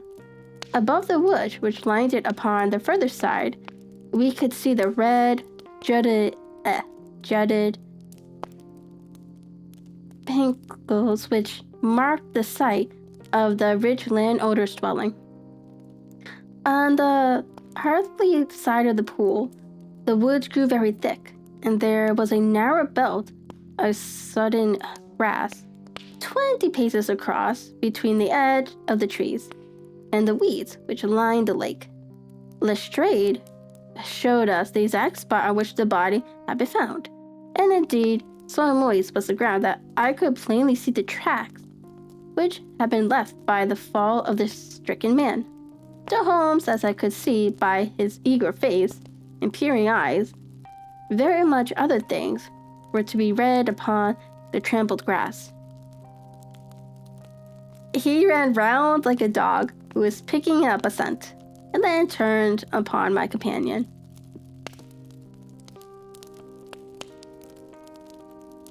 "What did you go into the pool for?" he asked. "I fished about with a rake. I thought there might be some weapon or other traces, but how on earth—" "Oh, tut, I have no time. That left foot of yours, with its inward twist, is all over the place. A mole could trace it, and there it vanishes among the reed. Oh, how simple it would all have been had I been here before they came like a herd of buffaloes and wallowed all over it. Here is where the party with the large caper came. They have covered all tracks for 6 or 8 feet round the body. But here are 3 separate tracks of the same feet." He drew out a lens and lay down upon his waterproof to have a better view, thinking all the time rather to himself than to us. "These are young McCarthy's feet. Twice he was walking, and once he ran swiftly, so that the soles are deeply marked and the heels hardly visible. That bears out his story. He ran when he saw his father on the ground. Then here are the father's feet as he paced up and down. What is this then? It is the butt head of the gun as the son stood listening. And this, what have we here? Tiptoes, Square too, quite unusual boots. They come, they go, they come again. Of course, that was for the cloak. And now, where did they come from? We were up and down, sometimes losing, sometimes finding the track, until we were well within the edge of the wood, and under the shadow of a great beech, the large tree in the neighborhood. Holmes traced his way to the farther side of this, lay down once more upon his face with a little cry of satisfaction. For a long time he remained there, turning over the leaves and dried sticks, gathering up what seemed to me to be dust into an envelope and examining with his lens not only the ground, but even the bark of the tree as far as he could reach. A jagged stone was laying among the moss, and this also we carefully examined and retained. Then he followed a pathway through the wood until he came to the high road where all traces were lost. It has been a case of considerable interest, he remarked, returning to his natural manner. I fancy that this grey house on the right must be the lounge. I think that I will go in and have a word with Moran, and perhaps write a little note. Having done that, we may drive back to our luncheon. You may walk to the cab, and I shall be with you presently. It was about 10 minutes before we reined our cab and drove back into Ross, Holmes still carrying with him the stone which he had picked up in the woods. This may interest you, Lestrade, he remarked, holding it out. The murder was done with it. I see no marks. There are none. How do you know then? The grass was growing under it. It had only lain there a few days. There was no sign of a place whence it had been taken. It corresponds with the injuries. There is no sign of any other weapon.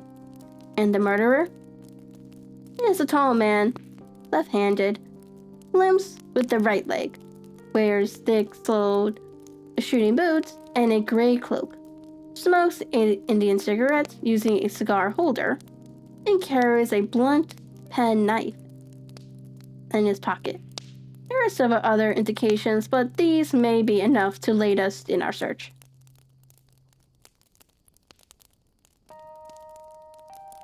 Lestrade laughed. I'm afraid that I am still a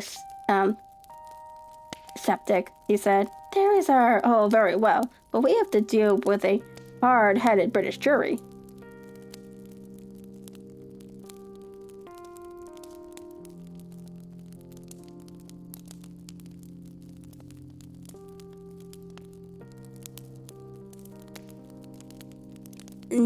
No be home, answered Holmes calmly. You're working your own method, and I shall work mine. I shall be busy this afternoon, and shall probably return to London by the evening train. And leave your case unfinished? No, finished, but the mystery. It is solved. Who was the criminal then? The gentleman I described. But who is he? Surely it would not be difficult to find out. This is not such a populous neighborhood. Lestrade shrugged his shoulders. I'm a practical man, he said, and I rarely cannot undertake to go about the country looking for a left-handed gentleman with a game leg. I should become the laughingstock of Scotland Yard.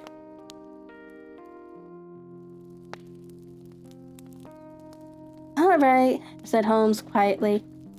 I had given you the chance. Here are your lodgings.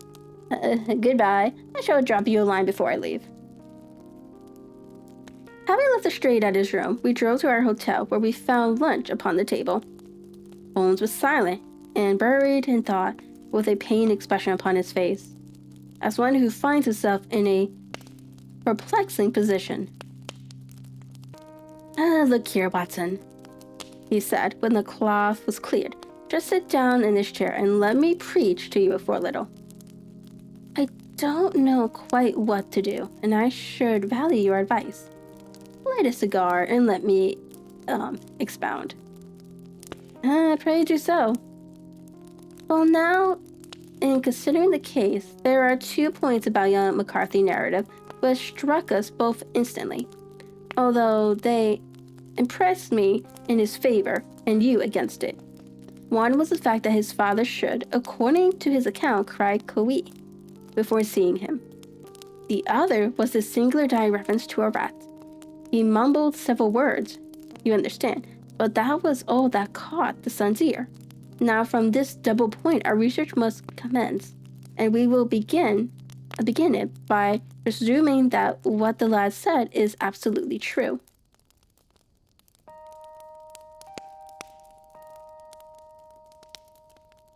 What of this Koi then? Obviously, it could not have been meant for the son. The son, as far as he knew, was in Bristol. It was mere chance that he was within earshot. The Koi was meant to attract the attention of whoever it was that he had the appointment with. But Koi is a distinctly Australian cry, and one which is used between Australians. There is a strong presumption that the person whom Mr. McCarthy expected to meet him at the Boscombe pool was someone who had been in Australia.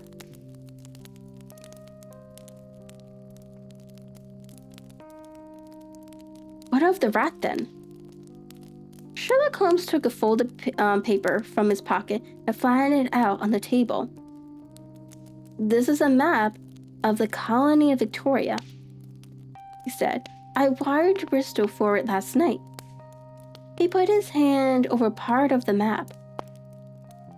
What do you see? A rat, I read. And now, he raised his hand. Ballarat. Quite so. That was the word the man uttered, of which his son only caught the last 2 syllables. He was trying to utter the name of his murderer. So-and-so of Ballarat. It's so wonderful, I exclaimed. It is obvious. And now you see, I had narrowed the field down considerably. The possession of the gray garment was a 3rd point, which, granting the son's statement to be correct, was certainty. We have come now out of mere vagueness to the definite conception of an Australian from Ballarat with a grey cloak, certainly, and one who was at home in the district where the pool can only be approached by the farm or by the estates, where strangers could hardly wander. Quite so. Then comes our expedition of today. By an examination of the ground, I gained the trifling details which I gave to that imbecile Lestrade as to the personality of the criminal. But how did you gain them? You know my method. It is founded upon the observation of trifles. His height, I know, that you might roughly judge from length of his stride. His boots, too, might be told from their traces. Yes, they were peculiar boots, but his lameness, the impression of his right foot was always less distinct than his left. He puts less weight upon it. Why? Because he's limped. He was lame. But his left handiness. You were yourself struck by the nature of the injury as recorded by the surgeon at the inquest. The blow was struck from immediately behind, and yet was upon the left side. Now, how can that be unless it were by a left-handed man? He had stood behind that tree during the interview between the father and son. He had even smoked there. I found the ash of cigar, which my special knowledge of tobacco ashes enables me to pronounce as an Indian cigar. I have, as you know, devoted some attention to this. I've written a little monograph on the ashes of 140 different varieties of pipe, cigars, and cigarette tobacco. Having found the ash, I then looked round and discovered the stump among the moss where he had tossed it. It was an Indian cigar, of the variety which are rolled in Rotterdam. And the cigar holder? I could see that the end had not been in his mouth. Therefore, he used a holder. Tip had been cut off, not bitten off. But the cut was not a clean one. So I deducted a blunt pen knife.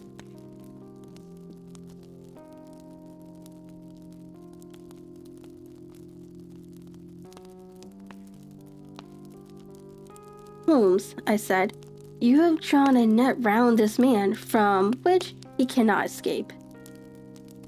And you have saved the innocent man's life as truly as if you had cut the cord which was hanging him.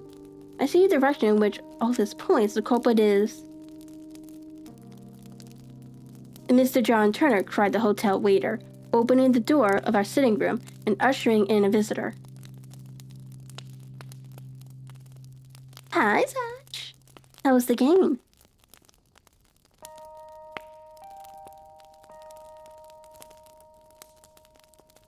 The man who entered was a strange and impressive figure.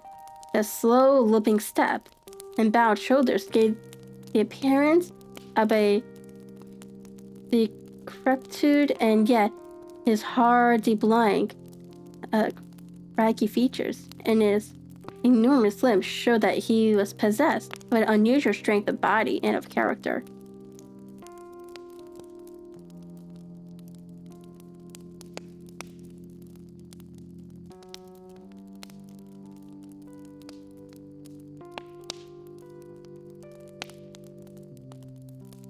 Mod? Just to keep track of the monsters?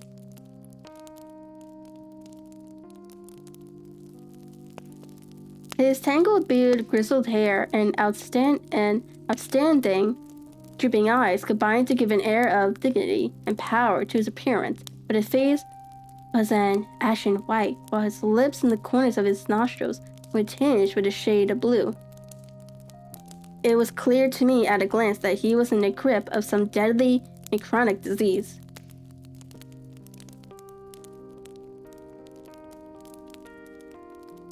Pray sit down on the sofa, said Holmes gently.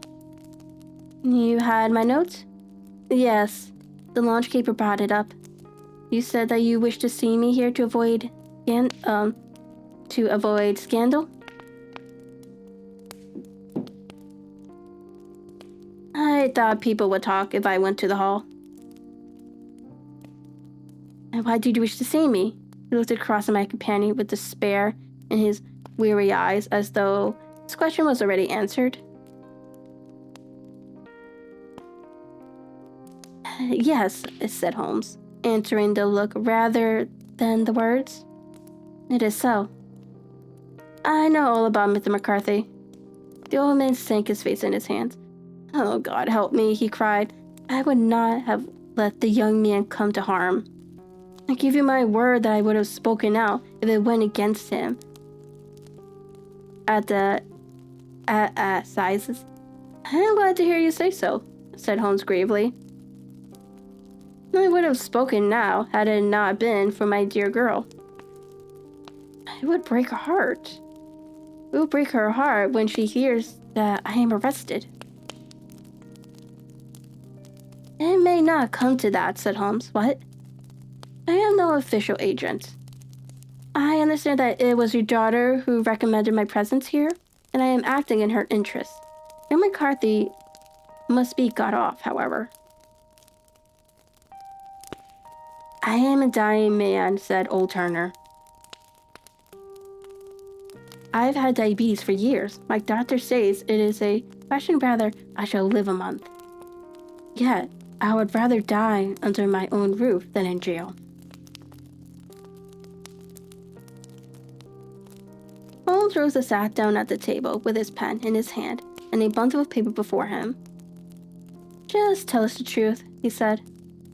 "I shall jot down the facts. You will sign it, and Watson here can witness it. Then, I could produce your confession at the last extremity to save young McCarthy. I promise you that I shall not use it unless it is absolutely necessary." "It's as well," said the old man. "It's a question whether I shall live to the assizes, though it matters little to me. But I should wish to spare Alice the shock. And now I will make the thing clear to you. It has been a long time in the acting, but it will not take me long to tell.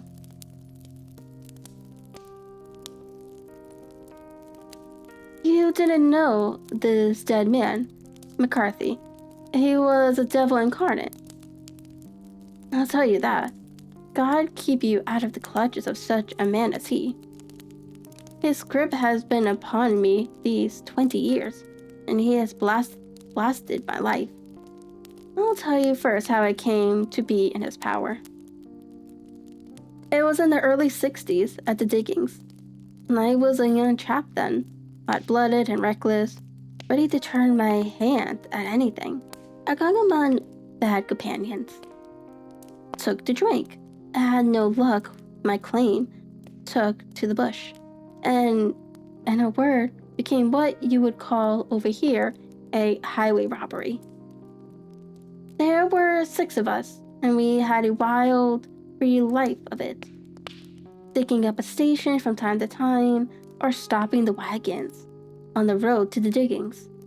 Blackjack of Ballarat was the name I went under, and our party is still remembered in the colony as the Bat Rat Gang. One day, a gold convoy came down from Ballarat to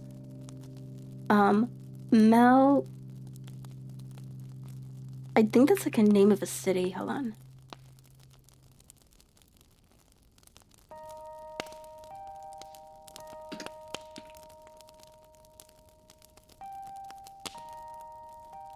Melbourne. To Ballarat to Melbourne, and we lay in wait for it and attacked it. There were 6 troopers and 6 of us, so it was a close thing. But we emptied 4 of their saddles at the first volley. 3 of our boys were killed, however, before we got the swag. I put my pistol to the head of the wagon driver. It was this very man, McCarthy. I wish to the Lord that I had shot him then, but I spared him, though I saw his wicked little eyes fixed on my face, as though to remember every feature. We got away with the gold, became wealthy men, and made our way over to England without being suspected. There I parted from my old pals and determined to settle down to a quiet and respected life. I bought this estate, which chanced to be in the market, and I set myself to do a little good with my money, to make up for the way in which I had earned it. And married, too. And though my wife died young, she left me my dear little Alice. Even when she was just a baby, a wee hand seemed to lead me down the right path as nothing else had ever done. In a word, I turned over a new leaf and did my best to make up for the past. All was going well when McCarthy laid his grip upon me.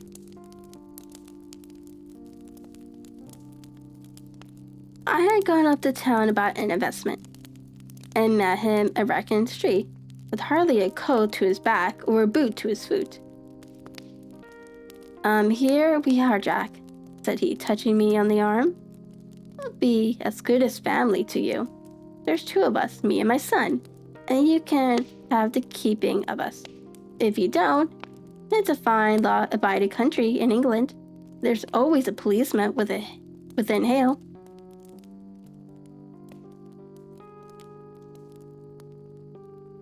Well, down they came to the West Country. There was no shaking them off, and there they have lived rent-free on my best land ever since. There was no rest for me, no peace, no forgetfulness. Turn where I would, there was his cunning, grinning face at my elbow. It grew worse as Alice grew up, for he soon saw I was more afraid of her knowing my past than of the police. Wherever he wanted, he must have, and wherever it was, it gave him without question. Land, money, houses, until at last he asked the thing which I could not give. He asked for Alice. His son, you see, had grown up and had my girl. And as I was known to be in weak health, it seemed a fine stroke to him that his lad should step into the whole property. But there I was firm. I would not have his cursed stock mixed with mine. Not that I had any dislike to the lad, but his blood was in him, and that was enough. I stood firm with McCarthy threatened, braved him to do his worst.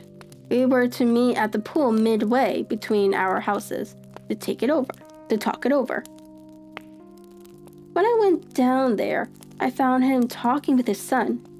So I smoked a cigar and waited behind a tree until he should be alone. But as I listened to his talk, all that was black and bitter in me seemed to come upmost.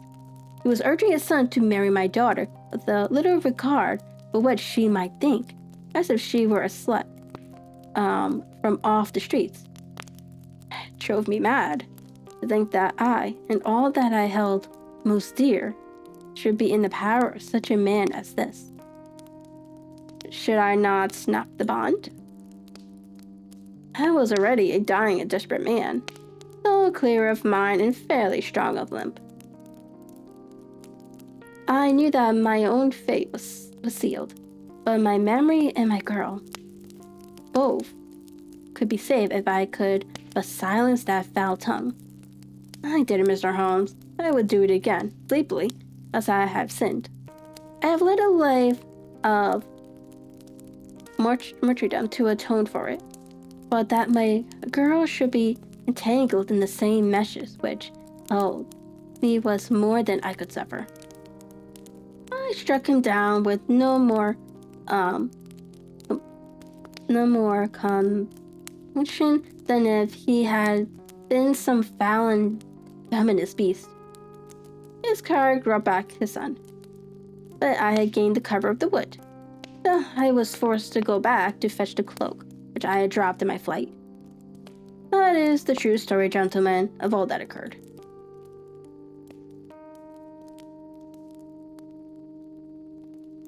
Well, it is not for me to judge you, said Holmes, as the old man signed the statement which he had drawn out. I pray that we may never be exposed to such a temptation.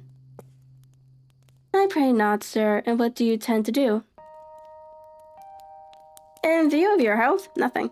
You are yourself aware that you will soon have to answer for your deed at a higher court than the assizes. I will keep your confession, and if McCarthy is condemned, I shall be forced to use it.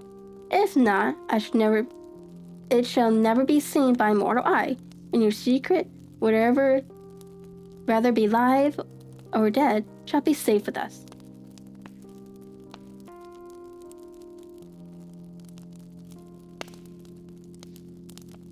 Farewell, then, said the old man solemnly. Your own deathbeds, when they come, will be easier for the thought of the peace which you have given to mine. Toddling and shaking in all his giant frame, stumbled slowly from the room.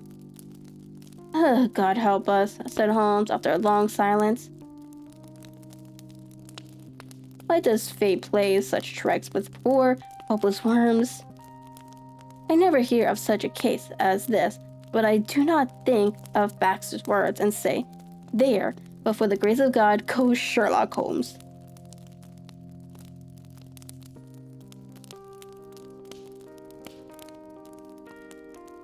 James McCarthy was acquitted at the assizes on the strength of the number of objections which has been drawn out by Holmes and submitted to the defending counsel. Old Turner lived for 7 months after our interview, but he is now dead, and there, in every prospect, that the son and daughter may come to live happily together in ignorance of the black cloud which rests upon their past.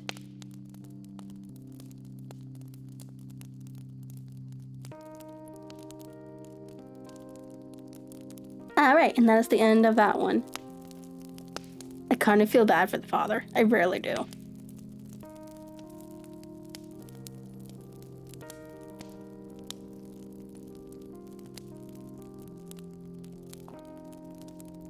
It's like he was just trying to protect his daughter.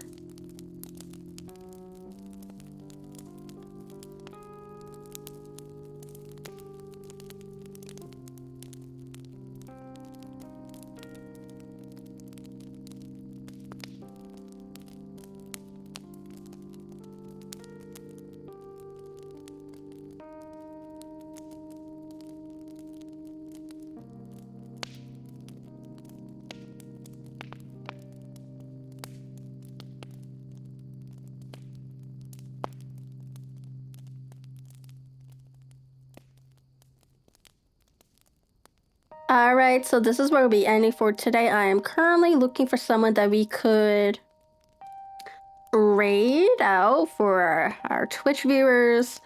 Who is this?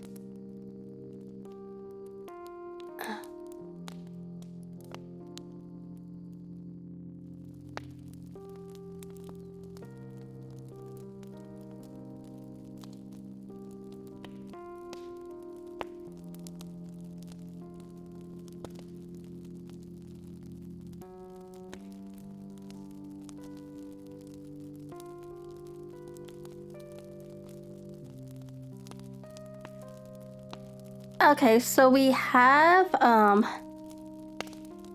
don't know how they're saying their name. I'm so sorry, guys. They're playing The Legend of Zelda. Echo of the Wisdom. I have never played that game. I don't think I've played any of the Zelda games. Maybe that one that was on Game Boy. But that's about it. It has been so long ago, so I don't know.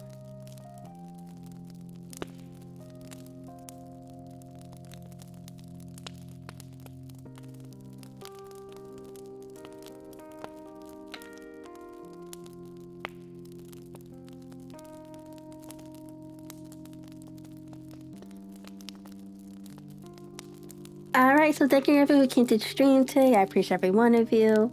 We'll be live again tonight for more Sherlock Holmes for the next 2 stories. Until then, I will see everyone then. Have a good morning or night, everyone. Bye.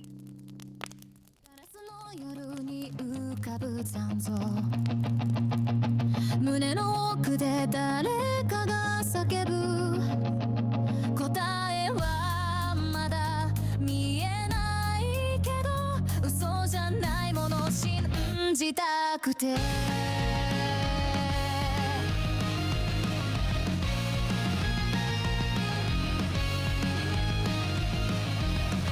たい街に滲む足音